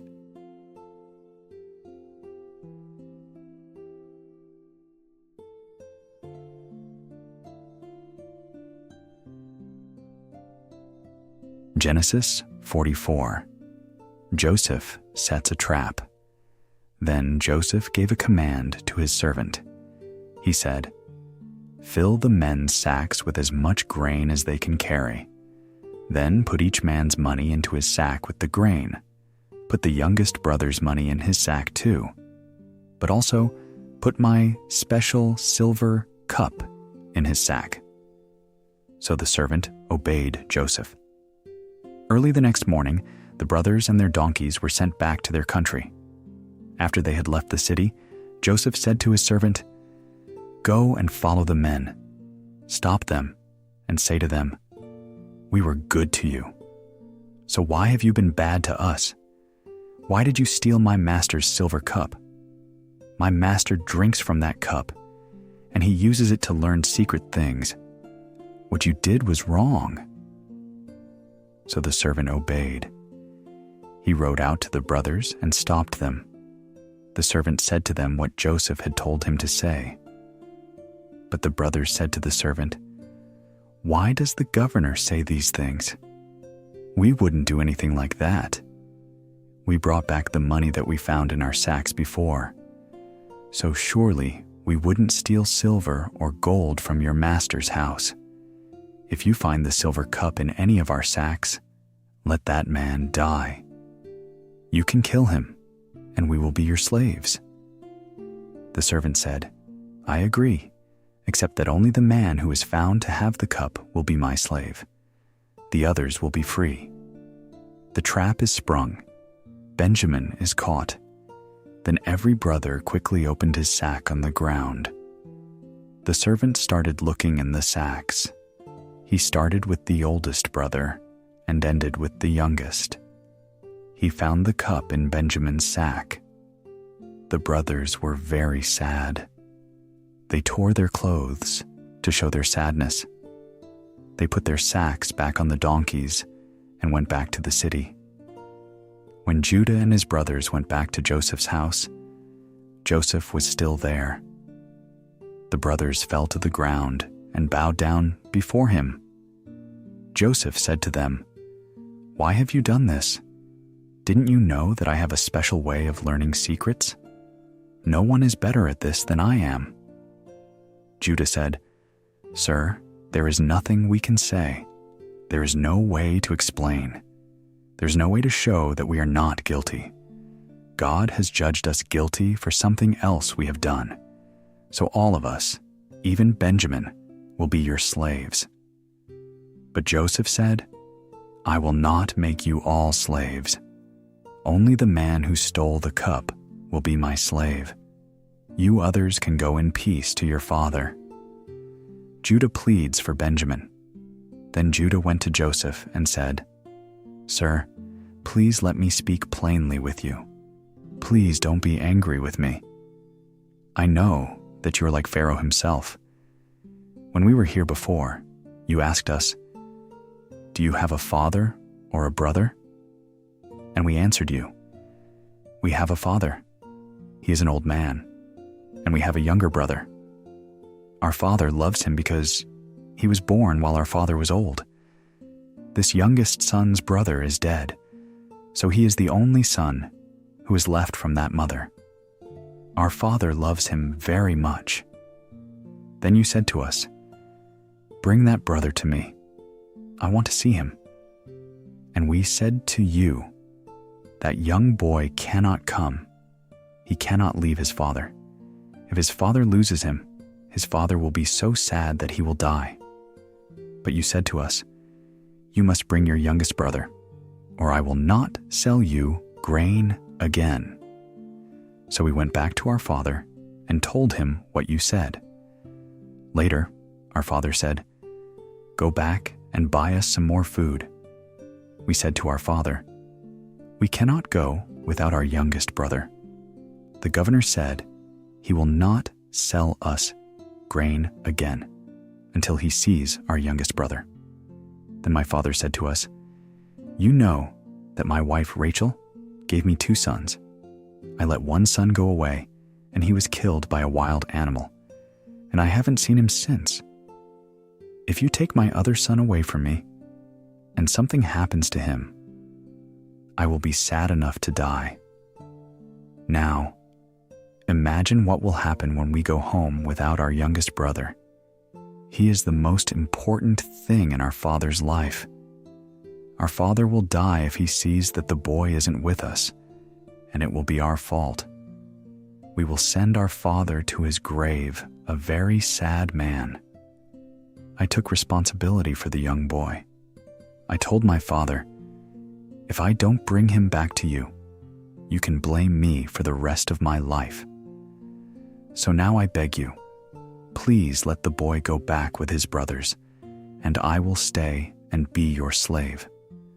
I cannot go back to my father if the boy is not with me. I am very afraid of what would happen to my father.'"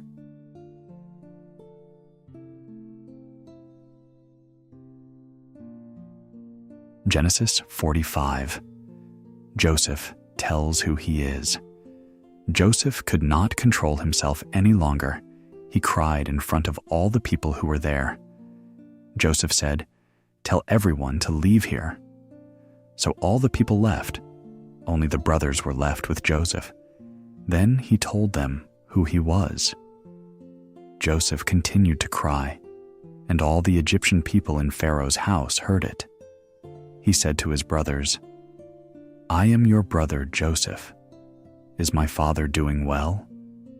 But the brothers did not answer him, because they were confused and afraid. So Joseph said to his brothers again, "Come here to me. I beg you. Come here." When the brothers went to him, he said to them, "I am your brother Joseph. I am the one you sold as a slave to Egypt. Now don't be worried. Don't be angry with yourselves for what you did. It was God's plan for me to come here. I am here to save people's lives. This terrible famine has continued for 2 years now, and there will be 5 more years without planting or harvest. So God sent me here ahead of you so that I can save your people in this country. It was not your fault that I was sent here. It was God's plan. God made me like a father to Pharaoh.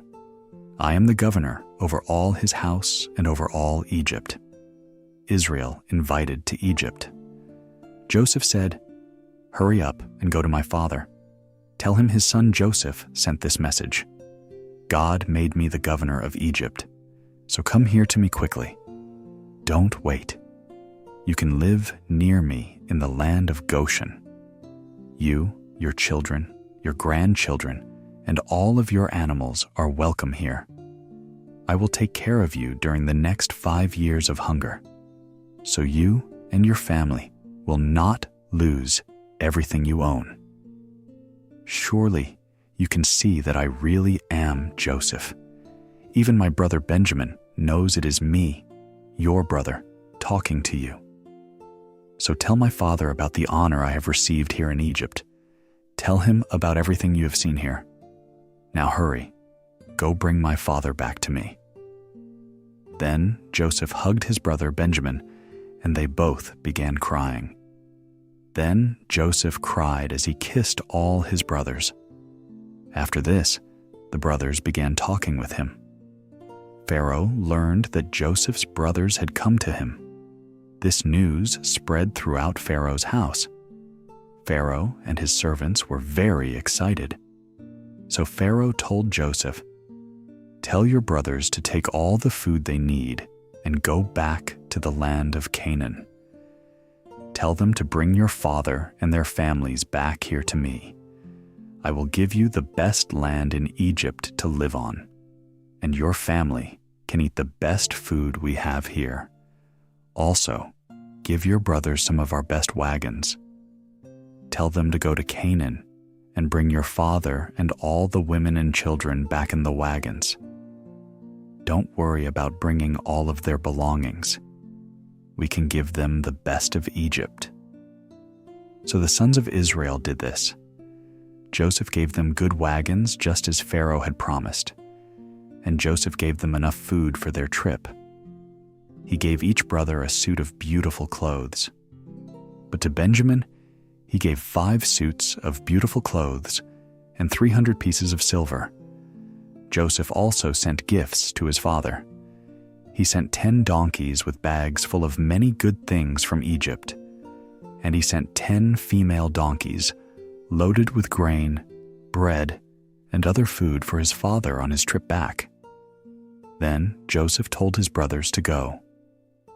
While they were leaving, he said to them, "Go straight home, and don't fight on the way." So the brothers left Egypt and went to their father in the land of Canaan.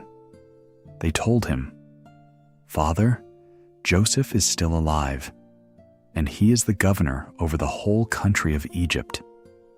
Their father did not know what to think. At first, he didn't believe them, but then they told him everything Joseph had said. Then their father saw the wagons that Joseph had sent to bring him back to Egypt, and he became excited and very happy. Israel said, "Now I believe you. My son Joseph is still alive. I am going to see him before I die."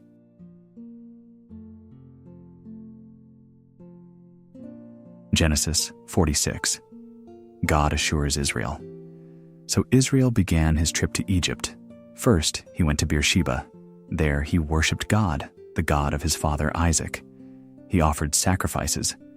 During the night, God spoke to Israel in a dream and said, "Jacob, Jacob." Israel answered, "Here I am."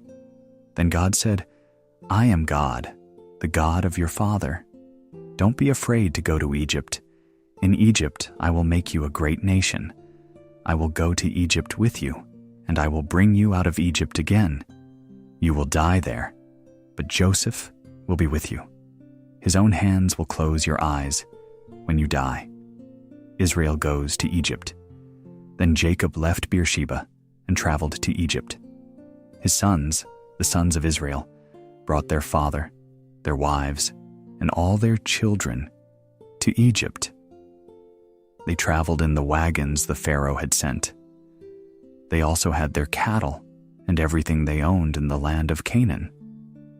So Israel went to Egypt with all his children and his family. With him were his sons and his grandsons, his daughters and his granddaughters. All of his family went with him. The family of Jacob, Israel. These are the names of Israel's sons and family who went to Egypt with him.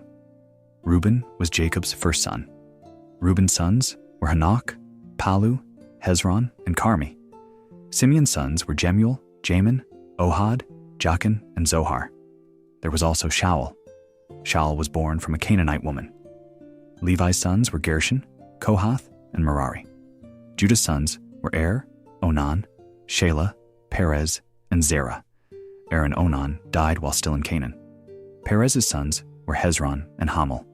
Issachar's sons were Tola, Pua, Job, and Shimron. Zebulun's sons were Sered, Elon, and Jaleel. Reuben, Simeon, Levi, Judah, Issachar, and Zebulun were Jacob's sons from his wife Leah. Leah had these sons in Paddan Aram. She also had a daughter named Dinah. There were 33 people in this family. Gad's sons were Zaphon, Hagi, Shuni, Ezbon, Eri, Arodi, and Areli. Asher's sons were Imnah, Ishva, Ishvi, Beriah, and their sister Sarah. Also there were Beriah's sons, Heber and Malkiel.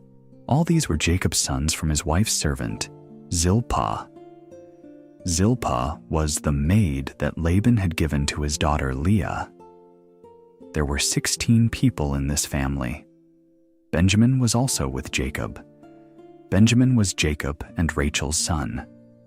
Joseph was also Rachel's son, but he was already in Egypt. In Egypt, Joseph had 2 sons, Manasseh and Ephraim. Joseph's wife was Asenath, the daughter of Potipharah, the priest in the city of On. Benjamin's sons were Bela, Becher, Ashbel, Gera, Naaman, Ahi, Rosh, Muppim, Huppim, and Ard. These were the sons of Jacob from his wife Rachel. There were 14 people in this family. Dan's son was Hushim. Naphtali's sons were Jaziel, Guni, Jezer, and Shillem. These were the sons of Jacob and Bilhah. Bilhah was the maid that Laban had given to his daughter Rachel. There were 7 people in this family. The total number of Jacob's direct descendants who went with him to Egypt was 66 people. The wives of Jacob's sons were not counted in this number. Also, Joseph had 2 sons in Egypt. With these 2 grandsons, Jacob's family in Egypt numbered 70 people in all. Israel arrives in Egypt. Jacob sent Judah ahead to speak to Joseph. Judah went to Joseph in the land of Goshen. Then Jacob and his people followed into the land. Joseph learned that his father was coming.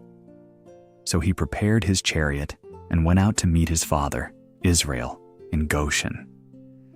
When Joseph saw his father, he hugged his neck and cried for a long time. Then Israel said to Joseph, "Now I can die in peace. I have seen your face, and I know that you are still alive." Joseph said to his brothers and to the rest of his father's family, "I will go and tell Pharaoh that you are here. I will say to Pharaoh, 'My brothers and the rest of my father's family have left the land of Canaan and have come here to me. They are a family of shepherds. They have always kept sheep and cattle. They have brought all their animals and everything they own with them. When Pharaoh calls you, he will ask, 'What work do you do?' You tell him, 'We are shepherds. All our lives we have been shepherds, and our ancestors were shepherds before us.' Then Pharaoh will allow you to live in the land of Goshen. Egyptians don't like shepherds, so it is better that you stay in Goshen."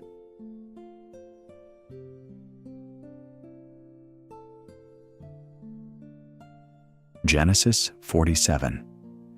Israel settles in Goshen.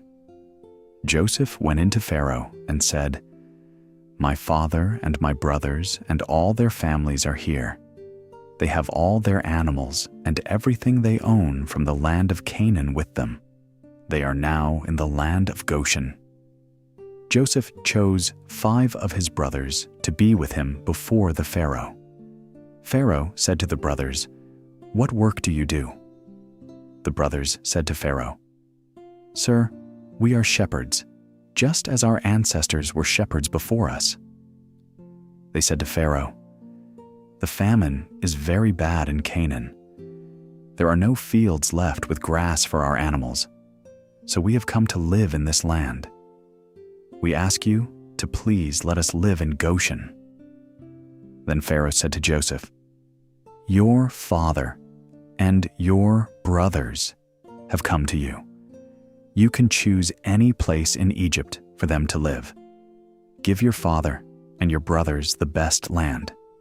Let them live in the land of Goshen. And if they are skilled shepherds, they can also care for my cattle." Then Joseph called his father Jacob to come in to meet Pharaoh. Jacob blessed Pharaoh. Then Pharaoh said to him, "How old are you?" Jacob said to Pharaoh, "I have had a short life with many troubles. I am only 130 years old. My father and his ancestors lived to be much older than I am." Then Jacob blessed Pharaoh and left from his meeting with him. Joseph did what Pharaoh said and gave his father and brothers land in Egypt. It was the best land in Egypt, in the eastern part of the country, around Ramesses. Joseph also gave his father, his brothers, and all their people the food they needed. Joseph buys land for Pharaoh. The famine got worse. There was no food anywhere in the land. Egypt and Canaan became very poor because of this bad time. People in the land bought more and more grain. Joseph saved the money and brought it to Pharaoh's house. After some time, the people in Egypt and Canaan had no money left. They had spent all their money to buy grain. So the people of Egypt went to Joseph and said, "Please give us food. Our money is gone. If we don't eat, we will die while you are watching." But Joseph answered, "Give me your cattle, and I will give you food." So the people used their cattle and horses and all their other animals to buy food. And that year, Joseph gave them food and took their animals. But the next year, the people had no animals and nothing to buy food with. So they went to Joseph and said, "You know that we have no money left, and all our animals belong to you. So we have nothing left, only what you see, our bodies and our land. Surely we will die while you are watching. But if you give us food, we will give Pharaoh our land, and we will be his slaves. Give us seed so that we can plant. Then we will live and not die, and the land will grow food for us again." So Joseph bought all the land in Egypt for Pharaoh. All the people in Egypt sold Joseph their fields. They did this because they were very hungry. And everywhere in Egypt, all the people became Pharaoh's slaves. The only land Joseph didn't buy was the land that the priests owned.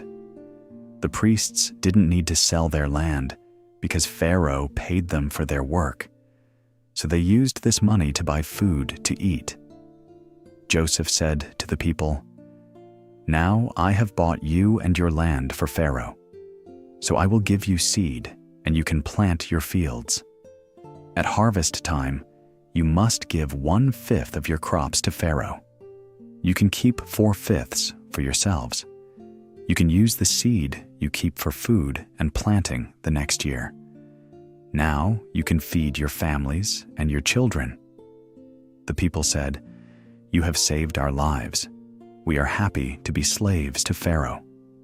So Joseph made a law at that time in the land, and that law continues today. The law says that 1/5 of everything from the land belongs to the Pharaoh, who owns all the land. The only land he does not own is the land of the priests. Don't bury me in Egypt. Israel stayed in Egypt. He lived in the land of Goshen. His family grew and became very large. They became landowners there and did very well. Jacob lived in Egypt 17 years, so he was 147 years old. The time came when Israel knew he would soon die, so he called his son Joseph to him. He said, "If you love me, put your hand under my leg and make a promise. Promise that you will do what I say, and that you will be truthful with me. When I die, don't bury me in Egypt. Bury me in the place where my ancestors are buried. Carry me out of Egypt and bury me in our family grave." Joseph answered, "I promise that I will do what you say." Then Jacob said, "Make a vow to me." And Joseph vowed to him that he would do this. Then Israel laid his head back down on the bed. Genesis 48. Blessings for Manasseh and Ephraim. Sometime later, Joseph learned that his father was very sick. So he took his 2 sons, Manasseh and Ephraim, and went to his father. When Joseph arrived, someone told Israel, "Your son Joseph has come to see you." Israel was very weak, but he tried hard and sat up in his bed. Then Israel said to Joseph, "God all-powerful appeared to me at Luz in the land of Canaan. God blessed me there. He said to me, 'I will make you a great family. I will give you many children, and you will be a great people. Your family will own this land forever.' Now you have 2 sons. These 2 sons were born here in the country of Egypt before I came. Your 2 sons, Ephraim and Manasseh, will be like my own sons. They will be like Reuben and Simeon to me. So these 2 boys will be my sons. They will share in everything I own. But if you have other sons, they will be your sons. But they will also be like sons to Ephraim and Manasseh. That is, in the future, they will share in everything that Ephraim and Manasseh own." On the trip from Paddan Aram, Rachel died in the land of Canaan. This made me very sad. We were still traveling toward Ephrath. I buried her there on the road to Ephrath. Ephrath is Bethlehem. Then Israel saw Joseph's sons. Israel said, "Who are these boys?" Joseph said to his father, "These are my sons. These are the boys God gave me." Israel said, "Bring your sons to me. I will bless them." Israel was old, and his eyes were not good. So Joseph brought the boys close to his father. Israel kissed and hugged the boys. Then Israel said to Joseph, "I never thought I would see your face again. But look, God has let me see you and your children." Then Joseph took the boys off Israel's lap, and they bowed down in front of his father. Joseph put Ephraim on his right side and Manasseh on his left side. So Ephraim was on Israel's left side, and Manasseh was on Israel's right side. But Israel crossed his hands and put his right hand on the head of the younger boy Ephraim. Then He put his left hand on Manasseh, even though Manasseh was the firstborn. And Israel blessed Joseph and said, "My ancestors, Abraham and Isaac, worshipped our God, and that God has led me all my life. He was the angel who saved me from all my troubles. And I pray that he will bless these boys. Now they will have my name and the name of our ancestors, Abraham and Isaac. I pray that they will grow to become great families and nations on earth." Joseph saw that his father put his right hand on Ephraim's head. This didn't make Joseph happy. Joseph took his father's hand because he wanted to move it from Ephraim's head and put it on Manasseh's head. Joseph said to his father, "You have your right hand on the wrong boy. Manasseh is the firstborn. Put your right hand on him." But his father refused and said, "I know, son, I know. Manasseh is the firstborn. He will be great and will be the father of many people. But his younger brother will be greater than he is, and the younger brother's family will be much larger." So Israel blessed them that day. He said, "The Israelites will use your names whenever they bless someone. They will say, 'May God make you like Ephraim and Manasseh.'" In this way, Israel made Ephraim greater than Manasseh. Then Israel said to Joseph, "Look, my time to die is almost here, but God will still be with you. He will lead you back to the land of your ancestors. I have given you one portion more than I gave to your brothers. I gave you the land that I won from the Amorites. I used my sword and bow to take that land." Genesis 49. Jacob blesses his sons. Then Jacob called all his sons to him. He said, "My sons, come here to me. I will tell you what will happen in the future.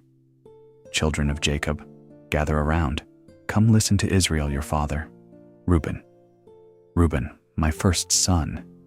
You are my strength, the first proof of my manhood. You were the most honored and powerful of all my sons. But your passion was like a flood you couldn't control. So you will not remain my most honored son. You climbed into your father's bed and slept with one of his wives. You brought shame to my bed, to the bed you lay on, Simeon and Levi. Simeon and Levi are brothers. They are violent with their swords. I will not join their secret meetings. I will not take part in their evil plans. They have killed people out of anger and crippled animals for fun. Their anger is so strong that it is a curse. They are too cruel when they are angry. They will not get their own land in the land of Jacob. They will be spread throughout Israel. Judah, your brothers will praise you. You will defeat your enemies. Your brothers will bow down to you. Judah is like a young lion. My son, you are like a lion standing over the animal it killed. Like a lion, Judah lies down to rest, and no one is brave enough to disturb him. Men from Judah's family will be kings. The sign that his family rules will not leave his family before the real king comes. Then many people will obey and serve him. He ties his donkeys to the best grapevines. He washes his clothes in the best wine. His eyes are red from drinking wine. His teeth are white from drinking milk. Zebulun will live near the sea. His seacoast will be a safe place for ships. His land will continue as far as the city of Sidon. Issachar is like a donkey that has worked too hard. He will lie down under his heavy load. He will see his land is pleasant, and that his resting place is good. But he will agree to carry heavy loads. He will agree to work as a slave.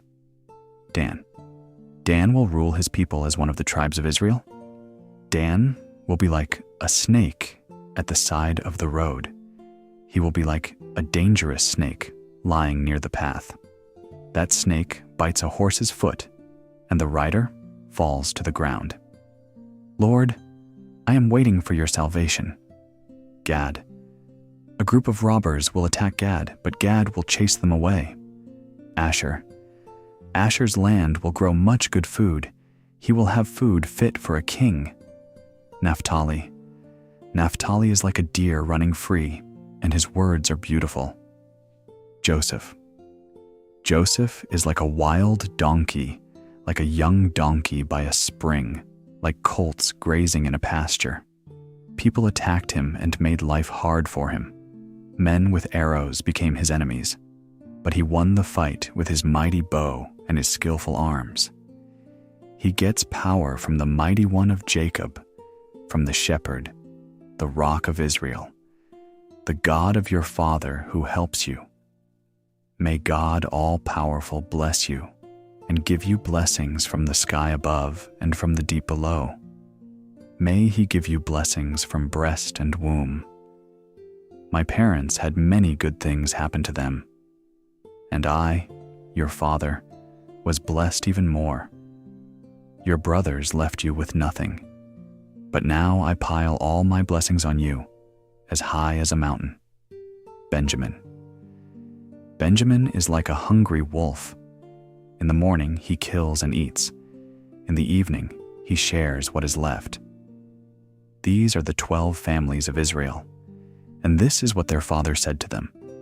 He gave each son a blessing that was right for him. Then Israel gave them a command. He said, "When I die, I want to be with my people. I want to be buried with my ancestors in the cave in the field of Ephron the Hittite." That cave is in the field of Machpelah, near Mamre, in the land of Canaan. Abraham bought that field from Ephron so that he could have a burying place. Abraham and his wife Sarah are buried in that cave. Isaac and his wife Rebekah are buried in that cave. I buried my wife Leah in that cave. That cave is in the field that was bought from the Hittites. After Jacob finished talking to his sons, he lay down, put his feet back on the bed, and died.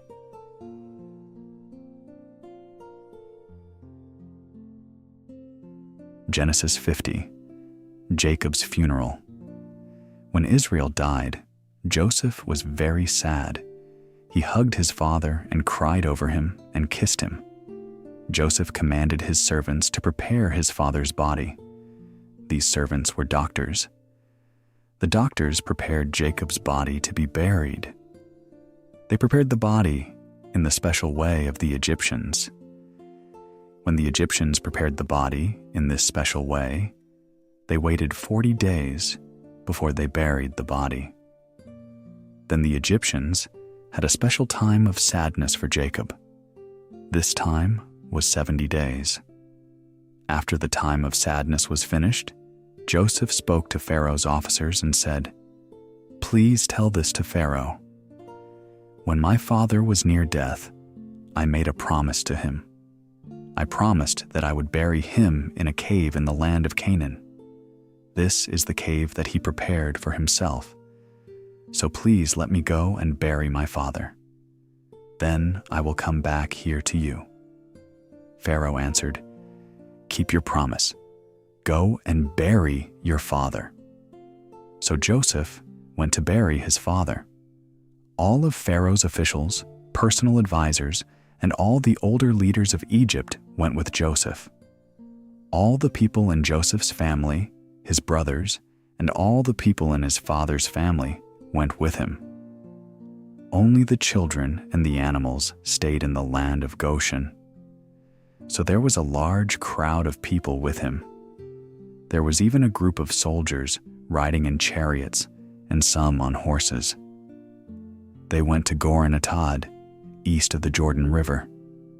There they had a long funeral service for Israel, which continued for 7 days. When the people who lived in Canaan saw the funeral service at Gor and Atad, they said, "This is a time of great sorrow for those Egyptians."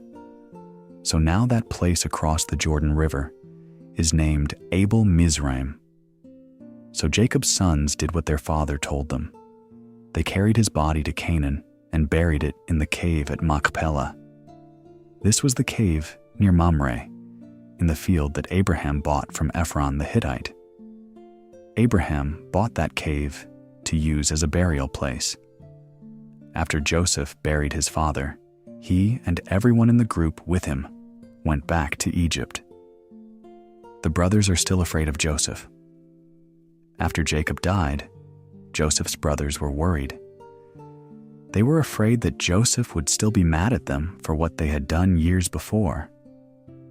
They said, "Maybe Joseph still hates us for what we did." So the brothers sent this message to Joseph. "Before your father died, he told us to give you a message. He said, 'Tell Joseph that I beg him to please forgive his brothers for the bad things they did to him.'